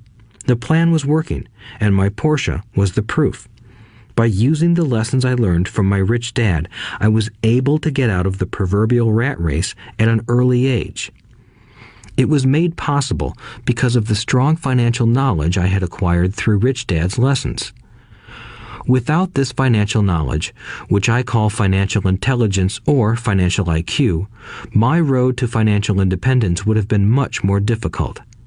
I now teach others in the hope that I may share my knowledge with them. I remind people that financial IQ is made up of knowledge from 4 broad areas of expertise. 1. Accounting. Accounting is financial literacy or the ability to read numbers. This is a vital skill if you want to build an empire. The more money you are responsible for, the more accuracy is required, or the house comes tumbling down. This is the left brain side, or the details. Financial literacy is the ability to read and understand financial statements, which allows you to identify the strengths and weaknesses of any business. 2. Investing. Investing is the science of money making money. This involves strategies and formulas which use the creative right brain side. 3. Understanding markets. Understanding markets is the science of supply and demand. You need to know the technical aspects of the market, which are emotion-driven, in addition to the fundamental or economic aspects of an investment. Does an investment make sense or does it not make sense based on current market conditions? 4. The law. A corporation wrapped around the technical skills of accounting, investing, and markets can contribute to explosive growth. A person who understands the tax advantages and protections provided by a corporation can get rich so much faster than someone who is an employee or a small business sole proprietor. It's like the difference between someone walking and someone flying. The difference is profound when it comes to long-term wealth. Tax advantages. A corporation can do many things that an employee cannot, like pay expenses before paying taxes. That is a whole area of expertise that is very exciting. Employees earn and get taxed, and then try to live on what is left. A corporation earns, spends everything it can, and is taxed on anything that is left. It's one of the biggest legal tax loopholes that the rich use. They're easy to set up and are not expensive if you own investments that are producing good cash flow. For example, by owning your own corporation, your vacations can be board meetings in Hawaii. Car payments, insurance, repairs, and health club memberships are company expenses. Most restaurant meals are partial expenses and on. But it's done legally with pre-tax dollars. Protection from lawsuits. We live in a litigious society. Everybody wants a piece of your action. The rich hide much of their wealth using vehicles such as corporations and trusts to protect their assets from creditors. When someone sues a wealthy individual, they are often met with layers of legal protection and often find that the wealthy person actually owns nothing. They control everything, but own nothing. The poor and middle class try to own everything and lose it to the government or to fellow citizens who like to sue the rich. They learned it from the Robin Hood story. Take from the rich and give it to the poor. It is not the purpose of this audiobook to go into the specifics of owning a corporation. But I will say that if you own any kind of legitimate assets, I would consider finding out more about the benefits and protection offered by a corporation as soon as possible. There are many books written on the subject that will detail the benefits and even walk you through the steps necessary to set up a corporation. Garrett Sutton's books on corporations provide wonderful insight into the power of personal corporations. Financial IQ is actually the synergy of many skills and talents. I would say it is the combination of the 4 technical skills listed above that make up basic financial intelligence. If you aspire to great wealth, it is the combination of these skills that will greatly amplify your financial intelligence. In summary, business owners with corporations 1. Earn, 2. Spend, 3. Pay taxes. Employees who work for corporations 1. Earn, 2. Pay taxes, 3. Spend. As part of your overall financial strategy, I recommend that you learn about the protection that legal entities can provide for businesses and assets. Chapter 5. Lesson 5. The rich invent money. Often in the real world, it's not the smart who get ahead, but the bold. Last night, I took a break from writing and watched a TV program on the history of a young man named Alexander Graham Bell. Bell had just patented his telephone and was having growing pains because the demand for his new invention was so strong. Needing a bigger company, he then went to the giant at that time, Western Union, and asked them if they would buy his patent and his tiny company. He wanted $100,000 for the whole package. The president of Western Union scoffed at him and turned him down, saying the price was ridiculous. The rest is history. A multi-billion-dollar industry emerged, and AT&T was born. The evening news came on right after the story of Alexander Graham Bell. On the news was a story of another downsizing at a local company. The workers were angry and complained that the company ownership was unfair. A terminated manager of about 45 years of age had his wife and 2 babies at the plant and was begging the guards to let him talk to the owners to ask if they would reconsider his termination. He had just bought a house and was afraid of losing it. The camera focused in on his pleading for all the world to see. Needless to say, it held my attention. I have been teaching professionally since 1984. It has been a great experience and a rewarding one. It is also a disturbing profession, for I have taught thousands of individuals, and I see one thing in common in all of us, myself included. We all have tremendous potential, and we all are blessed with gifts. Yet the one thing that holds all of us back is some degree of self-doubt. It is not so much the lack of technical information that holds us back, but more the lack of self-confidence. Some are more affected than others. Once we leave school, most of us know that it is not so much a matter of college degrees or good grades that count. In the real world, outside of academics, something more than just grades is required. I have heard it called many things: guts, chutzpah, balls, audacity, bravado, cunning, daring, tenacity, and brilliance. This factor, whatever it is labeled, ultimately decides one's future much more than school grades do. Inside each of us is one of these brave, brilliant, and daring characters. There is also the flip side of that character, people who could get down on their knees and beg if necessary. After a year in Vietnam as a Marine Corps pilot, I got to know both of those characters inside of me intimately. One is not better than the other.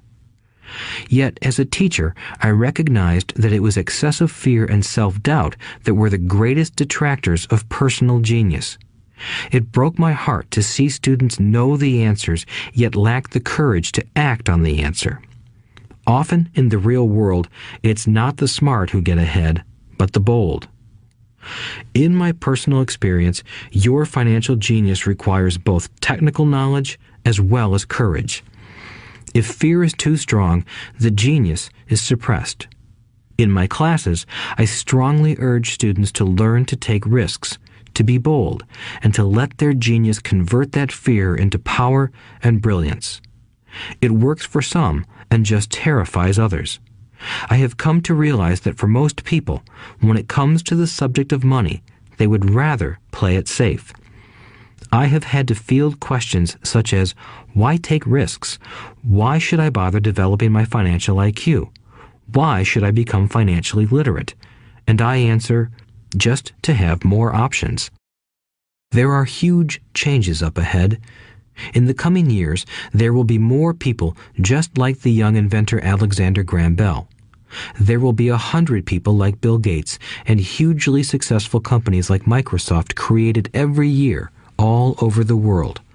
And there will also be many more bankruptcies, layoffs, and downsizings. So why bother developing your financial IQ? No one can answer that but you. Yet I can tell you why I myself do it. I do it because it is the most exciting time to be alive. I'd rather be welcoming change than dreading change. I'd rather be excited about making millions than worrying about not getting a raise. This period we are in now is a most exciting time, unprecedented in our world's history. Generations from now, people will look back at this period of time and remark at what an exciting era it must have been. It was the death of the old and birth of the new. It was full of turmoil, and it was exciting.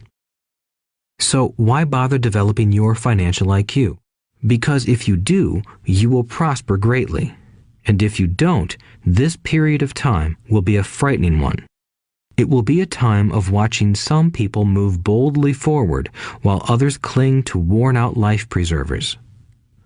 Land was wealth 300 years ago, so the person who owned the land owned the wealth. Later, wealth was in factories and production, and America rose to dominance.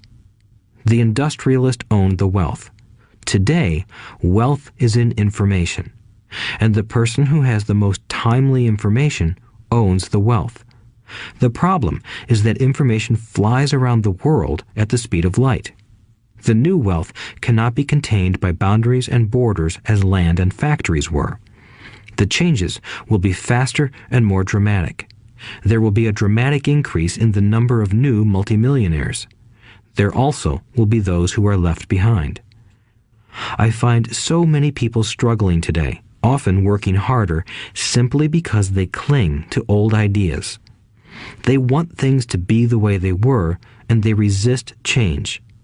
I know people who are losing their jobs or their houses, and they blame technology or the economy or their boss. Sadly, they fail to realize that they might be the problem. Old ideas are their biggest liability. It is a liability simply because they fail to realize that while that idea or way of doing something was an asset yesterday, yesterday is gone. One afternoon, I was teaching how to invest using a board game I had invented, Cash Flow, as a teaching tool. A friend had brought someone along to attend the class. This friend of a friend was recently divorced, had been badly burned in the divorce settlement, and was now searching for some answers. Her friend thought the class might help. The game was designed to help people learn how money works. In playing the game, they learn about the interaction of the income statement with the balance sheet. They learn how cash flows between the two and how the road to wealth is through striving to increase your monthly cash flow from the asset column to the point that it exceeds your monthly expenses. Once you accomplish this, you are able to get out of the rat race and out onto the fast track. As I have said, some people hate the game, some love it, and others miss the point. This woman missed a valuable opportunity to learn something.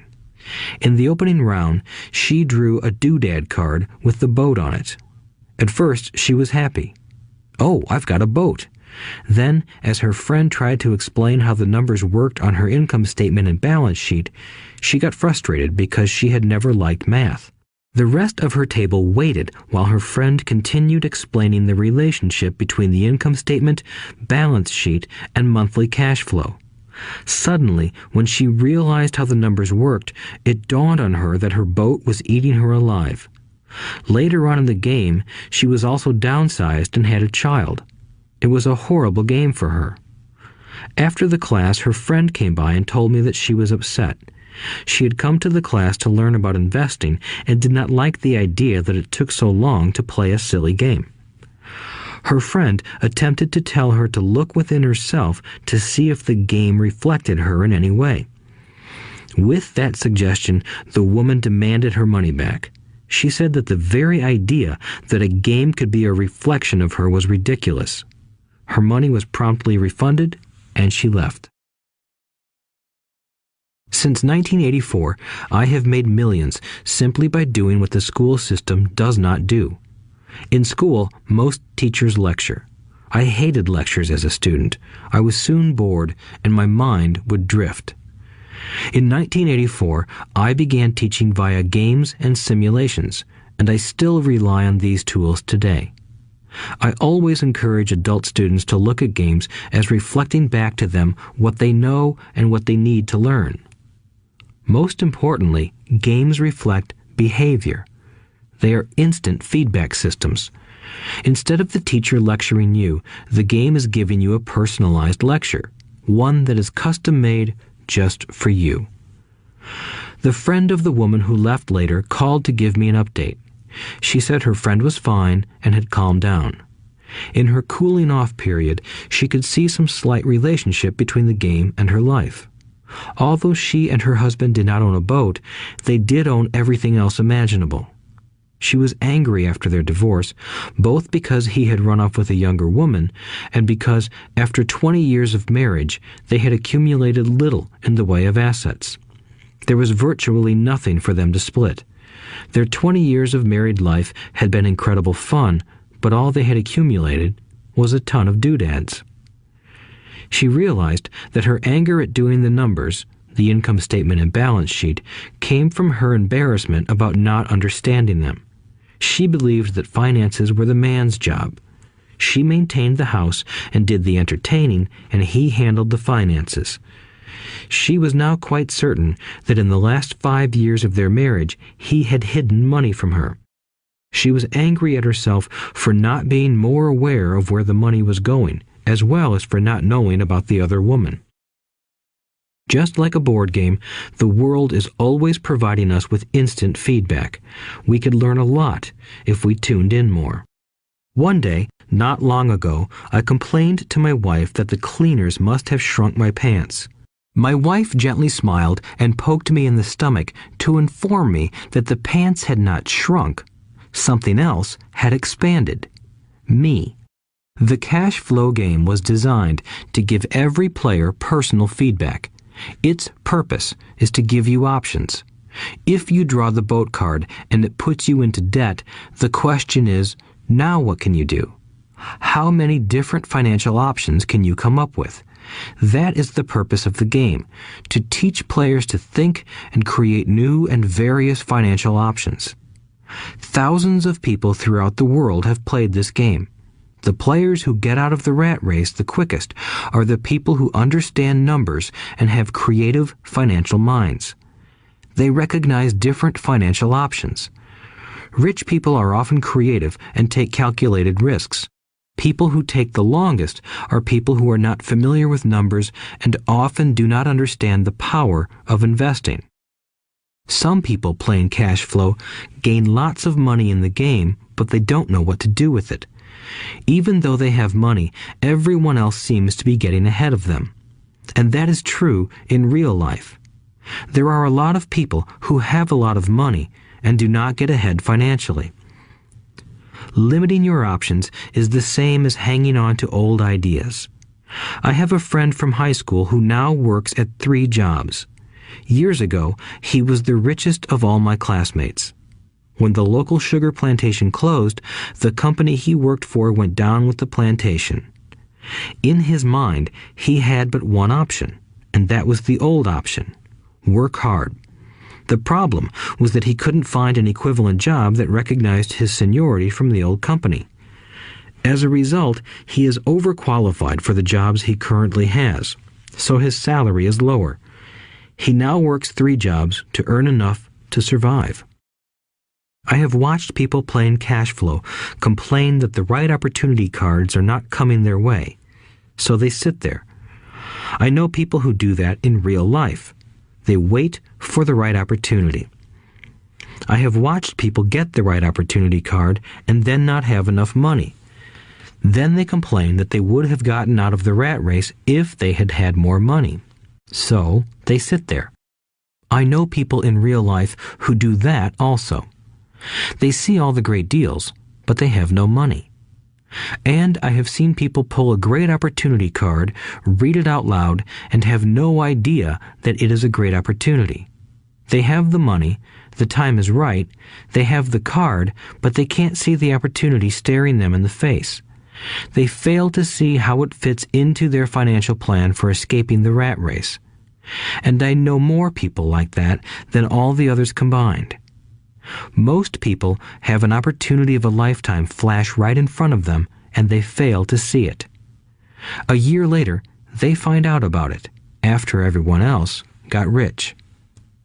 Financial intelligence is simply having more options. If the opportunities aren't coming your way, what else can you do to improve your financial position? If an opportunity lands in your lap and you have no money and the bank won't talk to you, what else can you do to get the opportunity to work in your favor?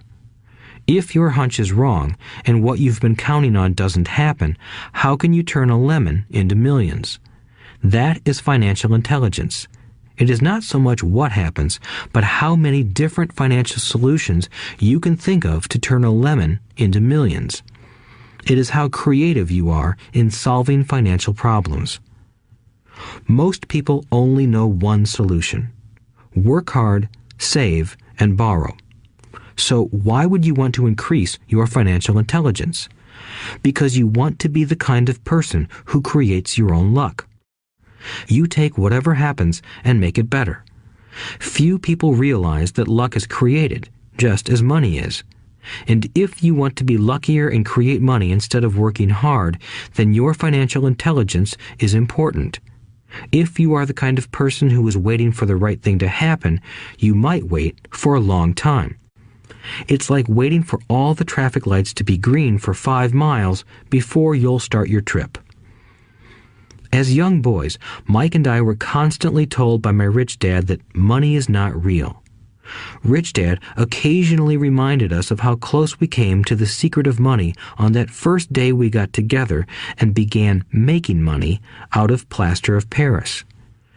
The poor and middle class work for money, he would say. The rich make money. The more real you think money is, the harder you will work for it. If you can grasp the idea that money is not real, you will grow richer faster. What is it? Was a question Mike and I often came back with. What is money if it is not real? What we agree it is, was all Richdad would say. The single most powerful asset we all have is our mind. If it is trained well, it can create enormous wealth seemingly instantaneously. An untrained mind can also create extreme poverty that can crush a family for generations. In the information age, money is increasing exponentially. A few individuals are getting ridiculously rich from nothing, just ideas and agreements. If you ask many people who trade stocks or other investments for a living, they see it done all the time. Often, millions can be made instantaneously from nothing. And by nothing, I mean no money was exchanged. It is done via agreement, a hand signal in a trading pit, a blip on a trader's screen in Lisbon from a trader's screen in Toronto and back to Lisbon, a call to my broker to buy and a moment later to sell. Money did not change hands. Agreements did. So why develop your financial genius? Only you can answer that. I can tell you why I have been developing this area of my intelligence. I do it because I want to make money fast. Not because I need to, but because I want to. It is a fascinating learning process. I develop my financial IQ because I want to participate in the fastest game and biggest game in the world. And, in my own small way, I would like to be part of this unprecedented evolution of humanity, the era where humans work purely with their minds and not with their bodies. Besides, it is where the action is. It is what is happening. It's hip, it's scary, and it's fun.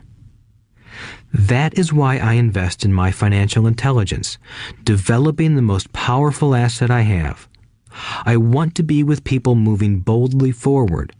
I do not want to be with those left behind.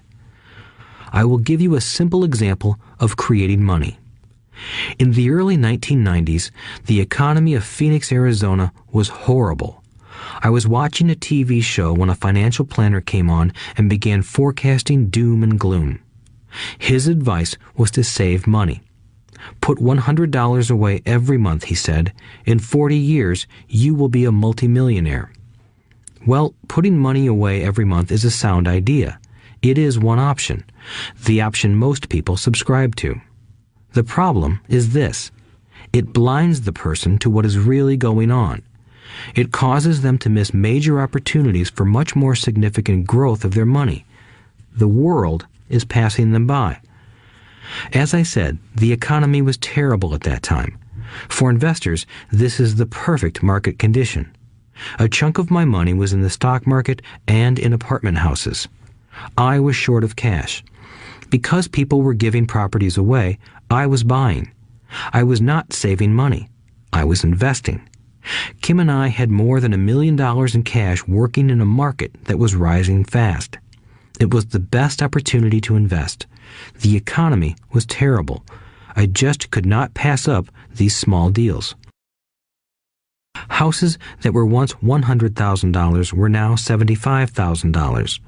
But instead of shopping with local real estate agents, I began shopping at the bankruptcy attorney's office or the courthouse steps. In these shopping places, a $75,000 house could sometimes be bought for $20,000 or less. For $2,000, which was loaned to me from a friend for 90 days for $200, I gave an attorney a cashier's check as a down payment. While the acquisition was being processed, I ran an ad advertising a $75,000 house for only $60,000 and no money down. The phone rang hard and heavy. Prospective buyers were screened, and once the property was legally mine, all the prospective buyers were allowed to look at the house. It was a feeding frenzy. The house sold in a few minutes. I asked for a $2,500 processing fee, which they gladly handed over, and the escrow and title company took over from there. I returned the $2,000 to my friend with an additional $200. He was happy, the home buyer was happy, the attorney was happy, and I was happy. I had sold a house for $60,000 that cost me $20,000. The $40,000 was created from money in my asset column in the form of a promissory note from the buyer. Total working time, 5 hours. So, now that you are on your way to becoming more financially literate and skilled at reading numbers, I will tell you why this is an example of money being invented. During this depressed market, Kim and I were able to do 6 of these simple transactions in our spare time. While the bulk of our money was in larger properties and the stock market, we were able to create more than $190,000 in assets, notes at 10% interest, in those 6 buy, create, and sell transactions. That comes to approximately $19,000 a year income, much of it sheltered through our private corporation. Much of that $19,000 a year goes to pay for our company cars, gas, trips, insurance, dinners with clients, and other things. By the time the government gets a chance to tax that income, it's been spent on legally allowed pre-tax expenses. This was a simple example of how money is invented, created, and protected using financial intelligence.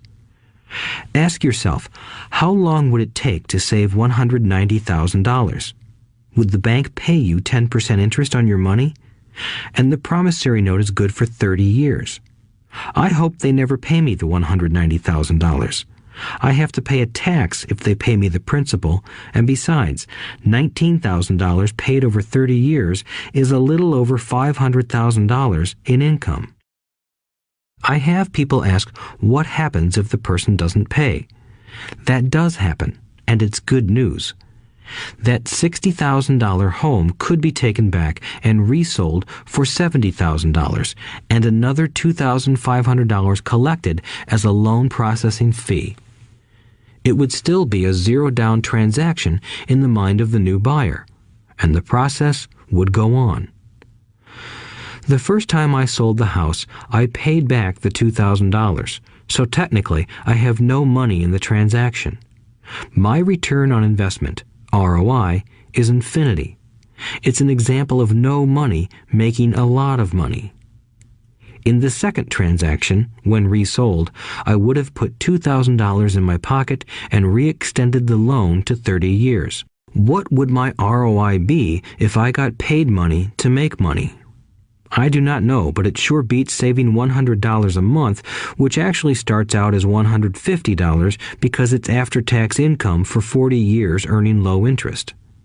And again, you're taxed on the interest. That is not too intelligent. It may be safe, but it's not smart.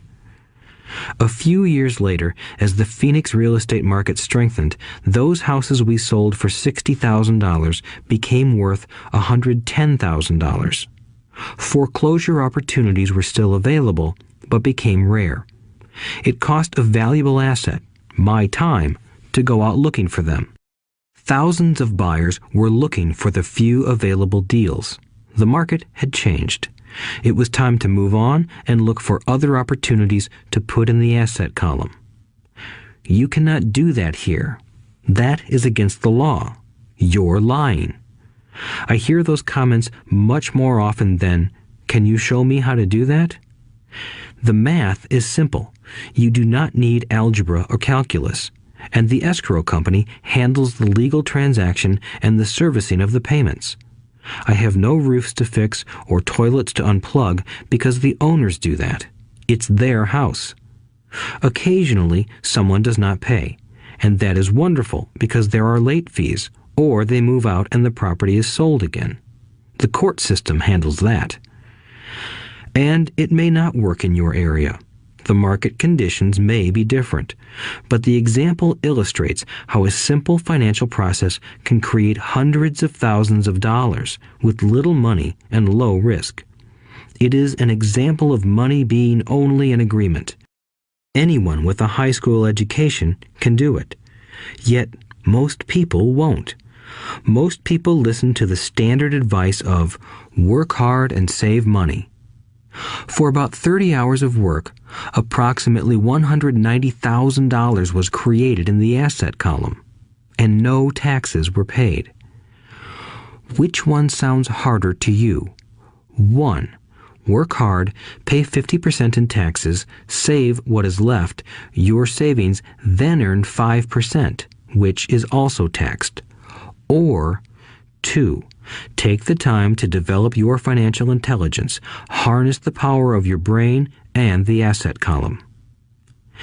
If you use option number 1, be sure to factor in how much time it takes you to save $190,000. Time is one of your greatest assets. Now, you may understand why I silently shake my head when I hear parents say, "My child is doing well in school and receiving a good education." It may be good, but is it adequate? I know the above investment strategy is a small one. It is used to illustrate how small can grow into big. Again, my success reflects the importance of a strong financial foundation, which starts with a strong financial education. I have said it before, but it's worth repeating. Financial intelligence is made up of these 4 main technical skills. 1. Accounting. Accounting is financial literacy, or the ability to read numbers. This is a vital skill if you want to build businesses or investments. 2. Investing. Investing is the science of money making money. 3. Understanding markets. Understanding markets is the science of supply and demand. Alexander Graham Bell gave the market what it wanted. So did Bill Gates.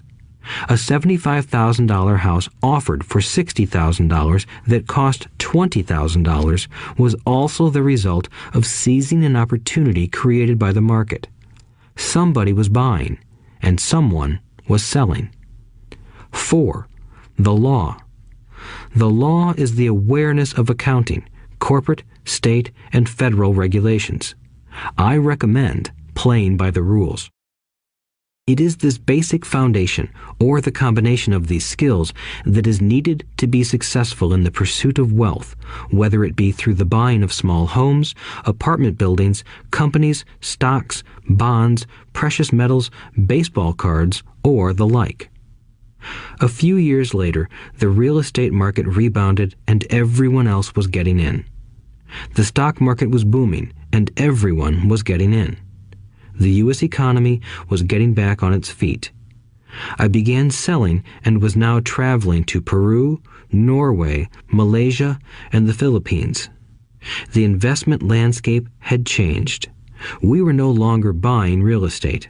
Now I just watch the values climb inside the asset column and will probably begin selling.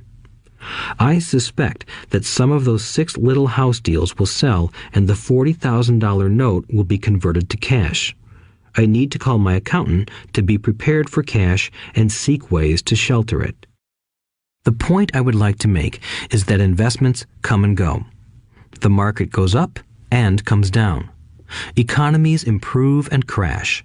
The world is always handing you opportunities of a lifetime, every day of your life, but all too often we fail to see them. But they are there. And the more the world changes and the more technology changes, the more opportunities there will be to allow you and your family to be financially secure for generations to come. So why bother developing your financial intelligence? Again, only you can answer that. I know why I continue to learn and develop. I do it because I know there are changes coming. I'd rather welcome change than cling to the past. I know there will be market booms and market crashes. I want to continually develop my financial intelligence because at each market change, some people will be on their knees begging for their jobs. Others, meanwhile, will take the lemons that life hands them, and we are all handed lemons occasionally, and turn them into millions. That's financial intelligence. I am often asked about the lemons I have turned into millions. I hesitate using many more examples of personal investments because I am afraid it comes across as bragging or tooting my own horn. That is not my intention. I use the examples only as numerical and chronological illustrations of actual and simple cases. I use the examples because I want you to know that it is easy. And the more familiar you become with the 4 pillars of financial intelligence, the easier it becomes. Personally, I use 2 main vehicles to achieve financial growth: real estate and small cap stocks. I use real estate as my foundation. Day in and day out, my properties provide cash flow and occasional spurts of growth and value. The small cap stocks are used for fast growth. I do not recommend anything that I do. The examples are just that, examples. If the opportunity is too complex and I do not understand the investment, I don't do it. Simple math and common sense are all you need to do well financially. There are 5 reasons for using examples. 1. To inspire people to learn more. 2. To let people know it is easy if the foundation is strong. 3. To show that anyone can achieve great wealth. 4. To show that there are millions of ways to achieve your goals. 5. To show that it's not rocket science. In 1989, I used to jog through a lovely neighborhood in Portland, Oregon. It was a suburb that had little gingerbread houses. They were small and cute. I almost expected to see Little Red Riding Hood skipping down the sidewalk on her way to Granny's. There were for sale signs everywhere. The timber market was terrible. The stock market had just crashed, and the economy was depressed. On one street, I noticed a for sale sign that was up longer than most. It looked old. Jogging past it one day, I ran into the owner, who looked troubled. "What are you asking for your house?" I asked. The owner turned and smiled weakly. "Make me an offer," he said. "It's been for sale for over a year. Nobody even comes by anymore to look at it." "I'll look," I said, and I bought the house a half hour later for $20,000 less than his asking price. It was a cute little 2-bedroom home with gingerbread trim on all the windows. It was light blue with gray accents and had been built in 1930. Inside, there was a beautiful rock fireplace, as well as 2 tiny bedrooms. It was a perfect rental house. I gave the owner $5,000 down for a $45,000 house that was really worth $65,000, except that no one wanted to buy it. The owner moved out in a week, happy to be free, and my first tenant moved in, a local college professor. After the mortgage, expenses, and management fees were paid, I put a little less than $40 in my pocket at the end of each month. Hardly exciting. A year later, the depressed Oregon real estate market had begun to pick up. California investors, flush with money from their still booming real estate market, were moving north and buying up Oregon and Washington. I sold that little house for $95,000 to a young couple from California who thought it was a bargain. My capital gains of approximately $40,000 were placed into a 1031 tax-deferred exchange, and I went shopping for a place to put my money. In about a month, I found a 12-unit apartment house right next to the Intel plant in Beaverton, Oregon. The owners lived in Germany, had no idea what the place was worth, and again, just wanted to get out of it. I offered $275,000 for a $450,000 building. They agreed to $300,000. I bought it and held it for 2 years. Utilizing the same 1031 exchange process, we sold the building for $495,000 and bought a 30-unit apartment building in Phoenix, Arizona. We had moved to Phoenix by then to get out of the rain and needed to sell anyway. Like the former Oregon market, the real estate market in Phoenix was depressed. The price of the 30-unit apartment building in Phoenix was $875,000, with $225,000 down. The cash flow from the 30 units was a little over $5,000 a month.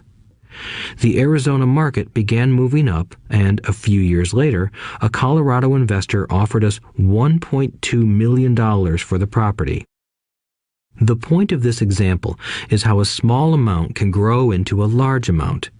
Again, it is a matter of understanding financial statements, investment strategies, a sense of the market, and the laws. If people are not versed in these subjects, then obviously they must follow standard dogma, which is to play it safe, diversify, and only invest in secure investments. The problem with secure investments is that they are often sanitized, that is, made so safe that the gains are less. Most large brokerage houses will not touch speculative transactions in order to protect themselves and their clients, and that is a wise policy. The really hot deals are not offered to people who are novices. Often, the best deals that make the rich even richer are reserved for those who understand the game. It is technically illegal to offer speculative deals to someone who is considered not sophisticated, but of course, it happens. The more sophisticated I get, the more opportunities come my way. Another case for developing your financial intelligence over a lifetime is simply that more opportunities are presented to you. And the greater your financial intelligence, the easier it is to tell whether a deal is good. It's your intelligence that can spot a bad deal or make a bad deal good. The more I learn, and there is a lot to learn, the more money I make simply because I gain experience and wisdom as the years go on. I have friends who are playing it safe, working hard at their profession and failing to gain financial wisdom, which does take time to develop. My overall philosophy is to plant seeds inside my asset column. That is my formula. I start small and plant seeds. Some grow, some don't. Inside our real estate corporation, we have property worth several $1 million. It is our own right, or real estate investment trust. The point I'm making is that most of those millions started out as little $5,000 to $10,000 investments. All of those down payments were fortunate to catch a fast-rising market and increase tax-free. We traded in and out several times over a number of years. We also own a stock portfolio, surrounded by a corporation that Kim and I call our personal mutual fund. We have friends who deal specifically with investors like us who have extra money each month to invest. We buy high-risk, speculative private companies that are just about to go public on a stock exchange in the United States or Canada. An example of how fast gains can be made are 100,000 shares purchased for 25 cents each before the company goes public. 6 months later, the company is listed, and the 100,000 shares now are worth $2 each. If the company is well managed, the price keeps going up, and the stock may go to $20 or more per share. There are years when our $25,000 has gone to $1 million in less than a year. It is not gambling if you know what you're doing. It is gambling if you're just throwing money into a deal and praying. The idea in anything is to use your technical knowledge, wisdom, and love of the game to cut the odds down, to lower the risk. Of course, there is always risk. It is financial intelligence that improves the odds. Thus, what is risky for one person is less risky to someone else. That is the primary reason I constantly encourage people to invest more in their financial education than in stocks, real estate, or other markets. The smarter you are, the better chance you have of beating the odds. The stock plays I personally invested in were extremely high risk for most people and absolutely not recommended. I have been playing that game since 1979 and have paid more than my share in dues. But if you will review why investments such as these are high risk for most people, you may be able to set your life up differently, so that the ability to take $25,000 and turn it into $1 million in a year is low risk for you. As stated earlier, nothing I have written is a recommendation. It is only used as an example of what is simple and possible. What I do is small potatoes in the grand scheme of things. Yet, for the average individual, a passive income of more than $100,000 a year is nice and not hard to achieve. Depending on the market and how smart you are, it could be done in 5 to 10 years. If you keep your living expenses modest, $100,000 coming in as additional income is pleasant, regardless of whether you work. You can work if you like, or take time off if you choose, and use the government tax system in your favor rather than against you. My personal basis is real estate. I love real estate because it's stable and slow-moving. I keep the base solid. The cash flow is fairly steady and, if properly managed, has a good chance of increasing in value. The beauty of a solid base of real estate is that it allows me to take greater risks, as I do with speculative stocks. If I make great profits in the stock market, I pay my capital gains tax on the gain and then reinvest what's left in real estate, again further securing my asset foundation. A last word on real estate. I have traveled all over the world and taught investing. In every city, I hear people say you cannot buy real estate cheap. That is not my experience. Even in New York or Tokyo, or just on the outskirts of the city, prime bargains are overlooked by most people. In Singapore, with their high real estate prices, there are still bargains to be found within a short driving distance. So whenever I hear someone say, "You can't do that here," pointing at me, I remind them that maybe the real statement is, "I don't know how to do that here. Yet." Great opportunities are not seen with your eyes. They are seen with your mind. Most people never get wealthy simply because they are not trained financially to recognize opportunities right in front of them. I am often asked, how do I start?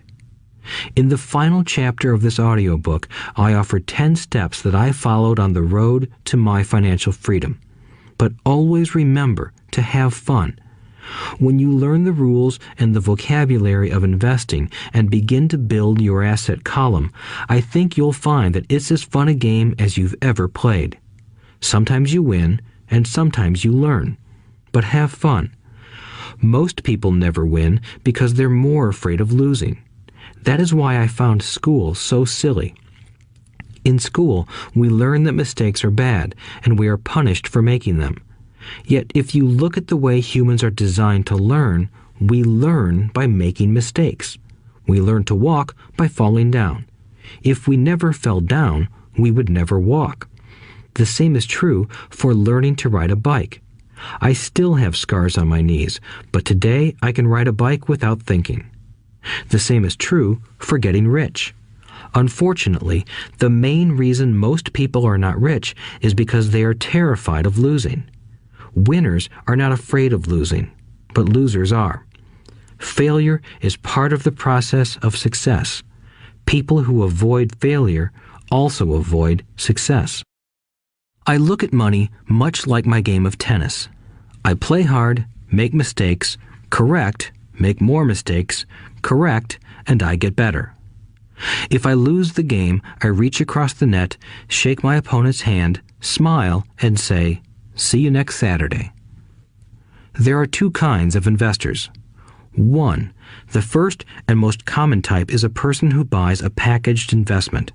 They call a retail outlet, such as a real estate company, a stockbroker, or a financial planner, and they buy something. It could be a mutual fund, a right, a stock, or bond. It is a clean and simple way of investing. An analogy would be a shopper who goes to a computer store and buys a computer right off the shelf. 2. The second type is an investor who creates investments. This investor usually assembles a deal in the same way a person who buys components builds a computer. I do not know the first thing about putting components of a computer together, but I do know how to put pieces of opportunities together, or know people who know how. It is this second type of investor who is the more professional investor. Sometimes it may take years for all the pieces to come together. And sometimes they never do. It is this second type of investor that my rich dad encouraged me to be. It is important to learn how to put the pieces together, because that is where the huge wins reside, and sometimes some huge losses if the tide goes against you. If you want to be the second type of investor, you need to develop 3 main skills. These skills are in addition to those required to become financially intelligent.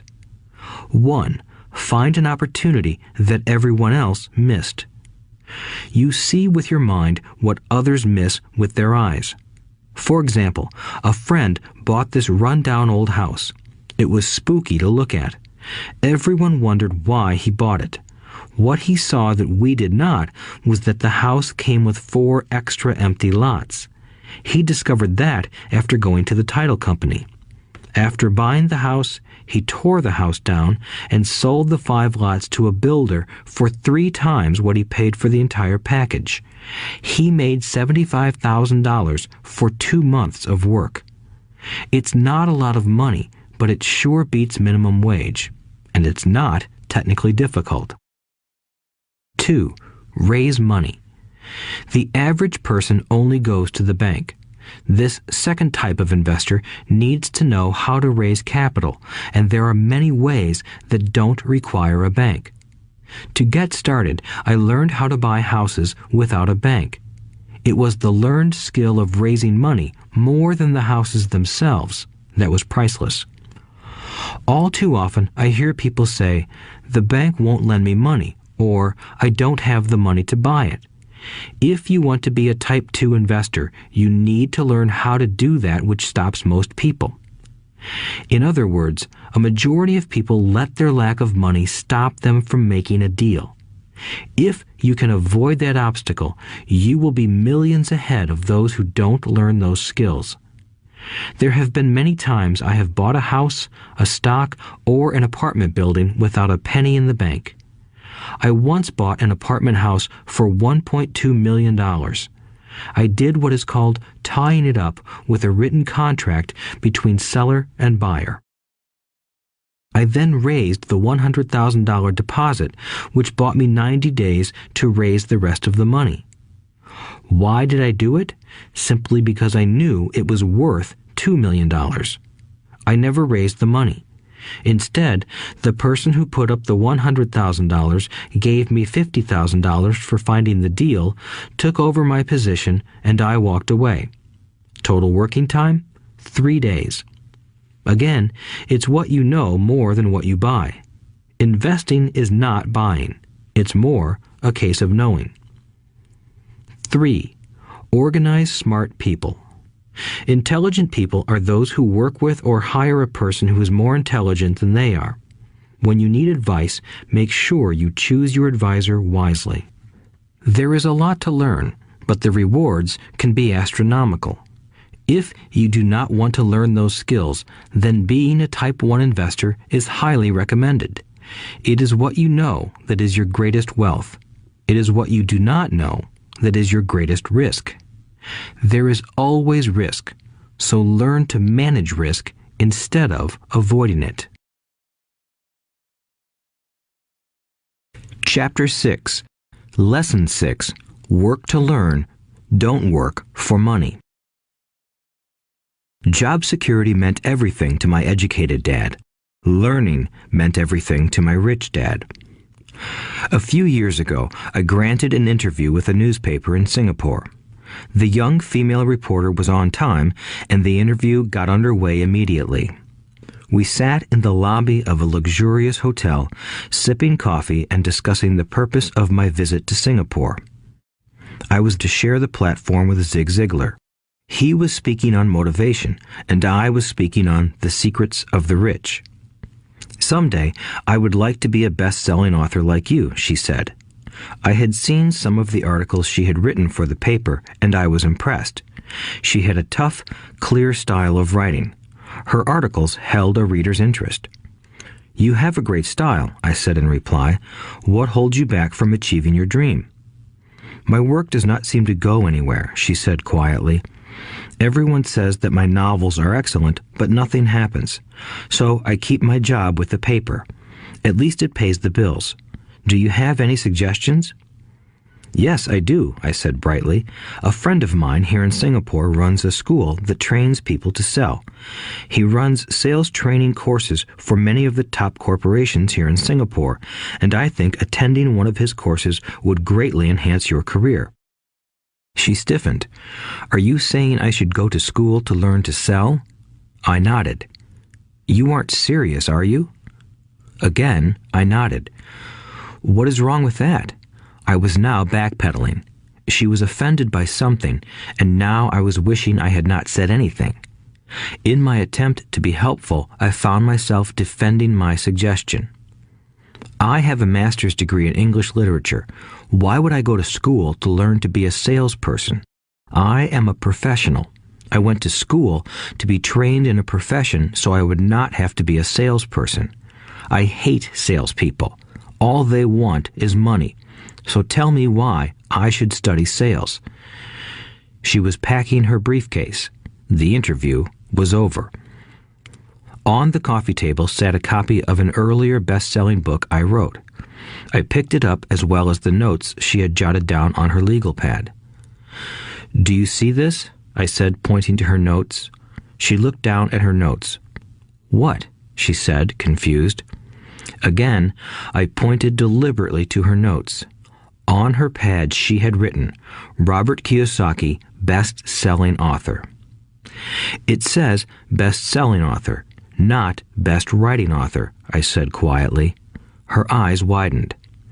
I am a terrible writer, I said. You are a great writer. I went to sales school. You have a master's degree. Put them together, and you get a best-selling author and a best-writing author. Anger flared from her eyes. I'll never stoop so low as to learn how to sell. People like you have no business writing.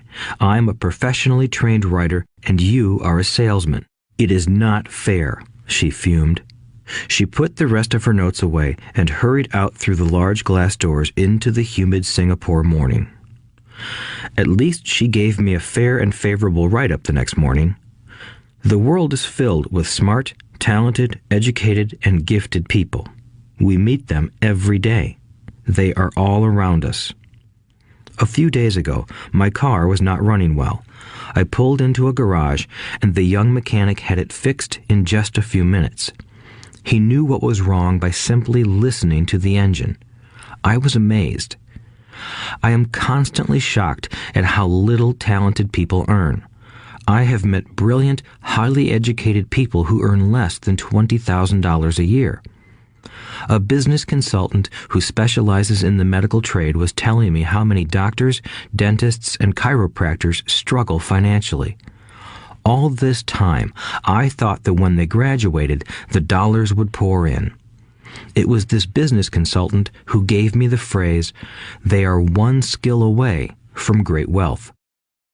What this phrase means is that most people need only to learn and master one more skill, and their income would jump exponentially. I have mentioned before that financial intelligence is a synergy of accounting, investing, marketing, and law. Combine those 4 technical skills, and making money with money is easier than most people would believe.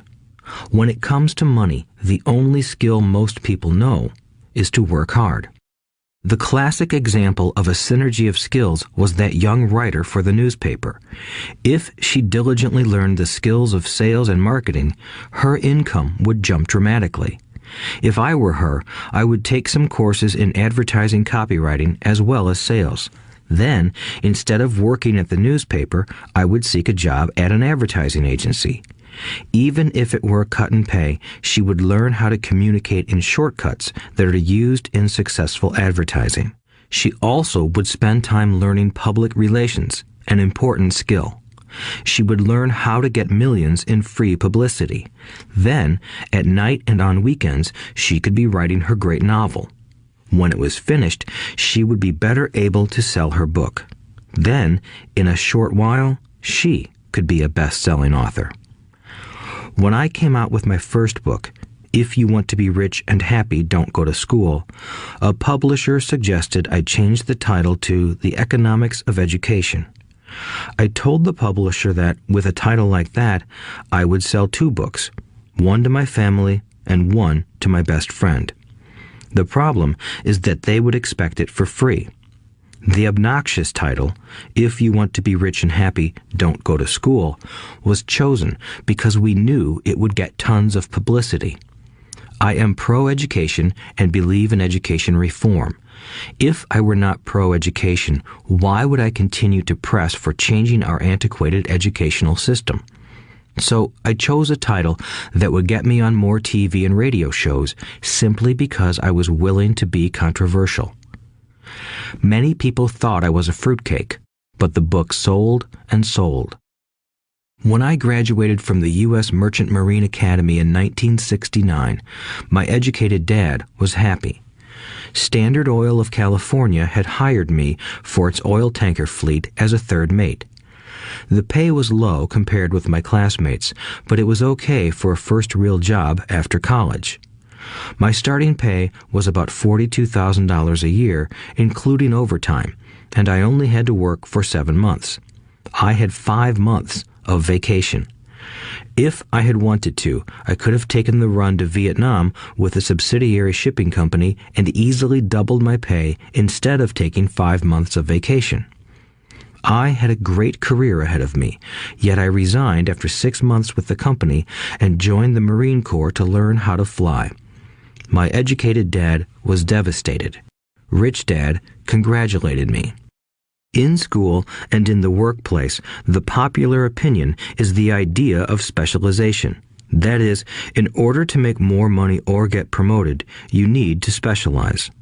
That is why medical doctors immediately begin to seek a specialty such as orthopedics or pediatrics.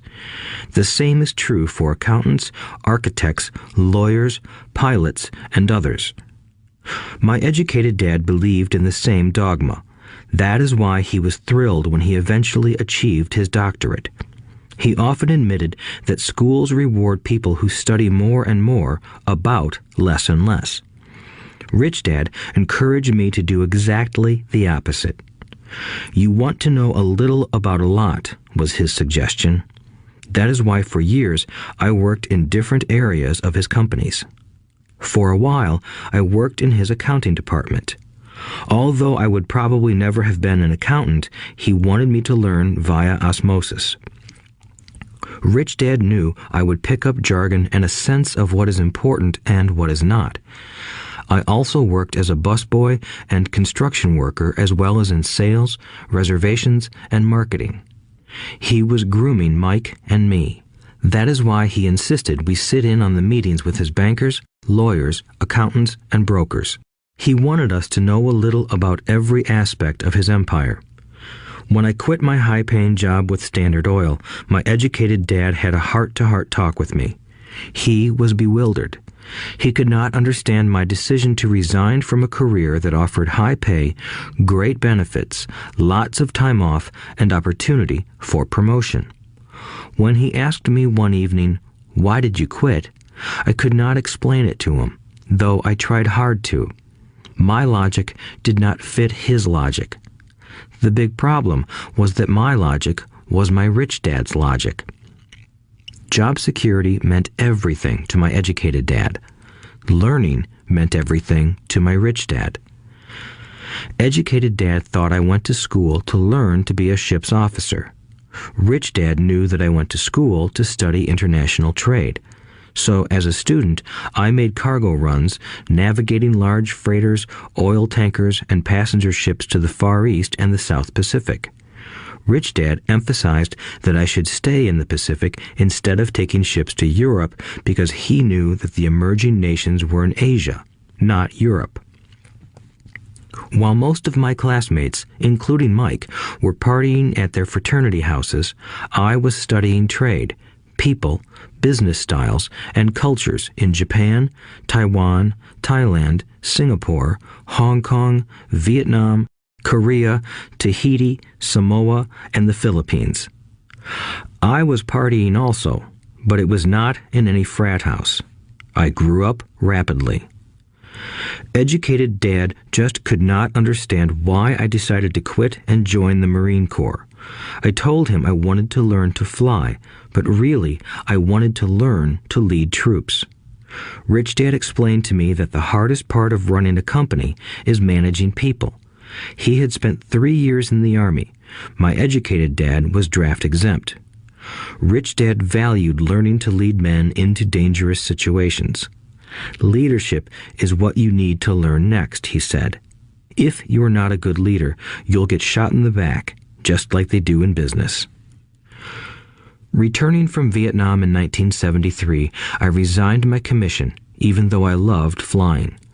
I found a job with Xerox Corporation. I joined it for one reason, and it was not for the benefits. I was a shy person, and the thought of selling was the most frightening subject in the world. Xerox has one of the best sales trainings programs in America. Richdad was proud of me. My educated dad was ashamed. Being an intellectual, he thought that salespeople were below him. I worked with Xerox for 4 years until I overcame my fear of knocking on doors and being rejected. Once I could consistently be in the top 5 in sales, I again resigned and moved on, leaving behind another great career with an excellent company. In 1977, I formed my first company. Richdad had groomed Mike and me to take over companies, so I now had to learn to form them and put them together.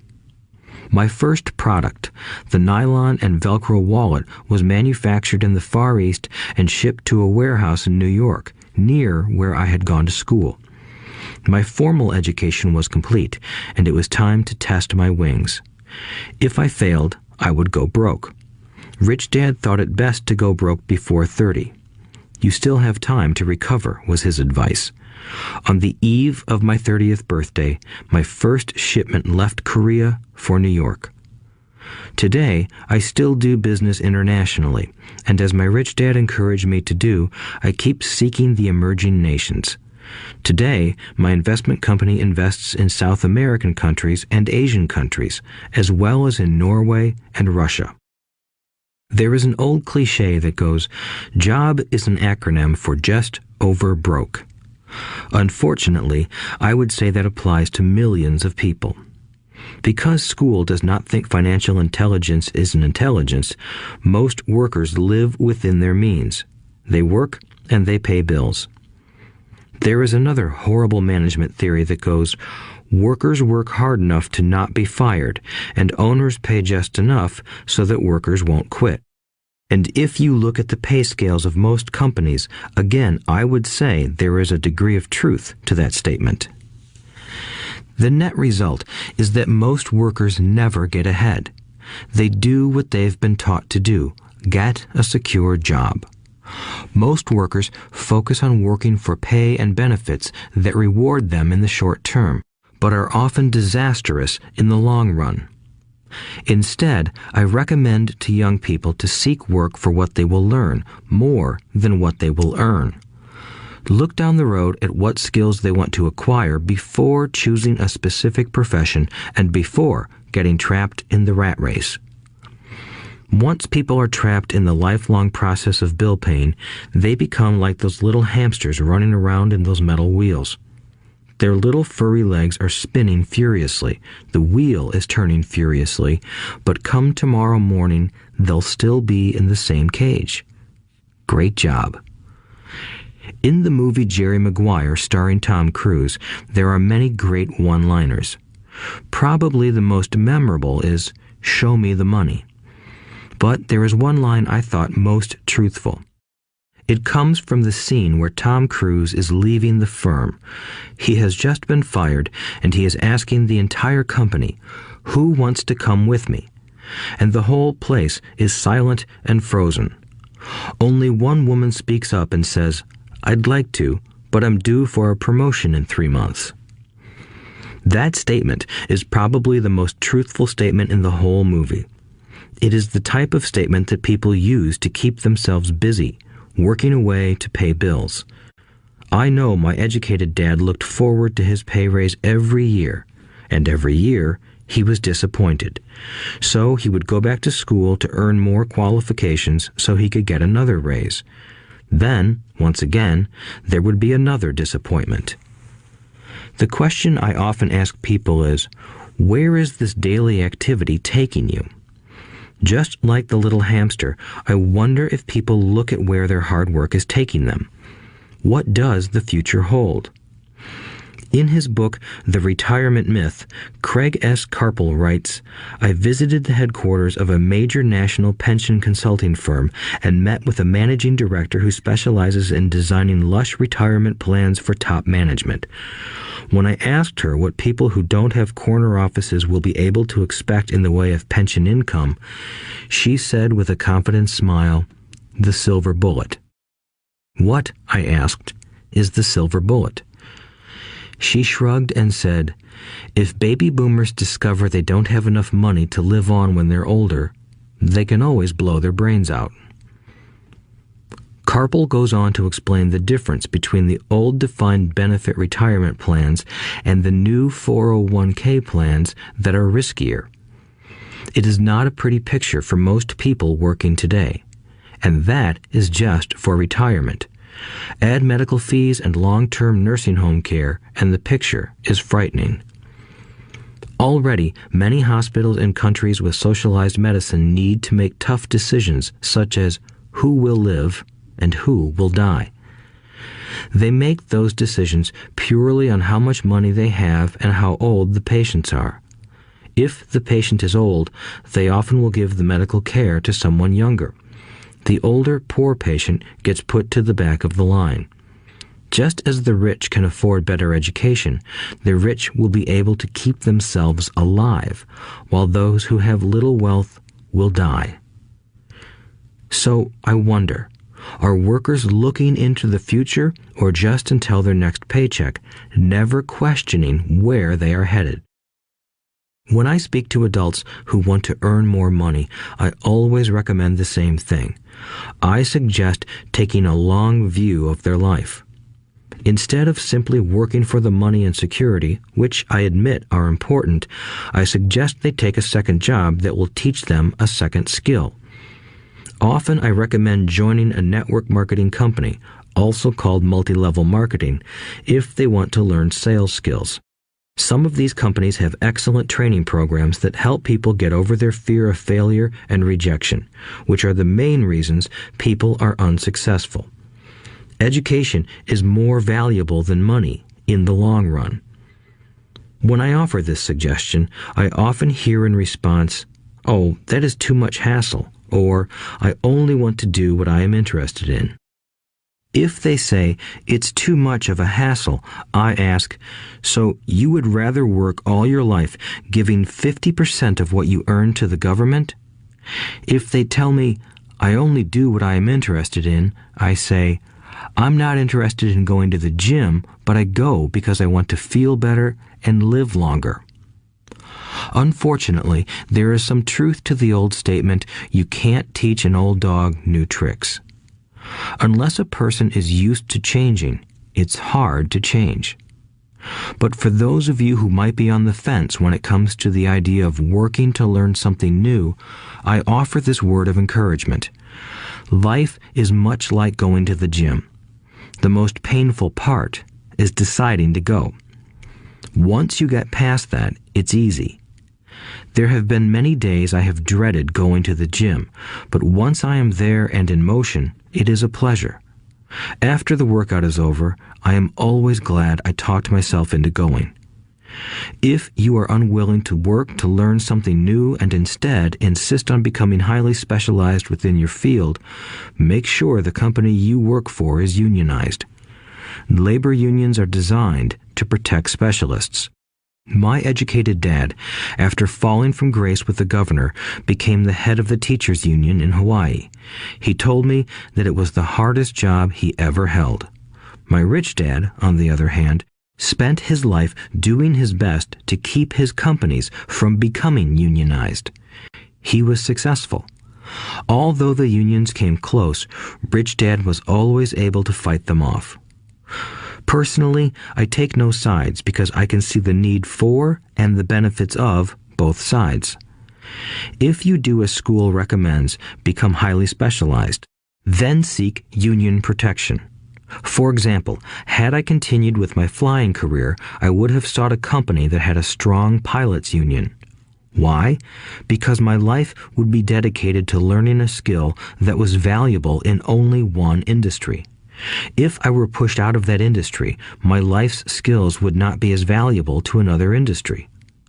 A displaced senior pilot with 100,000 hours of heavy airline transport time, earning $150,000 a year, would have a hard time finding an equivalent high-paying job teaching in school. Skills do not necessarily transfer from industry to industry. Skills the pilots are paid for in the airline industry are not as important in, say, the school system. The same is true even for doctors today. With all the changes in medicine, many medical specialists are needing to conform to medical organizations such as HMOs. School teachers definitely need to be union members. Today in America, the teachers' union is the largest and the richest labor union of all. The NEA, the National Education Association, has tremendous political clout. Teachers need the protection of their union because their skills are also of limited value to an industry outside of education. So the rule of thumb is, highly specialized, then unionize. It's the smart thing to do. When I ask the classes I teach, how many of you can cook a better hamburger than McDonald's, almost all the students raise their hands. I then ask, so if most of you can cook a better hamburger, how come McDonald's makes more money than you? The answer is obvious. McDonald's is excellent at business systems. The reason so many talented people are poor is because they focus on building a better hamburger and know little to nothing about business systems. A friend of mine in Hawaii is a great artist. He makes a sizable amount of money. One day, his mother's attorney called to tell him that she had left him $35,000. That is what was left of her estate after the attorney and the government took their shares. Immediately, he saw an opportunity to increase his business by using some of this money to advertise. 2 months later, his first 4-color full-page ad appeared in an expensive magazine that targeted the very rich. The ad ran for 3 months. He received no replies from the ad, and all of his inheritance is now gone. He now wants to sue the magazine for misrepresentation. This is a common case of someone who can build a beautiful hamburger but knows little about business.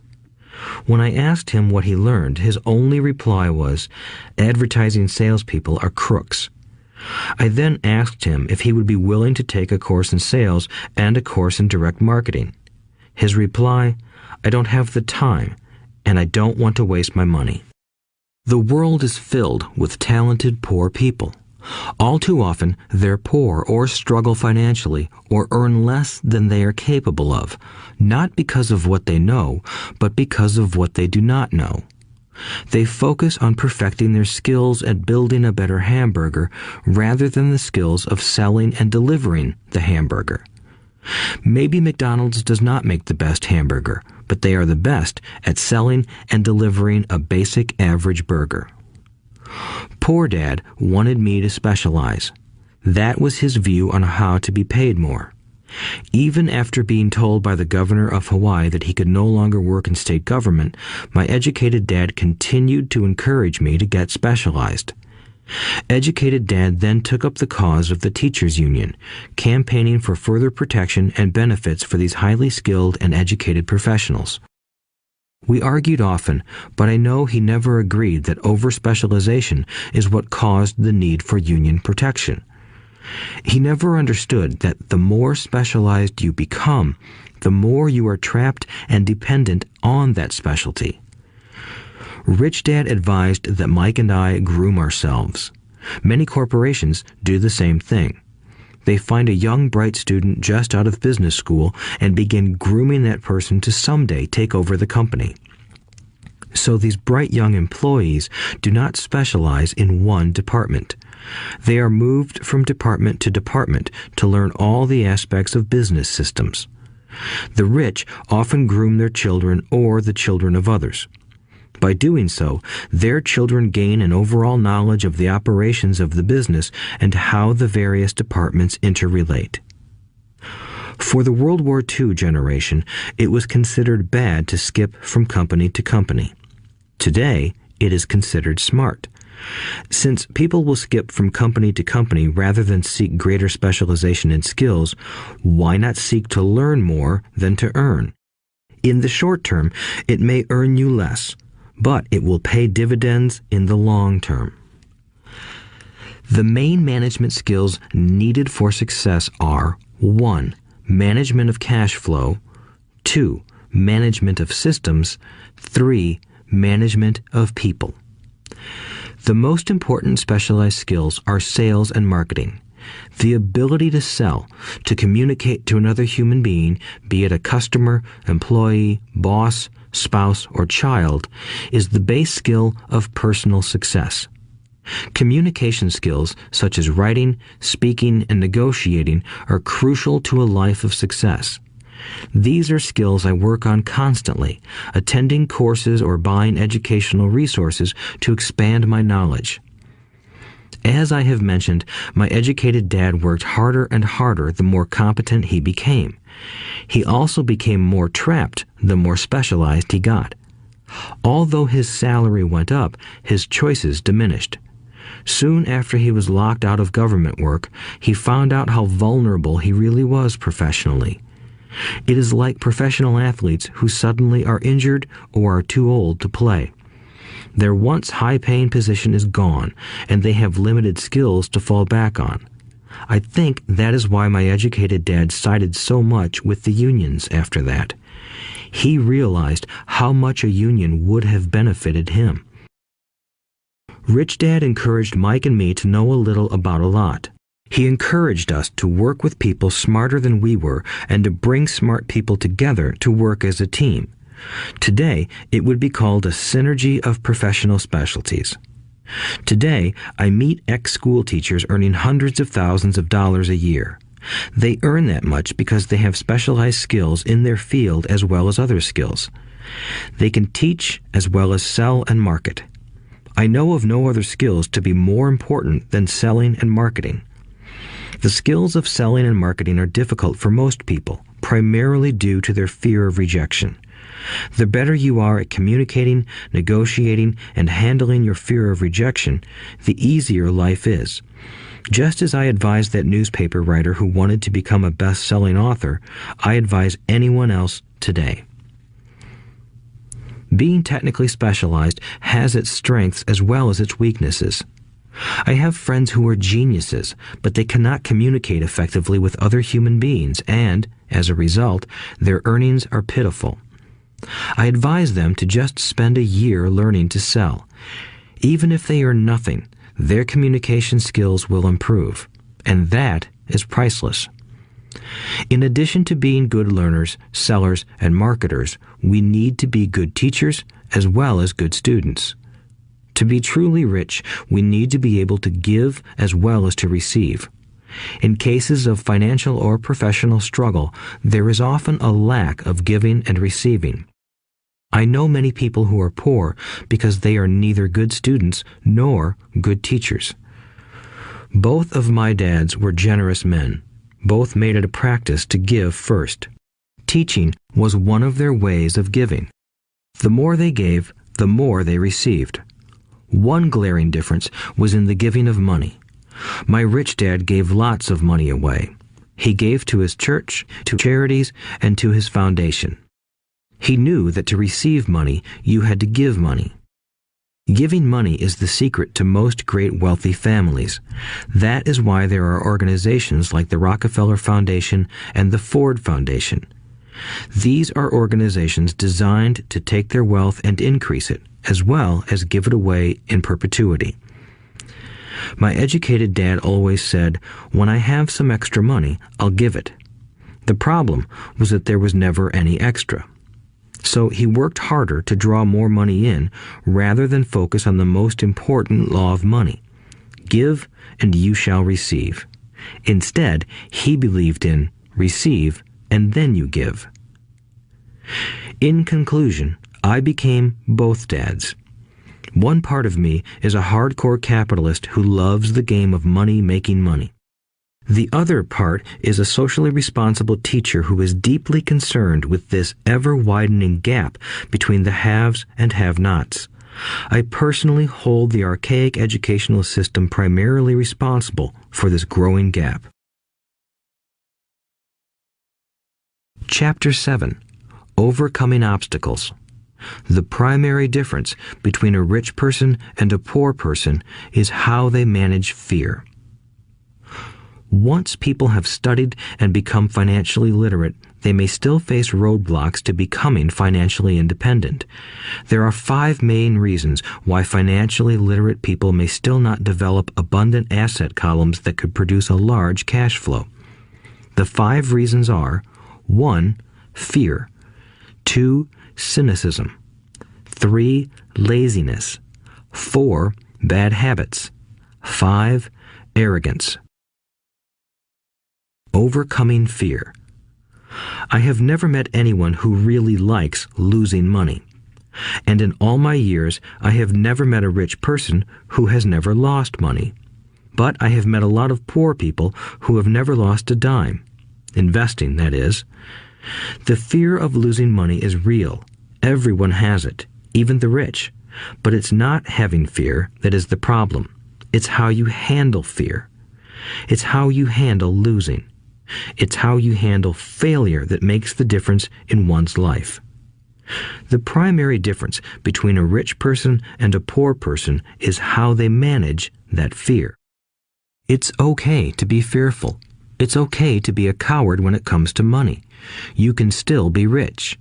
We're all heroes at something and cowards at something else. My friend's wife is an emergency room nurse.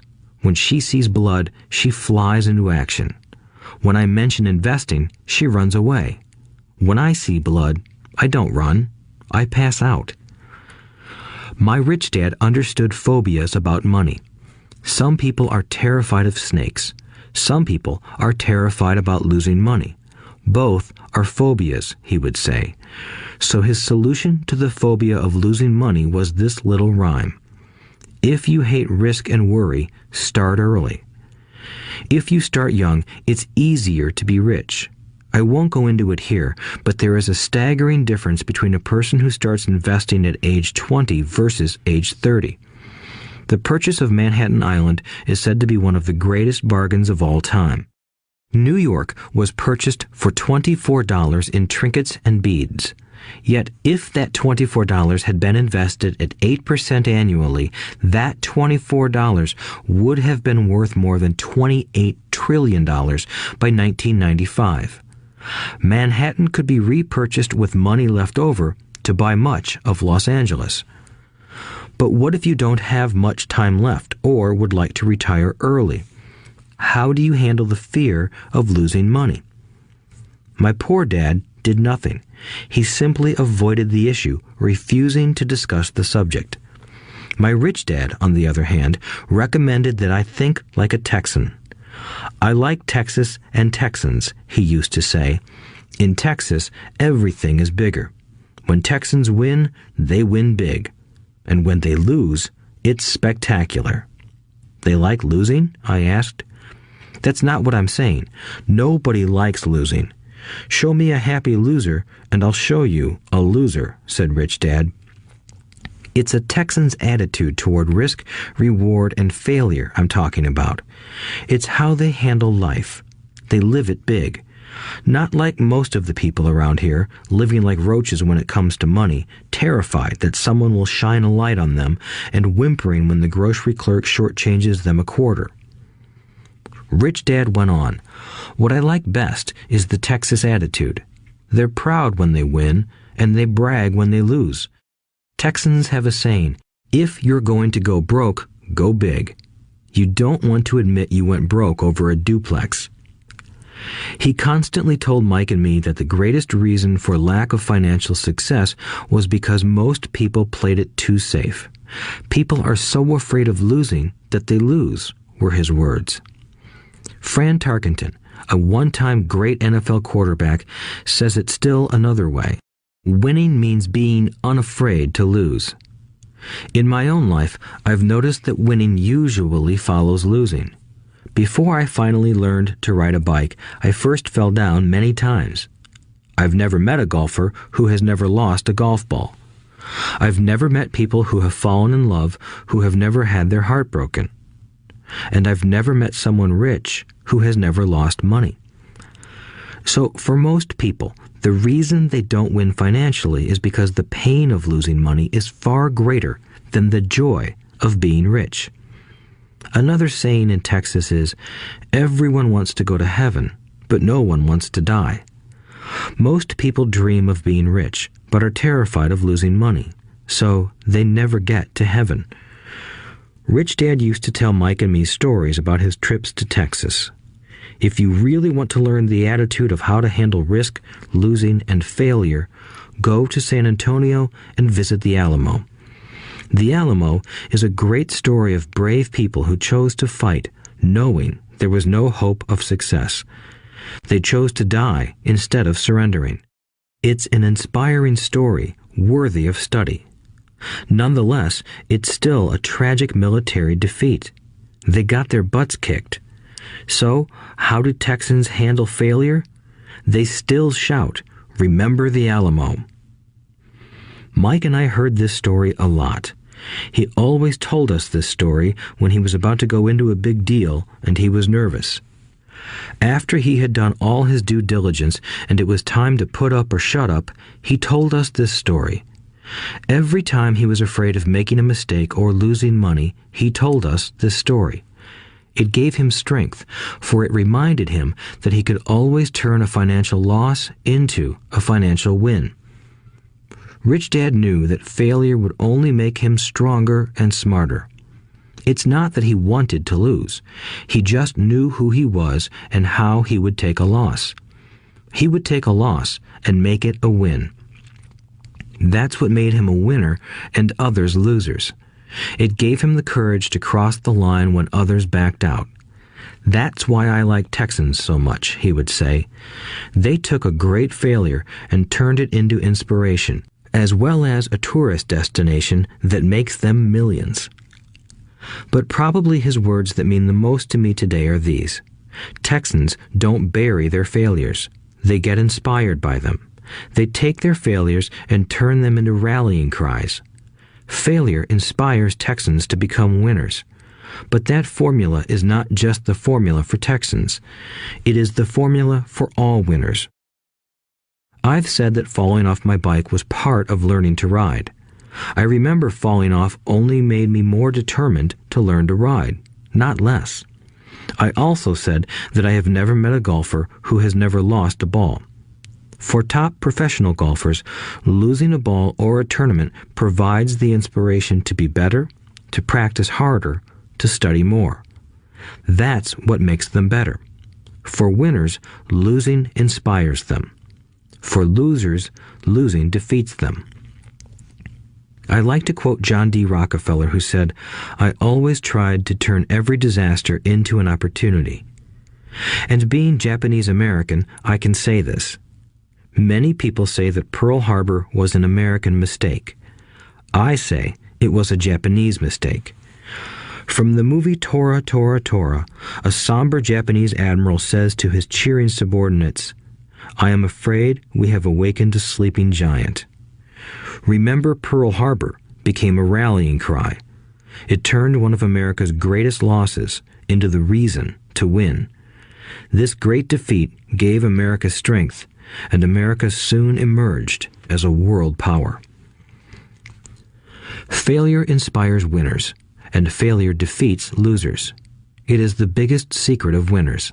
It's the secret that losers do not know. The greatest secret of winners is that failure inspires winning. Thus, they're not afraid of losing. Repeating Fran Tarkenton's quote, "Winning means being unafraid to lose." People like Fran Tarkenton are not afraid of losing because they know who they are. They hate losing, so they know that losing will only inspire them to become better. There is a big difference between hating losing and being afraid to lose. Most people are so afraid of losing money that they lose. They go broke over a duplex. Financially, they play life too safe and too small. They buy big houses and big cars, but not big investments. The main reason that over 90% of the American public struggles financially is because they play not to lose. They don't play to win. They go to their financial planners or accountants or stockbrokers and buy a balanced portfolio. Most have lots of cash in CDs, low-yield bonds, mutual funds that can be traded within a mutual fund family, and a few individual stocks. It is a safe and sensible portfolio, but it is not a winning portfolio. It is a portfolio of someone playing not to lose. Don't get me wrong, it's probably a better portfolio than more than 70% of the population has, and that's frightening. It's a great portfolio for someone who loves safety. But playing it safe and balanced on your investment portfolio is not the way successful investors play the game. If you have little money and you want to be rich, you must first be focused, not balanced. If you look at any successful person, at the start, they were not balanced. Balanced people go nowhere. They stay in one spot. To make progress, you must first go unbalanced. Just look at how you make progress walking. Thomas Edison was not balanced. He was focused.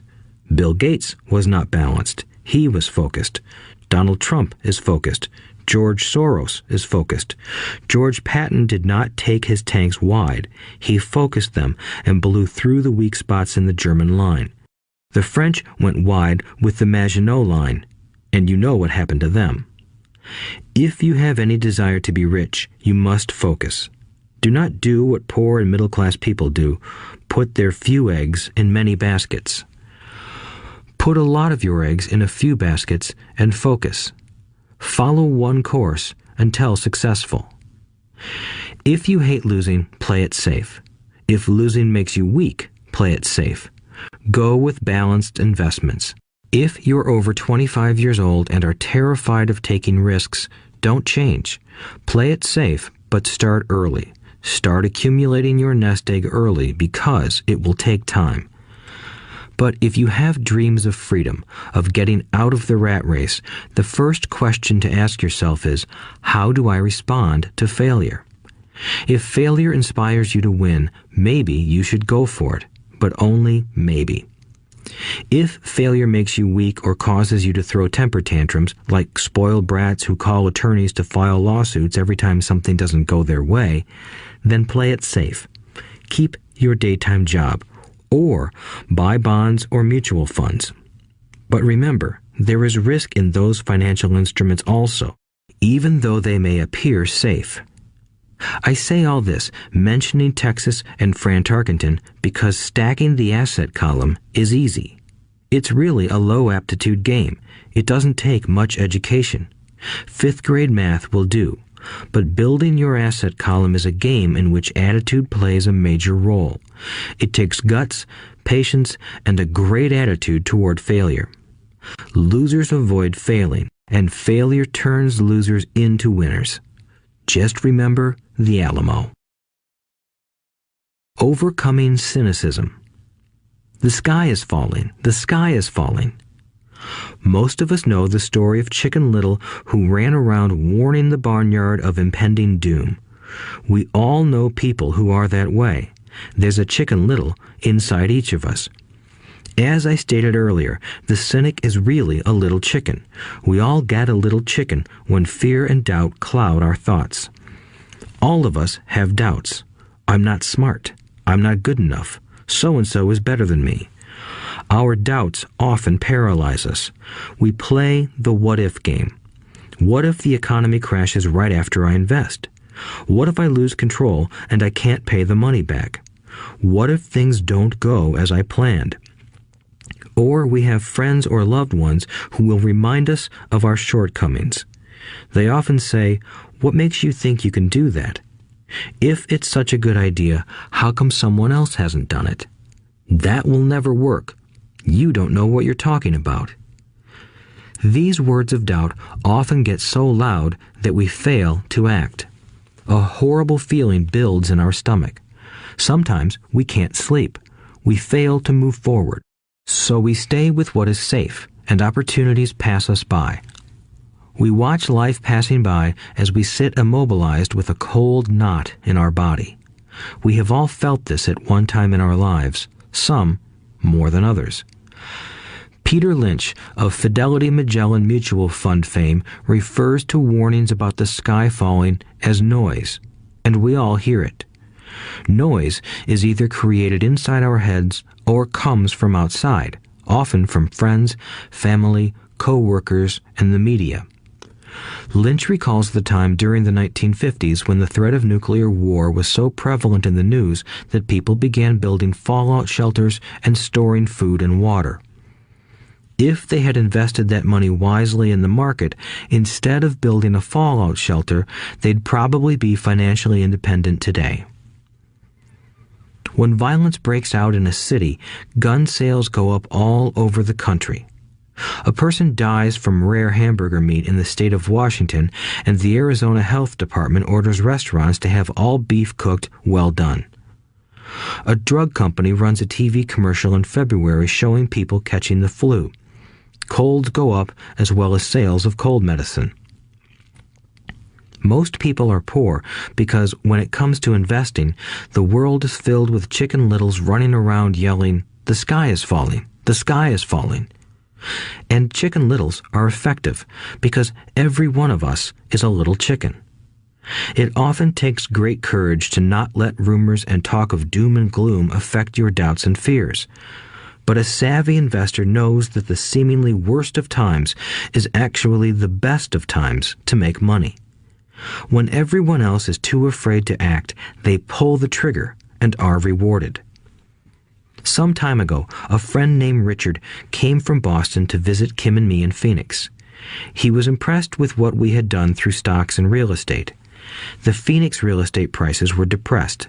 We spent 2 days showing him what we thought were excellent opportunities for cash flow and capital appreciation. Kim and I are not real estate agents. We are strictly investors. After identifying a unit in a resort community, we called an agent who sold it to him that afternoon. The price was a mere $42,000 for a 2-bedroom townhome. Similar units were going for $65,000. He had found a bargain. Excited, he bought it and returned to Boston. 2 weeks later, the agent called to say that our friend had backed out. I called immediately to find out why.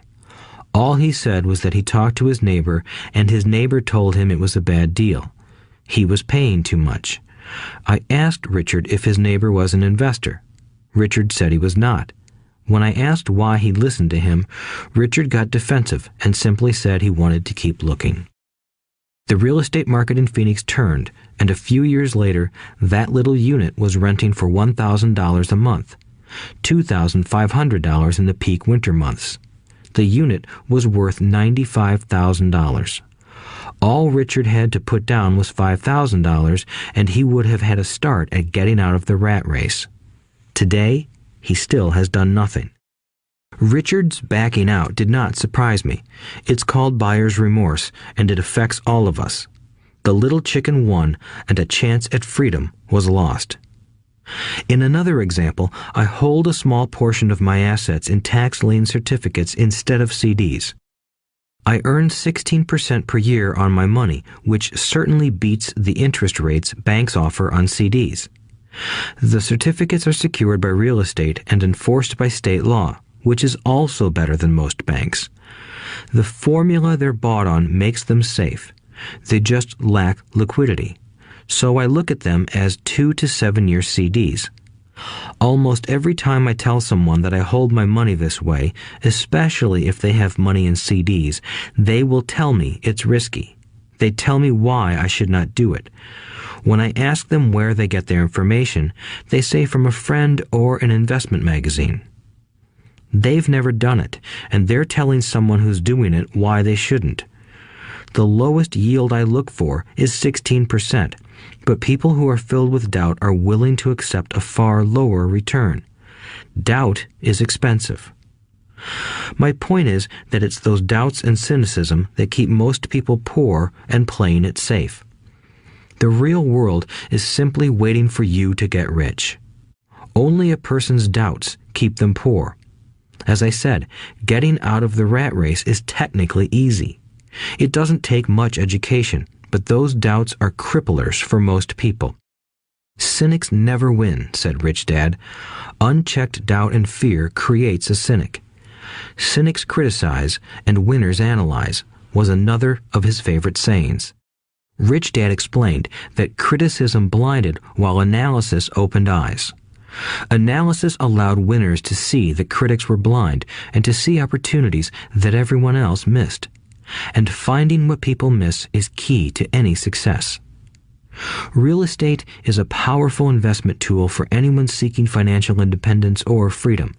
It is a unique investment tool.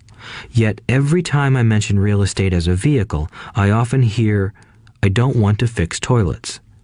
That's what Peter Lynch calls noise. That's what my rich dad would say is the cynic talking, someone who criticizes and does not analyze, someone who lets their doubts and fears close their mind instead of open their eyes. So when someone says, "I don't want to fix toilets, I want to fire back," what makes you think I want to? They're saying a toilet is more important than what they want. I talk about freedom from the rat race, and they focus on toilets. That is the thought pattern that keeps most people poor. They criticize instead of analyze. I don't once hold the key to your success, Richdad would say, because I too do not want to fix toilets. I shop hard for a property manager who does fix toilets. And by finding a great property manager who runs houses or apartments, well, my cash flow goes up. But more importantly, a great property manager allows me to buy a lot more real estate since I don't have to fix toilets. A great property manager is key to success in real estate. Finding a good manager is more important to me than the real estate. A great property manager often hears of great deals before real estate agents do, which makes them even more valuable. That is what Rich Dad meant by, I don't once hold the key to your success. Because I do not want to fix toilets either, I figured out how to buy more real estate and expedite my getting out of the rat race. The people who continue to say, I don't want to fix toilets, often deny themselves the use of this powerful investment vehicle. Toilets are more important than their freedom. In the stock market, I often hear people say, I don't want to lose money. Well, what makes them think I or anyone else likes losing money? They don't make money because they choose to not lose money. Instead of analyzing, they close their minds to another powerful investment vehicle, the stock market. I was riding with a friend past our neighborhood gas station. He looked up and saw that the price of gas was going up and thus the price of oil. My friend is a worrywart, or a Chicken Little. To him, the sky is always going to fall, and it usually does, on him. When we got home, he showed me all the stats as to why the price of oil was going to go up over the next few years, statistics I had never seen before, even though I already owned substantial shares of an existing oil company. With that information, I immediately began looking for and found a new undervalued oil company that was about to find some oil deposits. My broker was excited about this new company, and I bought 15,000 shares for 65 cents per share. 3 months later, this same friend and I drove by the same gas station, and sure enough, the price per gallon had gone up nearly 15%. Again, the Chicken Little worried and complained. I smiled, because a month earlier, that little oil company hit oil, and those 15,000 shares went up to more than $3 per share since he had first given me the tip.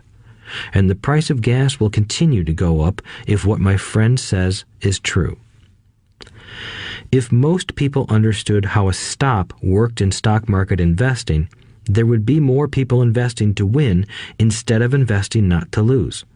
A stop is simply a computer command that sells your stock automatically if the price begins to drop, helping to minimize your losses and maximize some gains. It's a great tool for those who are terrified of losing. So whenever I hear people focusing on their I don't wants rather than what they do want, I know the noise in their head must be loud. Chicken Little has taken over their brain and is yelling, the sky is falling and toilets are breaking. So they avoid their don't wants, but they pay a huge price. They may never get what they want in life. Instead of analyzing, their inner Chicken Little closes their mind. Rich Dad gave me a way of looking at Chicken Little. Just do what Colonel Sanders did. At the age of 66, he lost his business and began to live on his Social Security check. It wasn't enough. He went around the country selling his recipe for fried chicken. He was turned down 1,009 times before someone said yes, and he went on to become a multimillionaire at an age when most people are quitting. He was a brave and tenacious man, Rich Dad said of Harlan Sanders. So when you're in doubt and feeling a little afraid, just do what Colonel Sanders did to his little chicken. He fried it. Overcoming laziness. Busy people are often the most lazy. We have all heard stories of a businessman who works hard to earn money. He works hard to be a good provider for his wife and children. He spends long hours at the office and brings work home on weekends. One day he comes home to an empty house. His wife has left with the kids. He knew he and his wife had problems, but rather than work to make the relationship strong, he stayed busy at work. Dismayed, his performance at work slips and he loses his job. Today, I often meet people who are too busy to take care of their wealth, and there are people too busy to take care of their health. The cause is the same. They're busy, and they stay busy as a way of avoiding something they do not want to face. Nobody has to tell them. Deep down, they know. In fact, if you remind them, they often respond with anger or irritation. If they aren't busy at work or with the kids, they're often busy watching TV, fishing, playing golf, or shopping. Yet deep down, they know they are avoiding something important. That's the most common form of laziness. Laziness by staying busy. So, what is the cure for laziness? The answer is a little greed.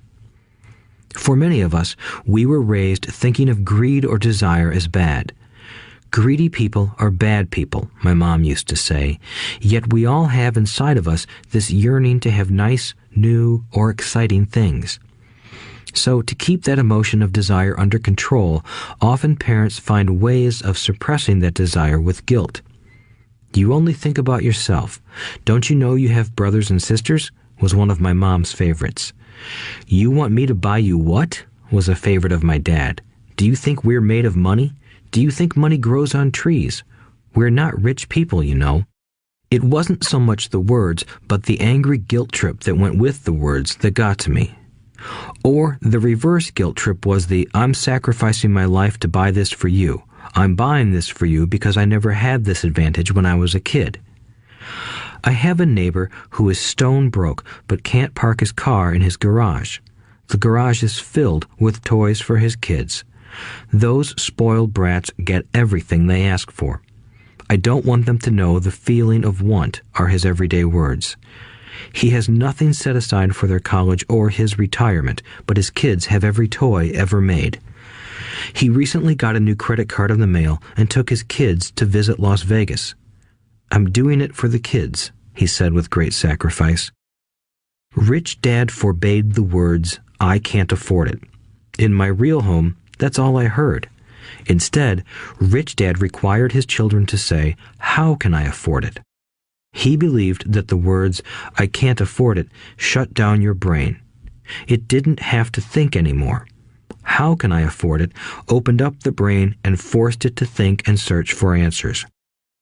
But most importantly, he felt the words, I can't afford it, were a lie, and the human spirit knows it. The human spirit is very, very powerful, he would say. It knows it can do anything. By having a lazy mind that says, I can't afford it, a war breaks out inside you. Your spirit is angry, and your lazy mind must defend its lie. The spirit is screaming, come on, let's go to the gym and work out. And the lazy mind says, but I'm tired. I worked really hard today. Or the human spirit says, I'm sick and tired of being poor. Let's get out there and get rich. To which the lazy mind says, rich people are greedy. Besides, it's too much bother. It's not safe. I might lose money. I'm working hard enough as it is. I've got too much to do at work anyway. Look at what I have to do tonight. My boss wants it finished by morning. I can't afford it also causes sadness, a helplessness that leads to despondency and often depression. How can I afford it opens up possibilities, excitement, and dreams. So Richdad was not so concerned about what we wanted to buy as long as we understood that how can I afford it creates a stronger mind and a dynamic spirit. Thus, he rarely gave Mike or me anything. He would instead ask, how can you afford it?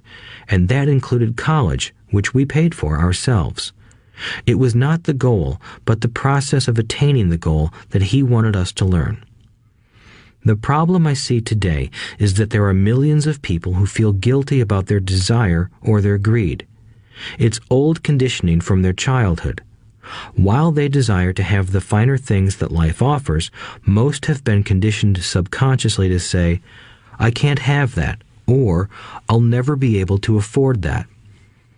When I decided to exit the rat race, it was simply a question of how can I afford to never work again? And my mind began to kick out answers and solutions. The hardest part was fighting my real parents' dogma. We can't afford that. Stop thinking only about yourself. Why don't you think about others? And other similar sentiments designed to instill guilt to suppress my greed. So, how do you beat laziness? Once again, the answer is a little greed. It's that radio station WIIFM, which stands for What's in it for me? A person needs to sit down and ask, what would my life be like if I never had to work again? What would I do if I had all the money I needed? Without that little greed, the desire to have something better, progress is not made. Our world progresses because we all desire a better life. New inventions are made because we desire something better. We go to school and study hard because we want something better.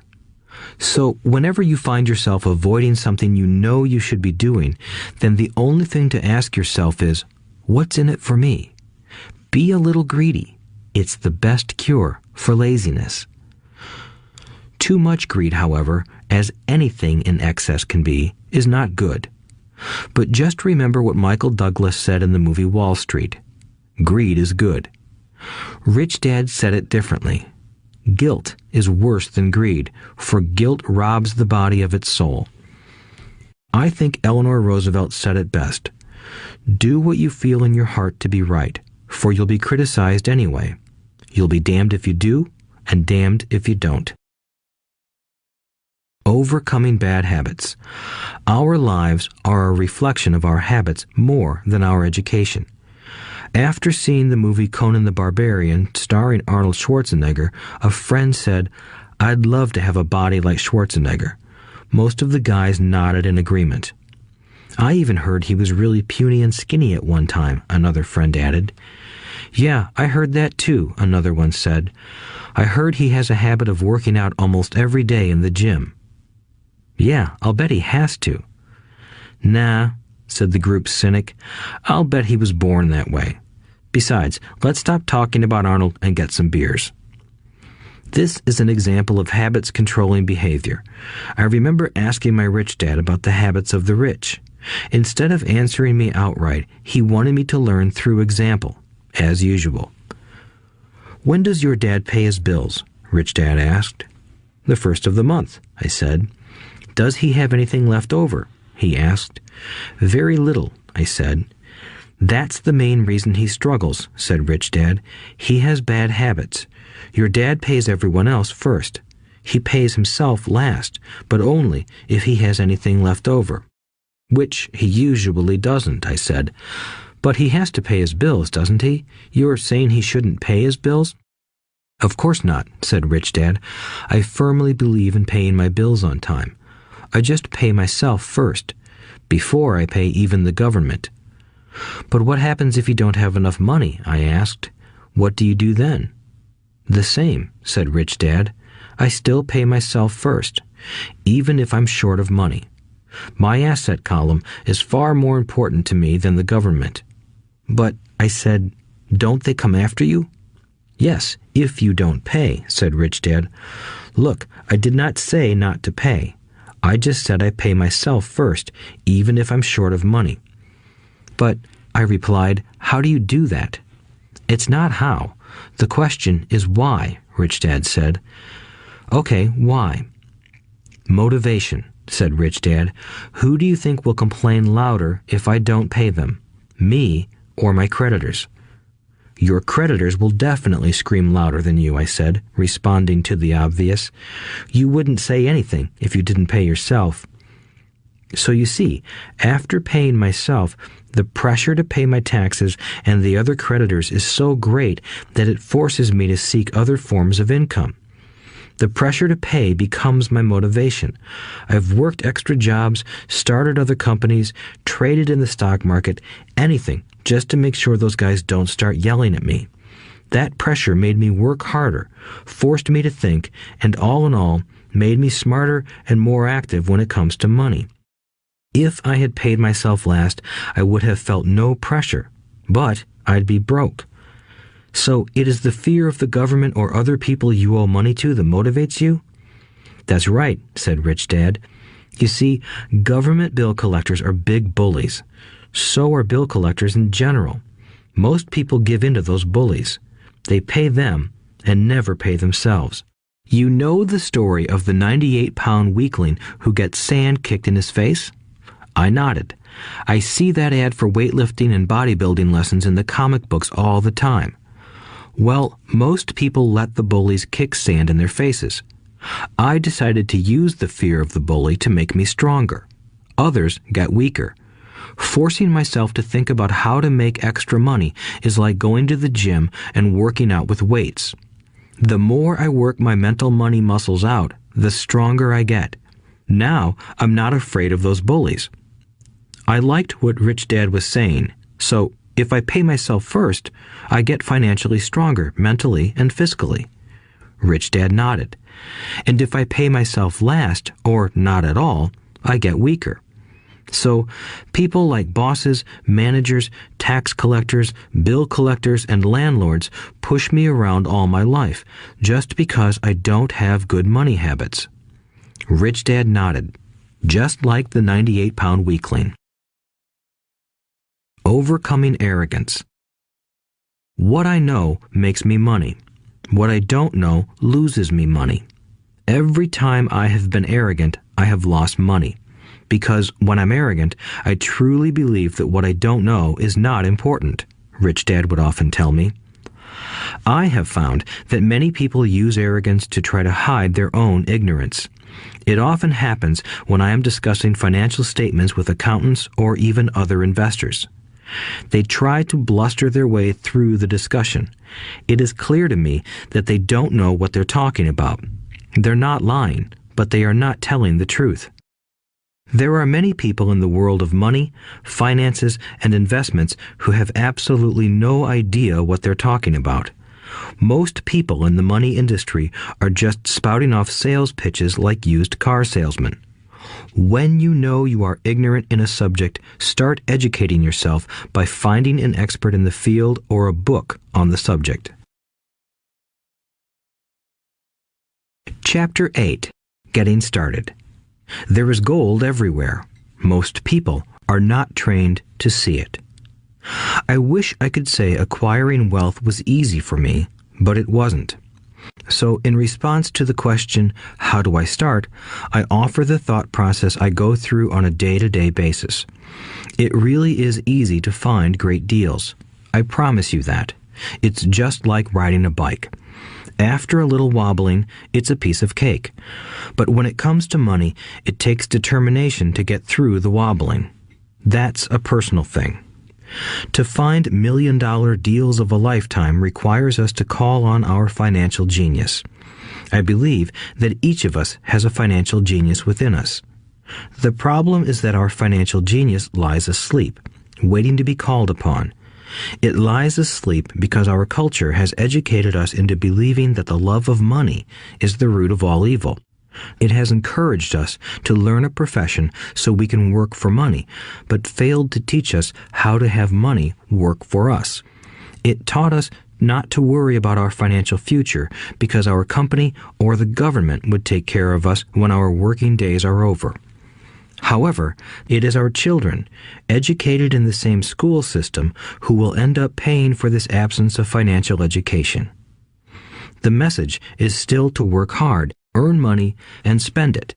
And when we run short, we can always borrow more. Unfortunately, 90% of the Western world subscribes to the above dogma, simply because it's easier to find a job and work for money. If you are not one of the masses, I offer you the following 10 steps to awaken your financial genius. I simply offer you the steps I have personally followed. If you want to follow some of them, great. If you don't, make up your own. Your financial genius is smart enough to develop its own list. While in Peru, I asked a gold miner of 45 years how he was so confident about finding a gold mine. He replied, "There is gold everywhere. Most people are not trained to see it." And I would say that is true. In real estate, I can go out and in a day come up with 4 or 5 great potential deals, while the average person will go out and find nothing, even looking in the same neighborhood. The reason is that they have not taken the time to develop their financial genius. I offer you the following 10 steps as a process to develop your God-given powers, powers over which only you have control. 1. Find a reason greater than reality, the power of spirit. If you ask most people if they would like to be rich or financially free, they would say yes. But then reality sets in. The road seems too long with too many hills to climb. It's easier to just work for money and hand the excess over to your broker. I once met a young woman who had dreams of swimming for the U.S. Olympic team. The reality was that she had to get up every morning at 4 o'clock to swim for 3 hours before going to school. She did not party with her friends on Saturday night. She had to study and keep her grades up, just like everyone else. When I asked her what fueled her superhuman ambition and sacrifice, she simply said, "I do it for myself and the people I love. It's love that gets me over the hurdles and sacrifices." A reason or a purpose is a combination of wants and don't wants. When people ask me what my reason for wanting to be rich is, I tell them that it is a combination of deep emotional wants and don't wants. I will list a few. First, the don't wants, for they create the wants. I don't want to work all my life. I don't want what my parents aspired for, which was job security and a house in the suburbs. I don't like being an employee. I hated that my dad always missed my football games because he was so busy working on his career. I hated it when my dad worked hard all his life and the government took most of what he worked for at his death. He could not even pass on what he worked so hard for when he died. The rich don't do that. They work hard and pass it on to their children. Now, the wants. I want to be free to travel the world and live in the lifestyle I love. I want to be young when I do this. I want to simply be free. I want control over my time and my life. I want money to work for me. Those are my deep-seated emotional reasons. What are yours? If they are not strong enough, then the reality of the road ahead may be greater than your reasons. I have lost money and been set back many times, but it was the deep emotional reasons that kept me standing up and going forward. I wanted to be free by age 40, but it took me until I was 47, with many learning experiences along the way. As I said, I wish I could say it was easy. It wasn't, but it wasn't that hard either.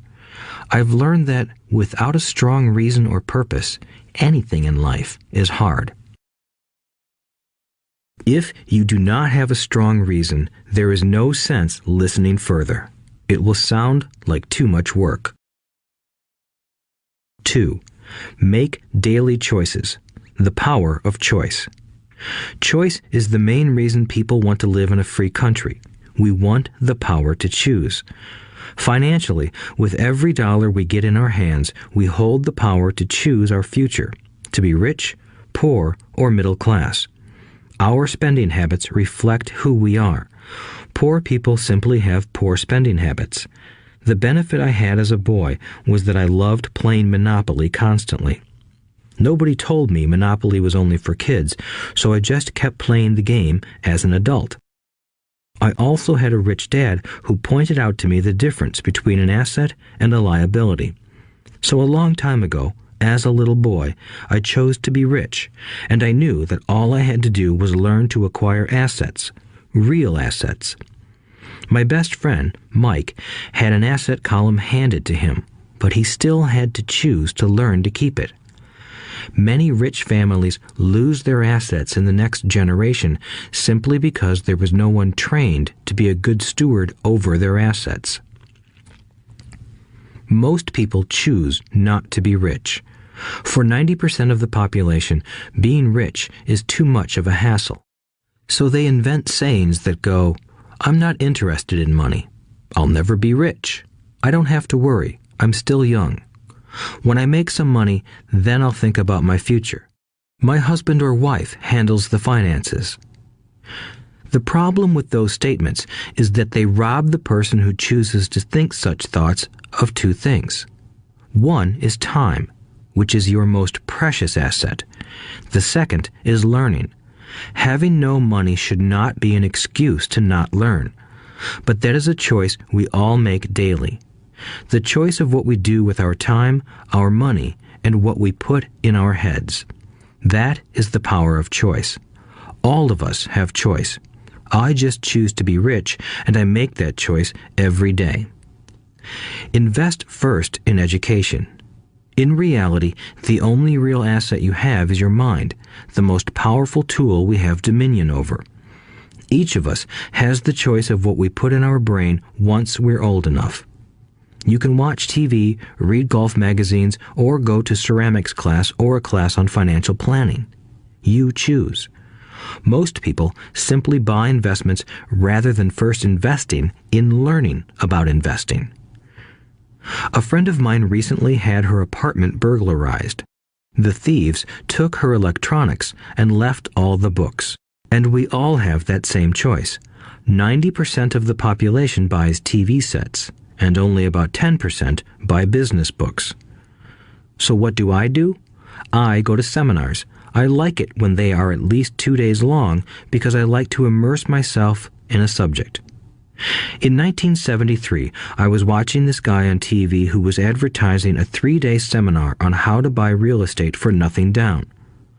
I spent $385, and that course has made me at least $2 million, if not more. But more importantly, it bought me life. I don't have to work for the rest of my life because of that one course. I go to at least 2 such courses every year.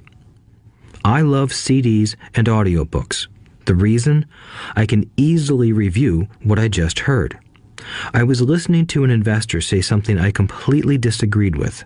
Instead of becoming arrogant and critical, I simply listened to that 5-minute stretch at least 20 times, maybe more. But suddenly, by keeping my mind open, I understood why he said what he said. It was like magic. I felt like I had a window into the mind of one of the greatest investors of our time. I gained tremendous insight into the vast resources of his education and experience. The net result? I still have the old way I used to think, and I now have a new way of looking at the same problem or situation. I have 2 ways to analyze a problem or trend, and that is priceless. Today, I often say, how would Donald Trump do this, or Warren Buffett, or George Soros? The only way I can access their vast mental power is to be humble enough to read or listen to what they have to say. Arrogant or critical people are often people with low self-esteem who are afraid of taking risks. That's because if you learn something new, you are then required to make mistakes in order to fully understand what you have learned. If you have listened this far, arrogance is not one of your problems. Arrogant people rarely read or listen to experts. Why should they? They are the center of the universe. There are so many intelligent people who argue or defend when a new idea clashes with the way they think. In this case, their so-called intelligence combined with arrogance equals ignorance. Each of us knows people who are highly educated or believe they are smart, but their balance sheet paints a different picture. A truly intelligent person welcomes new ideas, for new ideas can add to the synergy of other accumulated ideas. Listening is more important than talking. If that were not true, God would not have given us 2 ears and only 1 mouth. Too many people think with their mouth instead of listening in order to absorb new ideas and possibilities. They argue instead of asking questions. I take a long view on my wealth. I do not subscribe to the get-rich-quick mentality most lottery players or casino gamblers have. I may go in and out of stocks, but I am long on education. If you want to fly an airplane, I advise taking lessons first. I am always shocked at people who buy stocks or real estate but never invest in their greatest asset, their mind. Just because you bought a house or two does not make you an expert at real estate. 3. Choose friends carefully. The power of association. First of all, I do not choose my friends by their financial statements. I have friends who have actually taken a vow of poverty, as well as friends who earn millions every year. The point is that I learn from all of them. Now, I will admit that there are people I have actually sought out because they had money. But I was not after their money. I was seeking their knowledge. In some cases, these people who had money have become dear friends. I've noticed that my friends with money talk about money. They don't do it to brag. They're interested in the subject. So I learn from them, and they learn from me. My friends who are in dire financial straits do not like talking about money, business, or investing. They often think it rude or unintellectual. So I also learn from my friends who struggle financially. I find out what not to do. I have several friends who have generated over $1 billion in their short lifetimes. The 3 of them report the same phenomenon. Their friends who have no money have never come to them to ask them how they did it, but they do come asking for one of 2 things, or both, a loan or a job. Warning: don't listen to poor or frightened people. I have such friends, and while I love them dearly, they are the chicken littles of life. To them, when it comes to money, especially investments, it's always the sky is falling, the sky is falling. They can always tell you why something won't work. The problem is that people listen to them. But people who blindly accept doom and gloom information are also chicken littles. As that old saying goes, birds of a feather flock together. If you watch business channels on TV, they often have a panel of so-called experts. One expert will say the market is going to crash, and the other will say it's going to boom. If you're smart, you listen to both. Keep your mind open, because both have valid points. Unfortunately, most poor people listen to Chicken Little. I have had many close friends try to talk me out of a deal or an investment. Not long ago, a friend told me he was excited because he found a 6% certificate of deposit. I told him I earned 16% from the state government. The next day, he sent me an article about why my investment was dangerous. I have received 16% for years now, and he still receives 6%. I would say that one of the hardest things about wealth building is to be true to yourself and to be willing to not go along with the crowd. This is because, in the market, it is usually the crowd that shows up late that is slaughtered. If a great deal is on the front page, it's too late in most instances. Look for a new deal. As we used to say as surfers, there is always another wave. People who hurry and catch a wave late usually are the ones who wipe out. Smart investors don't time the markets. If they miss a wave, they search for the next one and get themselves in position. This is hard for most investors because buying what is not popular is frightening. Timid investors are like sheep going along with the crowd. Or their greed gets them in when wise investors have already taken their profits and moved on. Wise investors buy an investment when it's not popular. They know their profits are made when they buy, not when they sell. They wait patiently. As I said, they do not time the market. Just like a surfer, they get in position for the next big swell. It's all insider trading. There are forms of insider trading that are illegal, and there are forms of insider trading that are legal. But either way, it's insider trading. The only distinction is, how far away from the inside are you? The reason you want to have rich friends is because that is where the money is made. It's made on information. You want to hear about the next boom, get in and get out before the next bust. I'm not saying do it illegally, but the sooner you know, the better your chances are for profits with minimal risk. That is what friends are for, and that is financial intelligence. 4. Master a formula and then learn a new one. The power of learning quickly. In order to make bread, every baker follows a recipe, even if it's only held in their head. The same is true for making money. Most of us have heard the saying, "You are what you eat." I have a different slant. I say, "You become what you study." In other words, be careful what you learn, because your mind is so powerful that you become what you put in your head. For example, if you study cooking, you then tend to cook. If you don't want to be a cook anymore, then you need to study something else.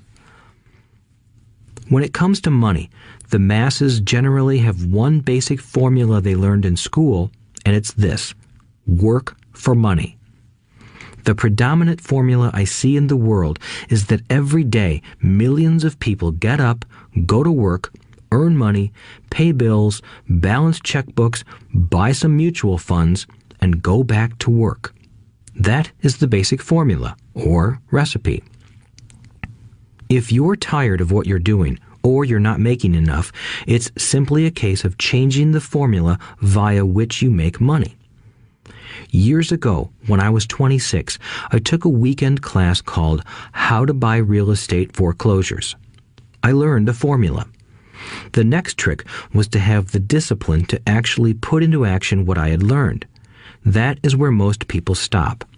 For 3 years, while working for Xerox, I spent my spare time learning to master the art of buying foreclosures. I've made several $million using that formula. So, after I mastered that formula, I went in search of other formulas. For many of the classes, I did not directly use the information I learned, but I always learned something new. I have attended classes designed for derivative traders, commodity option traders, and chaologists. I was way out of my league, being in a room full of people with doctorates in nuclear physics and space science. Yet, I learned a lot that made my stock and real estate investing more meaningful and lucrative. Most junior colleges and community colleges have classes on financial planning and buying traditional investments. They are good places to start, but I always search for a faster formula. That is why, on a fairly regular basis, I make more in a day than many people will make in their lifetime. Another side note, in today's fast-changing world, it's not so much what you know anymore that counts, because often what you know is old. It is how fast you learn. That skill is priceless. It's priceless in finding faster formulas, recipes, if you will, for making dough. Working hard for money is an old formula born in the day of cavemen.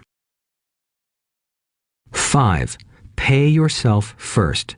The power of self-discipline. If you cannot get control of yourself, do not try to get rich. It makes no sense to invest, make money, and blow it. It is the lack of self-discipline that causes most lottery winners to go broke soon after winning millions. It is the lack of self-discipline that causes people who get a raise to immediately go out and buy a new car or take a cruise. It is difficult to say which of the 10 steps is the most important, but of all the steps, this step is probably the most difficult to master if it is not already a part of your makeup. I would venture to say that personal self-discipline is the number one delineating factor between the rich, the poor, and the middle class. Simply put, people who have low self-esteem and low tolerance for financial pressure can never be rich. As I have said, a lesson learned from my rich dad was that the world will push you around.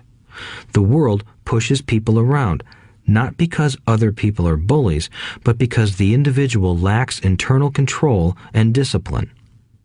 People who lack internal fortitude often become victims of those who have self-discipline. In the entrepreneur classes I teach, I constantly remind people to not focus on their product, service, or widget, but to focus on developing management skills. The 3 most important management skills necessary to start your own business are management of 1. Cash flow, 2. people. 3, personal time. I would say the skills to manage these 3 apply to anything, not just entrepreneurs. The 3 matter in the way you live your life as an individual or as part of a family, a business, a charitable organization, a city, or a nation.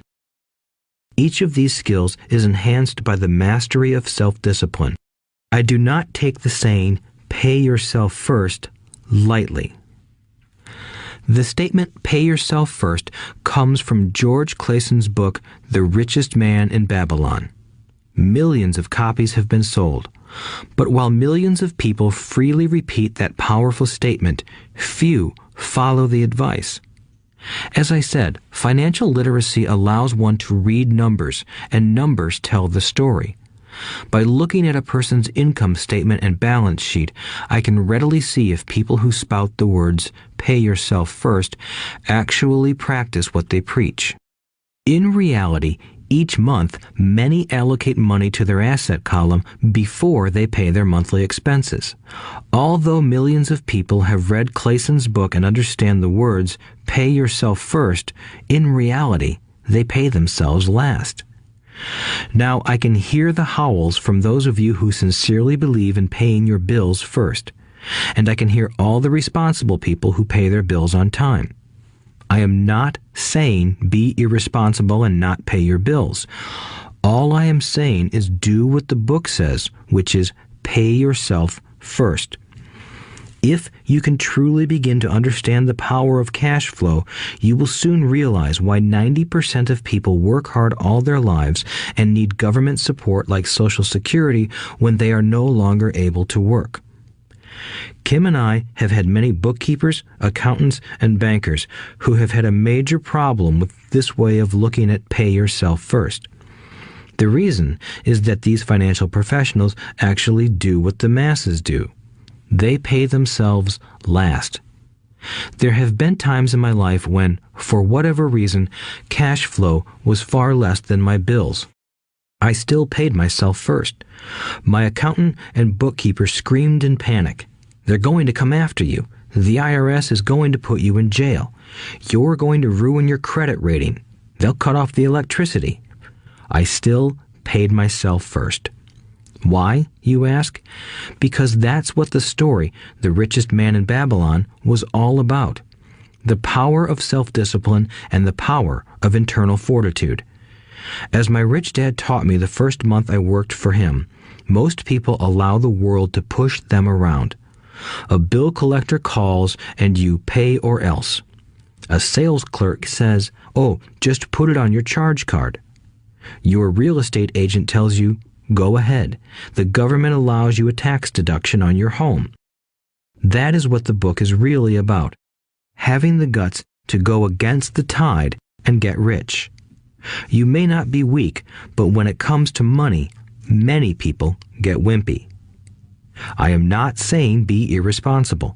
The reason I don't have high credit card debt and doodad debt is because I pay myself first. The reason I minimize my income is because I don't want to pay it to the government. That is why my income comes from my asset column through a Nevada corporation. If I work for money, the government takes it. Although I pay my bills last, I am financially astute enough to not get into a tough financial situation. I don't like consumer debt. I actually have liabilities that are higher than 99% of the population, but I don't pay for them. Other people pay for my liabilities. They're called tenants. So rule number 1 in paying yourself first is don't get into debt in the first place. Although I pay my bills last, I set it up to have only small, unimportant bills that are due. When I occasionally come up short, I still pay myself first. I let the creditors and even the government scream. I like it when they get tough. Why? Because those guys do me a favor. They inspire me to go out and create more money. So I pay myself first, invest the money, and let the creditors yell. I generally pay them right away anyway. Kim and I have excellent credit. We just don't cave into pressure and spend our savings or liquidate stocks to pay for consumer debt. That is not too financially intelligent. To successfully pay yourself first, keep the following in mind. 1. Don't get into large debt positions that you have to pay for. Keep your expenses low. Build up assets first, then buy the big house or nice car. Being stuck in the rat race is not intelligent. 2. When you come up short, let the pressure build and don't dip into your savings or investments. Use the pressure to inspire your financial genius to come up with new ways of making more money and then pay your bills. You will have increased your ability to make more money as well as your financial intelligence. So many times I have gotten into financial hot water and used my brain to create more income while staunchly defending the assets in my asset column. My bookkeeper has screamed and dived for cover, but I was like a good soldier defending the fort. Fort assets. Poor people have poor habits. A common bad habit is innocently called dipping into savings. The rich know that savings are only used to create more money, not to pay bills. I know that sounds tough, but as I said, if you're not tough inside, the world will always push you around anyway. If you do not like financial pressure, then find a formula that works for you. A good one is to cut expenses, put your money in the bank, pay more than your fair share of income tax, buy safe mutual funds, and take the vow of the average. But this violates the pay yourself first rule. This rule does not encourage self-sacrifice or financial abstinence. It doesn't mean pay yourself first and starve. Life was meant to be enjoyed. If you call on your financial genius, you can have all the goodies of life, get rich, and pay bills. And that is financial intelligence. 6. Pay your brokers well. The power of good advice. Sometimes I see people posting a sign in front of their house that says, "For sale by owner." Or I see people on TV claiming to be discount brokers. My rich dad taught me to take the opposite approach. He believed in paying professionals well, and I have adopted that policy also. Today, I have expensive attorneys, accountants, real estate brokers, and stockbrokers. Why? Because if, and I do mean if, the people are professionals, their services should make you money. And the more money they make, the more money I make. We live in the information age. Information is priceless.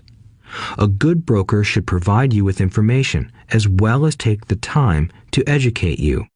I have several brokers who do that for me. Some taught me when I had little or no money, and I am still with them today. What I pay a broker is tiny in comparison with what kind of money I can make because of the information they provide. I love it when my real estate broker or stockbroker makes a lot of money because that usually means I made a lot of money. A good broker saves me time in addition to making me money. Like when I bought the vacant land for $9,000 and sold it immediately for over $25,000 so I could buy my Porsche quicker. A broker is my eyes and ears in the market. They're there every day, so I do not have to be. I'd rather play golf. People who sell their house on their own must not value their time much. Why would I want to save a few bucks when I could use that time to make more money or spend it with those I love? What I find funny is that so many poor and middle-class people insist on tipping restaurant help 15 to 20%, even for bad service, but complain about paying a broker 3 to 7%. They enjoy tipping people in the expense column and stiffing people in the asset column. That is not financially intelligent. Keep in mind that not all brokers are created equal. Unfortunately, most brokers are only salespeople. They sell, but they themselves own little or no real estate. There is a tremendous difference between a broker who sells houses and a broker who sells investments. The same is true for stock, bond, mutual fund, and insurance, brokers who call themselves financial planners. When I interview any paid professional, I first find out how much property or stocks they personally own and what percentage they pay in taxes. And that applies to my tax attorney as well as my accountant. I have an accountant who minds his own business. His profession is accounting, but his business is real estate. I used to have an accountant who was a small business accountant, but he had no real estate. I switched because we did not love the same business. Find a broker who has your best interests at heart. Many brokers will spend the time educating you, and they could be the best asset you find. Just be fair, and most of them will be fair to you. If all you can think about is cutting their commissions, then why should they want to help you? It's just simple logic. As I said earlier, one of the management skills is the management of people. Many people only manage people they feel smarter than and they have power over. Many middle managers remain middle managers, failing to get promoted because they know how to work with people below them, but not with people above them. The real skill is to manage and reward the people who are smarter than you in some technical area. That is why companies have a board of directors. You should have one too. That is financial intelligence. 7. Be an Indian giver. The power of getting something for nothing. When the first European settlers came to America, they were taken aback by a cultural practice some American Indians had. For example, if a settler was cold, the Indian would give the person a blanket. Mistaking it for a gift, the settler was often offended when the Indian asked for it back. The Indians also got upset when they realized that settlers did not want to give it back. That is where the term Indian giver came from, a simple cultural misunderstanding. In the world of the asset column, being an Indian giver is vital to wealth. The sophisticated investor's first question is, how fast do I get my money back? They also want to know what they get for free, also called a piece of the action. That is why the ROI, or return on investment, is so important. For example, I found a small condominium that was in foreclosure a few blocks from where I lived. The bank wanted $60,000 and I submitted a bid for $50,000, which they took simply because, along with my bid, was a cashier's check for $50,000. They realized I was serious. Most investors would say, "Aren't you tying up a lot of cash? Would it not be better to get a loan on it?" The answer is, not in this case. My investment company uses this condominium as a vacation rental in the winter months when the snowbirds come to Arizona. It rents for $2,500 a month for 4 months out of the year. For rental during the off-season, it rents for only $1,000 a month. I had my money back in about 3 years. Now I own this asset, which pumps money out for me, month in and month out. The same is done with stocks. Frequently, my broker calls and recommends I move a sizable amount of money into the stock of a company that he feels is just about to make a move that will add value to the stock, like announcing a new product. I will move my money in for a week to a month while the stock moves up. Then I pull my initial dollar amount out and stop worrying about the fluctuations of the market because my initial money is back and ready to work on another asset. So my money goes in, and then it comes out, and I own an asset that was technically free. True, I have lost money on many occasions, but I only play with money I can afford to lose. I would say, on an average 10 investments, I hit home runs on 2 or 3, while 5 or 6 do nothing, and I lose on 2 or 3. But I limit my losses to only the money I have in at that time. People who hate risk put their money in the bank. In the long run, safe savings are better than no savings. But it takes a long time to get your money back, and, in most instances, you don't get anything for free with it. On every one of my investments, there must be an upside, something for free, like a condominium, a mini storage, a piece of free land, a house, stock shares, or an office building. and there must be limited risk or a low-risk idea. There are books devoted entirely to this subject, so I will not talk about it here. Ray Kroc of McDonald's fame sold hamburger franchises, not because he loved hamburgers, but because he wanted the real estate under the franchise for free. So wise investors must look at more than ROI. They look at the assets they get for free once they get their money back. That is financial intelligence. 8. Use assets to buy luxuries. The power of focus. A friend's child has been developing a nasty habit of burning a hole in his pocket. Just 16, he wanted his own car. The excuse? All his friends' parents gave their kids cars. The child wanted to go into his savings and use it for a down payment. That was when his father called me and then came to see me. Do you think I should let him do it, or should I just buy him a car? I answered, it might relieve the pressure in the short term, but what have you taught him in the long term?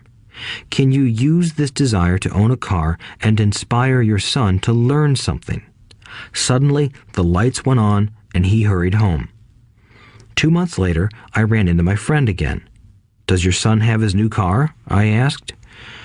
No, he doesn't, but I gave him $3,000 for the car. I told him to use my money instead of his college money. Well, that's generous of you, I said. Not really. The money came with a hitch. So what was the hitch? I asked. Well, first we played your cash flow game. We then had a long discussion about the wise use of money. After that, I gave him a subscription to the Wall Street Journal and a few books on the stock market. Then what? I asked. What was the catch? I told him that $3,000 was his, but he could not directly buy a car with it. He could use it to find a stockbroker and buy and sell stocks. Once he had made $6,000 with the $3,000, the money would be his for the car, and the $3,000 would go into his college fund. And what are the results? I asked. Well, he got lucky early in his trading, but lost everything a few days later. Then he really got interested. Today, I would say he is down $2,000, but his interest is up. He has read all the books I bought him, and he's gone to the library to get more. He reads the Wall Street Journal voraciously, watching for indicators. He's only got $1,000 left, but his interest and learning are sky high. He knows that if he loses that money, he walks for 2 more years. But he does not seem to care. He even seems uninterested in getting a car because he's found a game that is more fun. What happens if he loses all the money? I asked. We'll cross that bridge when we get to it. I'd rather have him lose everything now than wait till he's our age to risk losing everything. And besides, that is the best $3,000 I've ever spent on his education. What he is learning will serve him for life, and he seems to have gained a new respect for the power of money. As I said earlier, if a person cannot master the power of self-discipline, it is best not to try to get rich. I say this because although the process of developing cash flow from an asset column is easy in theory, what's hard is the mental fortitude to direct money to the correct use. Due to external temptations, it is much easier in today's consumer world to simply blow money out the expense column. With weak mental fortitude, that money flows into the paths of least resistance. That is the cause of poverty and financial struggle. The following example illustrates the financial intelligence needed to direct money to make more money. If we give 100 people $10,000 at the start of the year, I believe that at the end of the year, 80 would have nothing left. In fact, many would have created greater debt by making a down payment on a new car, refrigerator, electronics, or a holiday. 16 would have increased that $10,000 by 5 to 10%. 4 would have increased it to $20,000 or into the millions. We go to school to learn a profession so we can work for money. It is my opinion that it's just as important to learn how to have money work for you. I love my luxuries as much as anyone else. The difference is I don't buy them on credit. It's the keep up with the Joneses trap. When I wanted to buy a Porsche, the easy road would have been to call my banker and get a loan. Instead of choosing to focus in the liability column, I chose to focus in the asset column. As a habit, I use my desire to consume to inspire and motivate my financial genius to invest. Too often today, we focus on borrowing money to get the things we want instead of focusing on creating money. One is easier in the short term, but harder in the long term. It's a bad habit that we as individuals and as a nation have gotten into. Remember, the easy road often becomes hard, and the hard road often becomes easy. The earlier you can train yourself and those you love to be masters of money, the better. Money is a powerful force. Unfortunately, people use the power of money against themselves. If your financial intelligence is low, money will run all over you. It will be smarter than you. If money is smarter than you, you will work for it all your life. To be the master of money, you need to be smarter than it. Then money will do as it is told. It will obey you. Instead of being a slave to it, you will be the master of it. That is financial intelligence. 9. Choose heroes. The power of myth. When I was a kid, I greatly admired Willie Mays, Hank Aaron, and Yogi Berra. They were my heroes, and I wanted to be just like them. I treasured their baseball cards. I knew their stats, the RBIs, the ERAs, their batting averages, how much they got paid, and how they came up from the minor leagues. As a 9-year-old kid, when I stepped up to bat or played first base or catcher, I wasn't me. I pretended I was a famous baseball player. It's one of the most powerful ways we learn, and we often lose that as adults. We lose our heroes. Today, I watch young kids playing basketball near my home. On the court, they're not little Johnny. They're pretending to be their favorite basketball hero. Copying or emulating heroes is true power learning. I have new heroes as I grow older. I have golf heroes, and I copy their swings and do my best to read everything I can about them. I also have heroes such as Donald Trump, Warren Buffett, Peter Lynch, George Soros, and Jim Rogers. I know their stats just like I knew the ERAs and RBIs of my childhood baseball heroes. I follow what Warren Buffett invests in, and I read anything I can about his point of view on the market and how he chooses stocks. And I read about Donald Trump, trying to find out how he negotiates and puts deals together. Just as I was not me when I was up to bat, when I'm in the market or I'm negotiating a deal, I am subconsciously acting with the bravado of Trump. Or, when analyzing a trend, I look at it as though Warren Buffett were doing it. By having heroes, we tap into a tremendous source of raw genius. But heroes do more than simply inspire us. Heroes make things look easy. Making it look easy convinces us to want to be just like them. If they can do it, so can I. When it comes to investing, too many people make it sound hard. Instead, find heroes who make it look easy.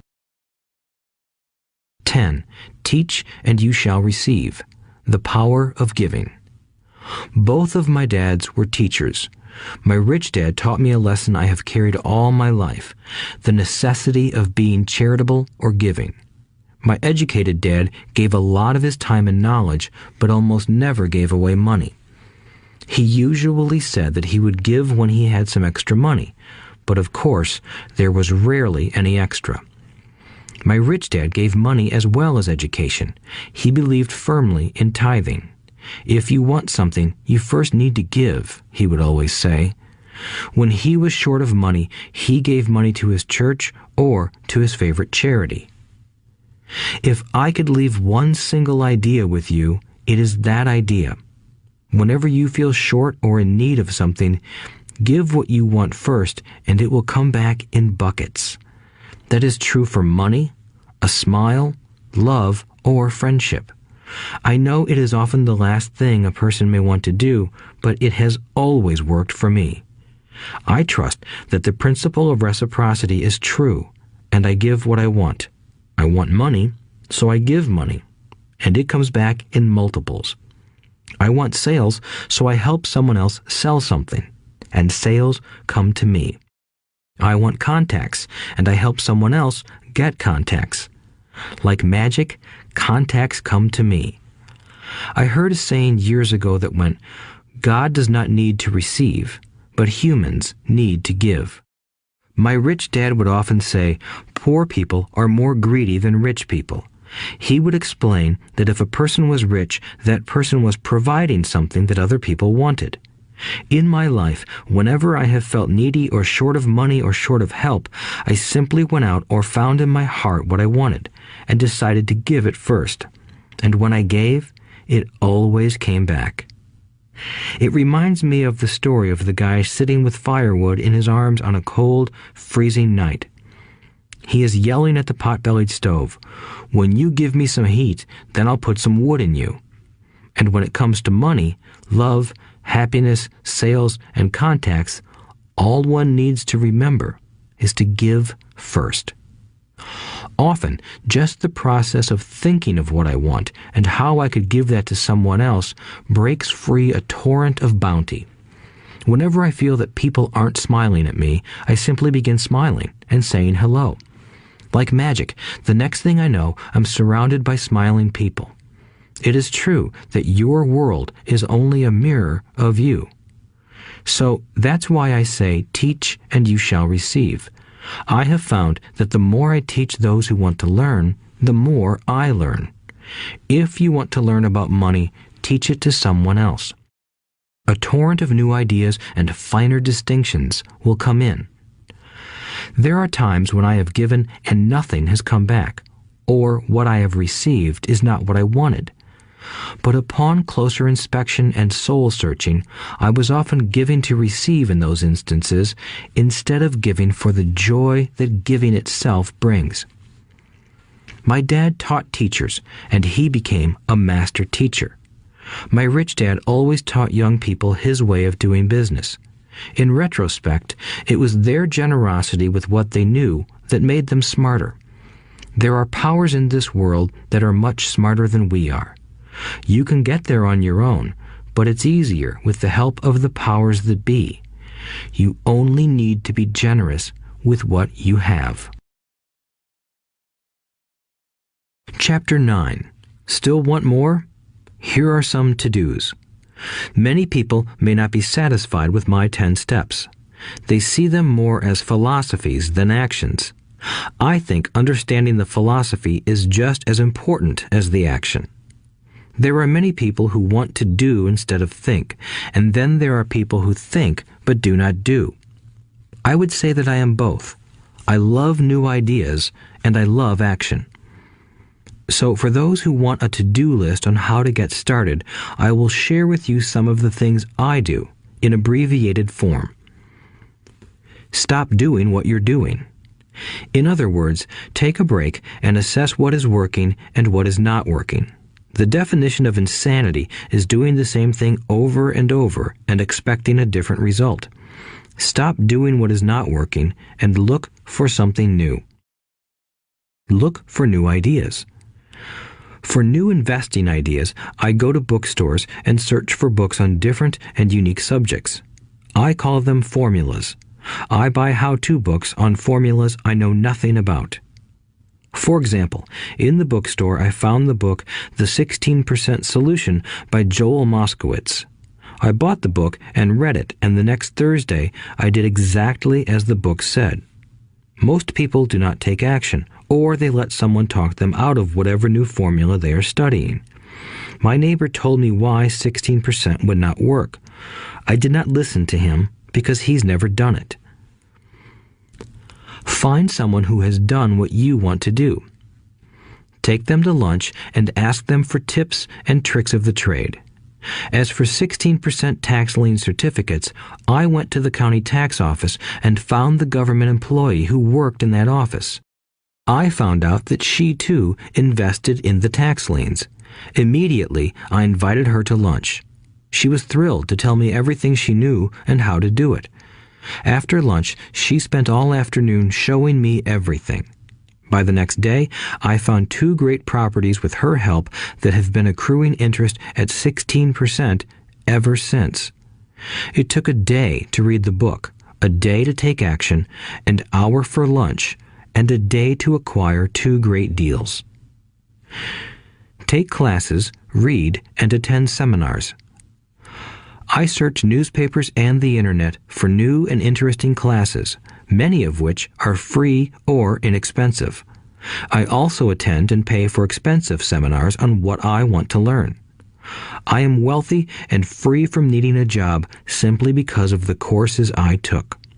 I have friends who did not take those classes who told me I was wasting my money, and yet they're still at the same job. Make lots of offers. When I want a piece of real estate, I look at many properties and generally write an offer. If you don't know what the right offer is, neither do I. That is the job of the real estate agent. They make the offers. I do as little work as possible. A friend wanted me to show her how to buy apartment houses. So one Saturday, she, her agent, and I went and looked at 6 apartment houses. 4 were dogs, but 2 were good. I said to write offers on all 6, offering half of what the owners asked for. She and the agent nearly had heart attacks. They thought it was rude and would offend the sellers, but I really don't think the agent wanted to work that hard. So they did nothing and went on looking for a better deal. No offers were ever made, and that person is still looking for the right deal at the right price.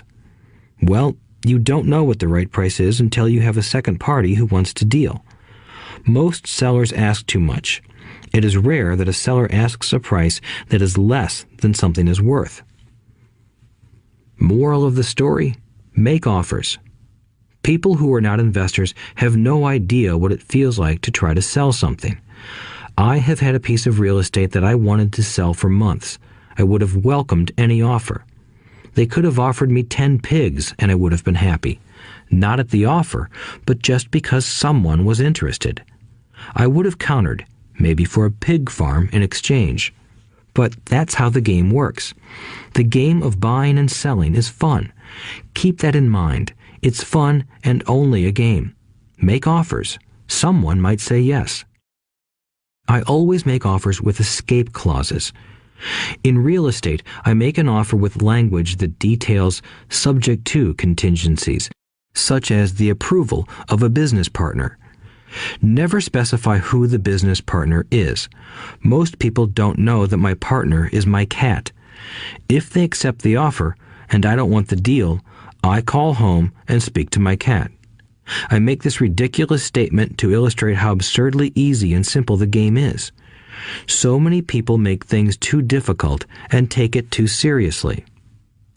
Finding a good deal, the right business, the right people, the right investors, or whatever is just like dating.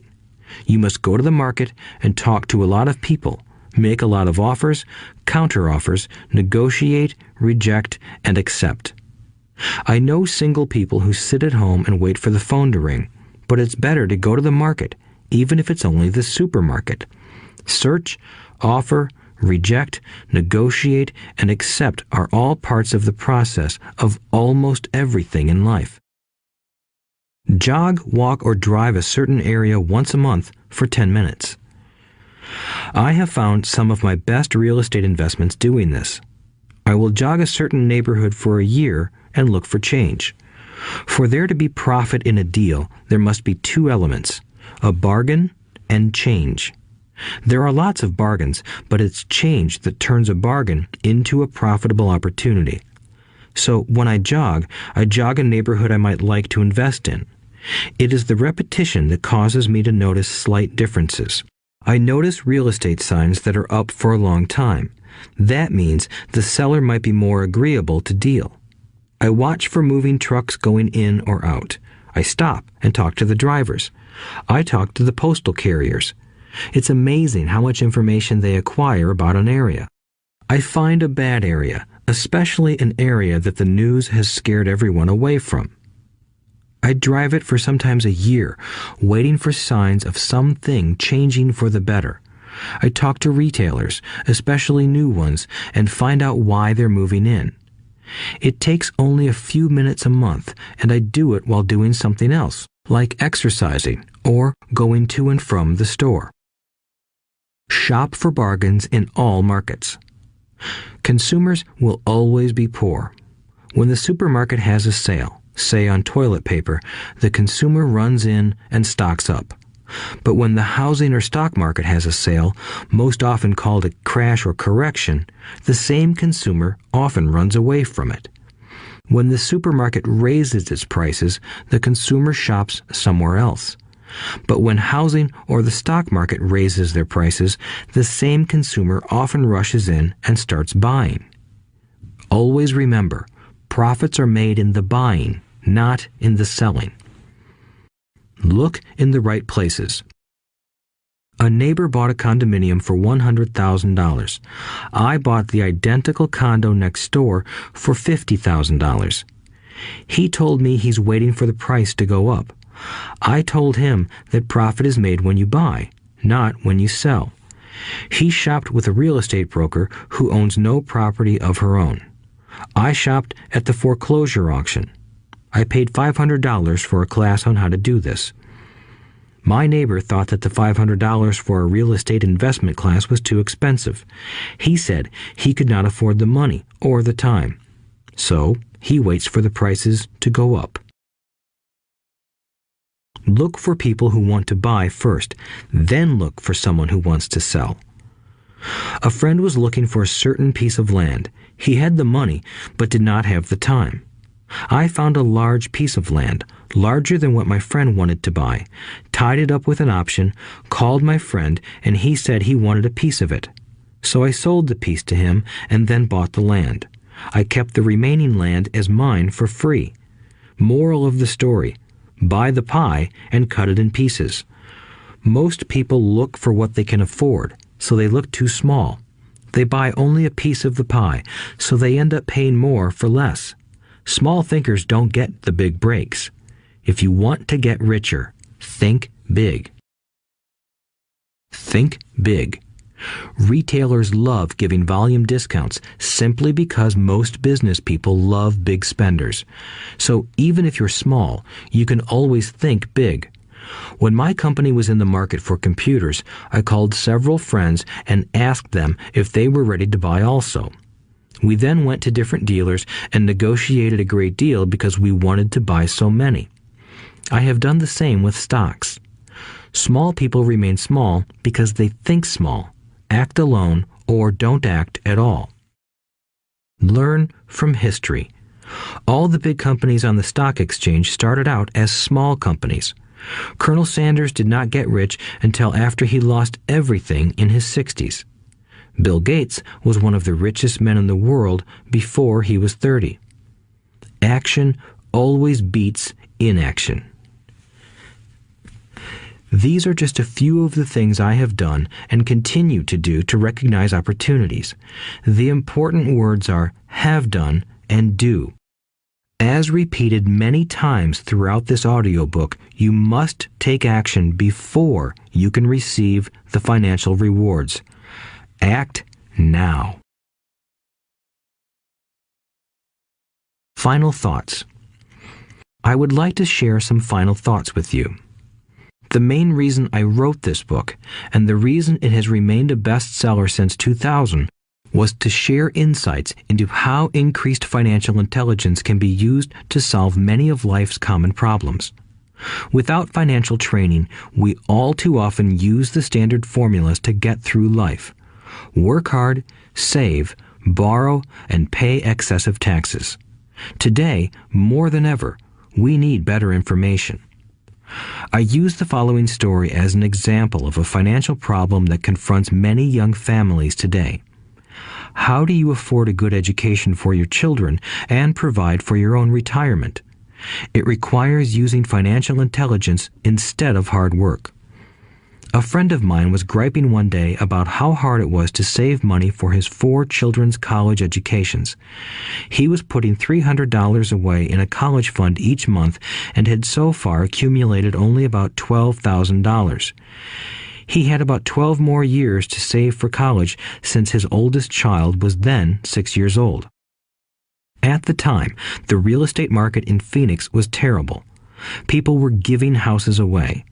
I suggested to my friend that he buy a house with some of the money in his college fund. The idea intrigued him, and we began to discuss the possibility. His primary concern was that he did not have credit with the bank to buy another house since he was so overextended. I assured him that there were other ways to finance a property rather than through the bank. We looked for a house for 2 weeks, a house that would fit all our criteria. There were plenty to choose from, so shopping was fun. Finally, we found a 3-bedroom, 2-bath home in a prime neighborhood.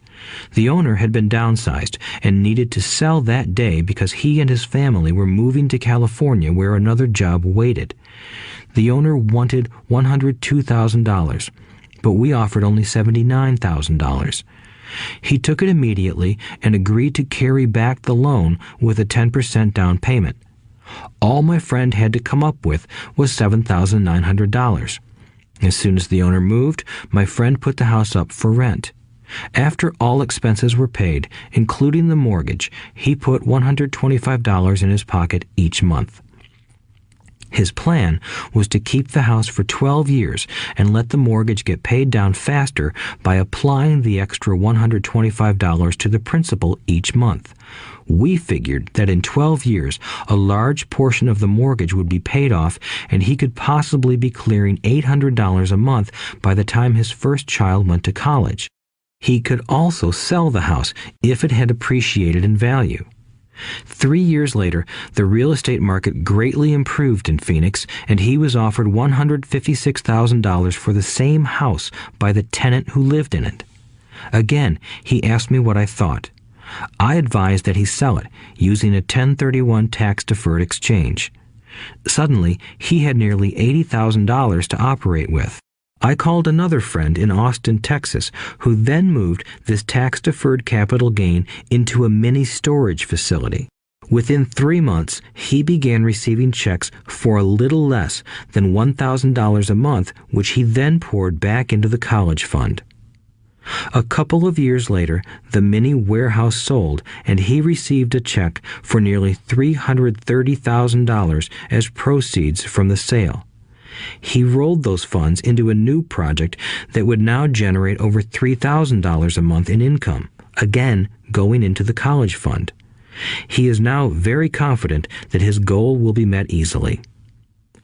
It only took $7,900 to start and a little financial intelligence. His children will be able to afford the education they want, and he will then use the underlying asset, wrapped in his legal entity, to pay for his retirement. As a result of this successful investment strategy, he will be able to retire early. Thank you for listening to this audiobook. I hope it has provided some insights into utilizing the power of money to work for you.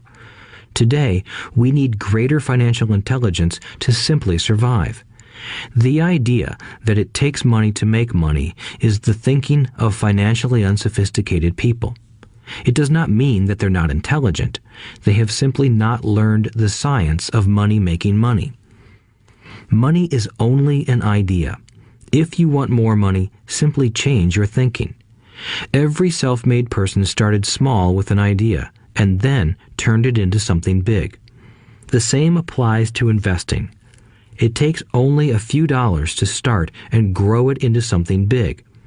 I meet so many people who spend their lives chasing the big deal or trying to amass a lot of money to get into a big deal.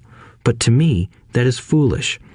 Too often, I have seen unsophisticated investors put their large nest egg into one deal and lose most of it rapidly.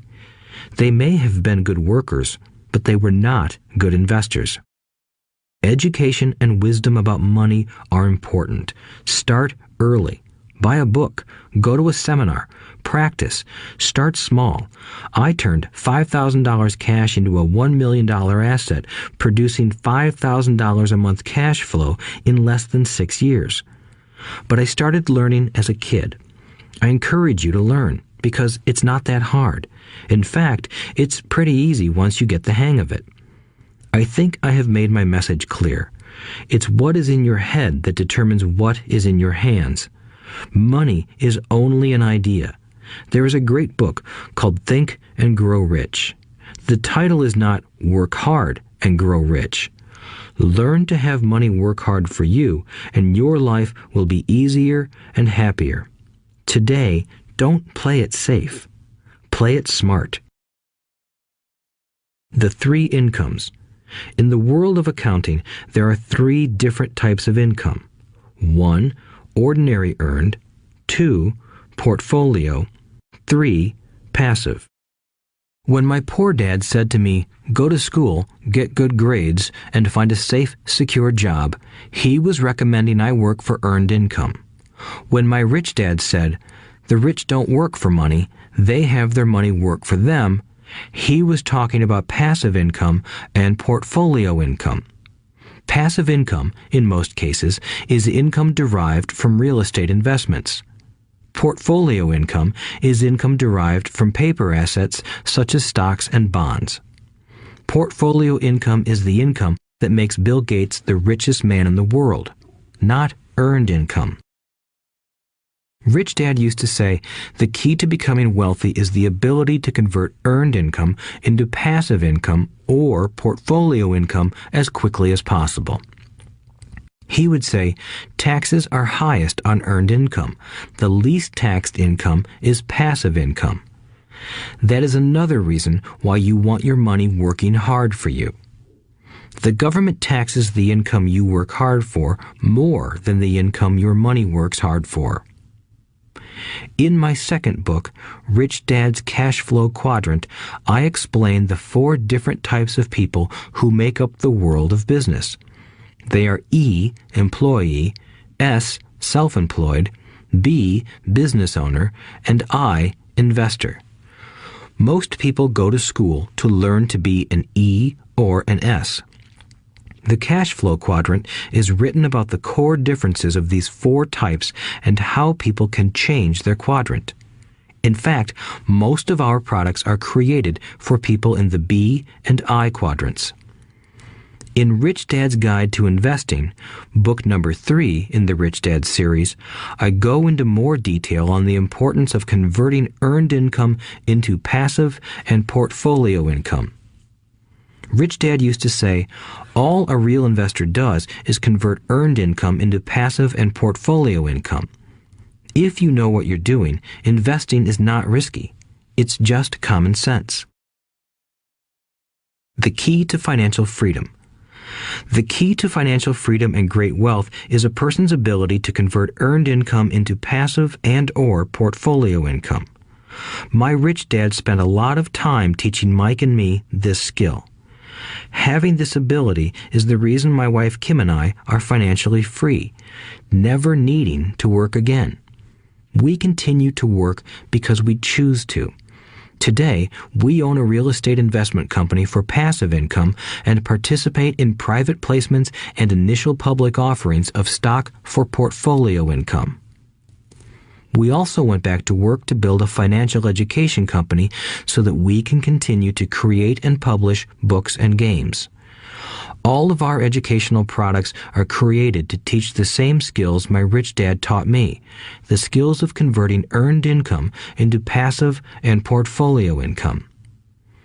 The games we create are important because they teach what books cannot teach. For example, you would never learn to ride a bicycle by only reading a book. Our cash flow games for adults and cash flow for kids game are designed to teach players the basic investment skills of converting earned income into passive and portfolio income. They also teach the principles of accounting and financial literacy. These games are the only educational products in the world that teach people all of these skills simultaneously. Cash Flow 202 is the advanced version of Cash Flow 101 and requires the game board from 101 as well as a full understanding of 101 before it can be played. Cash Flow 101 and Cash Flow for Kids teach the principles of fundamental investing. Cash Flow 202 teaches the principles of technical investing. Technical investing involves advanced trading techniques such as short selling, call options, put options, and straddles. A person who understands these advanced techniques is able to make money when the market goes up, as well as when the market comes down. As my rich dad would say, a real investor makes money in an up market and a down market. That is why they make so much money. One of the reasons they make more money is simply because they have more self-confidence. Rich Dad would say they have more self-confidence because they are less afraid of losing. In other words, the average investor does not make as much money because they are so afraid of losing money. The average investor does not know how to protect themselves from losses, and that is what Cash Flow 202 teaches. Average investors think investing is risky because they have not been formally trained to be professional investors. As Warren Buffett, America's richest investor, says, risk comes from not knowing what you're doing. My board games teach the simple basics of fundamental investing and technical investing while people are having fun. I occasionally hear someone say, your educational games are expensive, which poses the question of ROI, the return on investment, or the value returned for the price paid.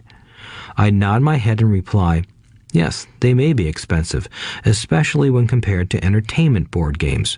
But my games are not as expensive as a college education, working hard all your life for earned income, paying excessive taxes, and then living in terror of losing all of your money in the investment markets.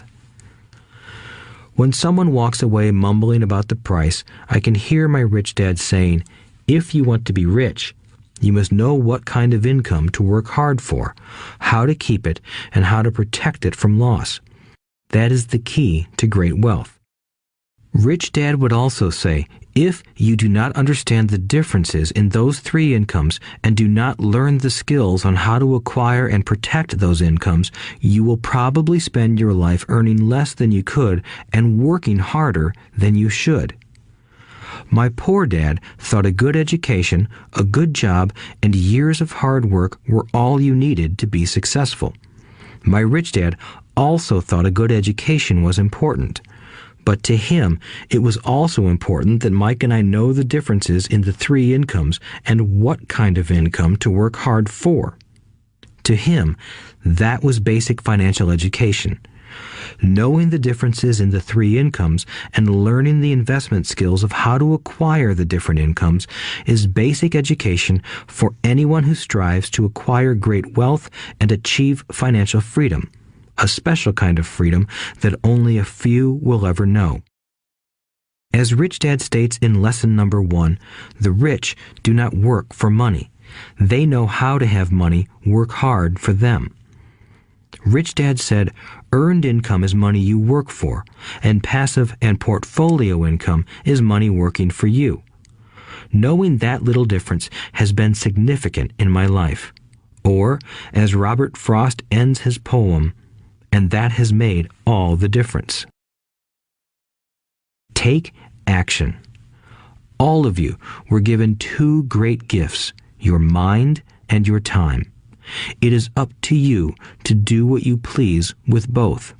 With each dollar bill that enters your hand, you and only you have the power to determine your destiny. Spend it foolishly, and you choose to be poor. Spend it on liabilities, and you join the middle class. Invest it in your mind and learn how to acquire assets, and you will be choosing wealth as your goal and your future. The choice is yours, and only yours. Every day, with every dollar, you decide to be rich, poor, or middle class.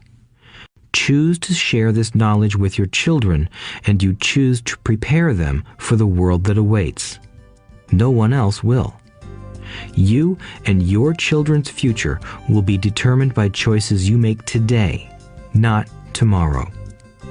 I wish you great wealth and much happiness with this fabulous gift called life. Robert Kiyosaki.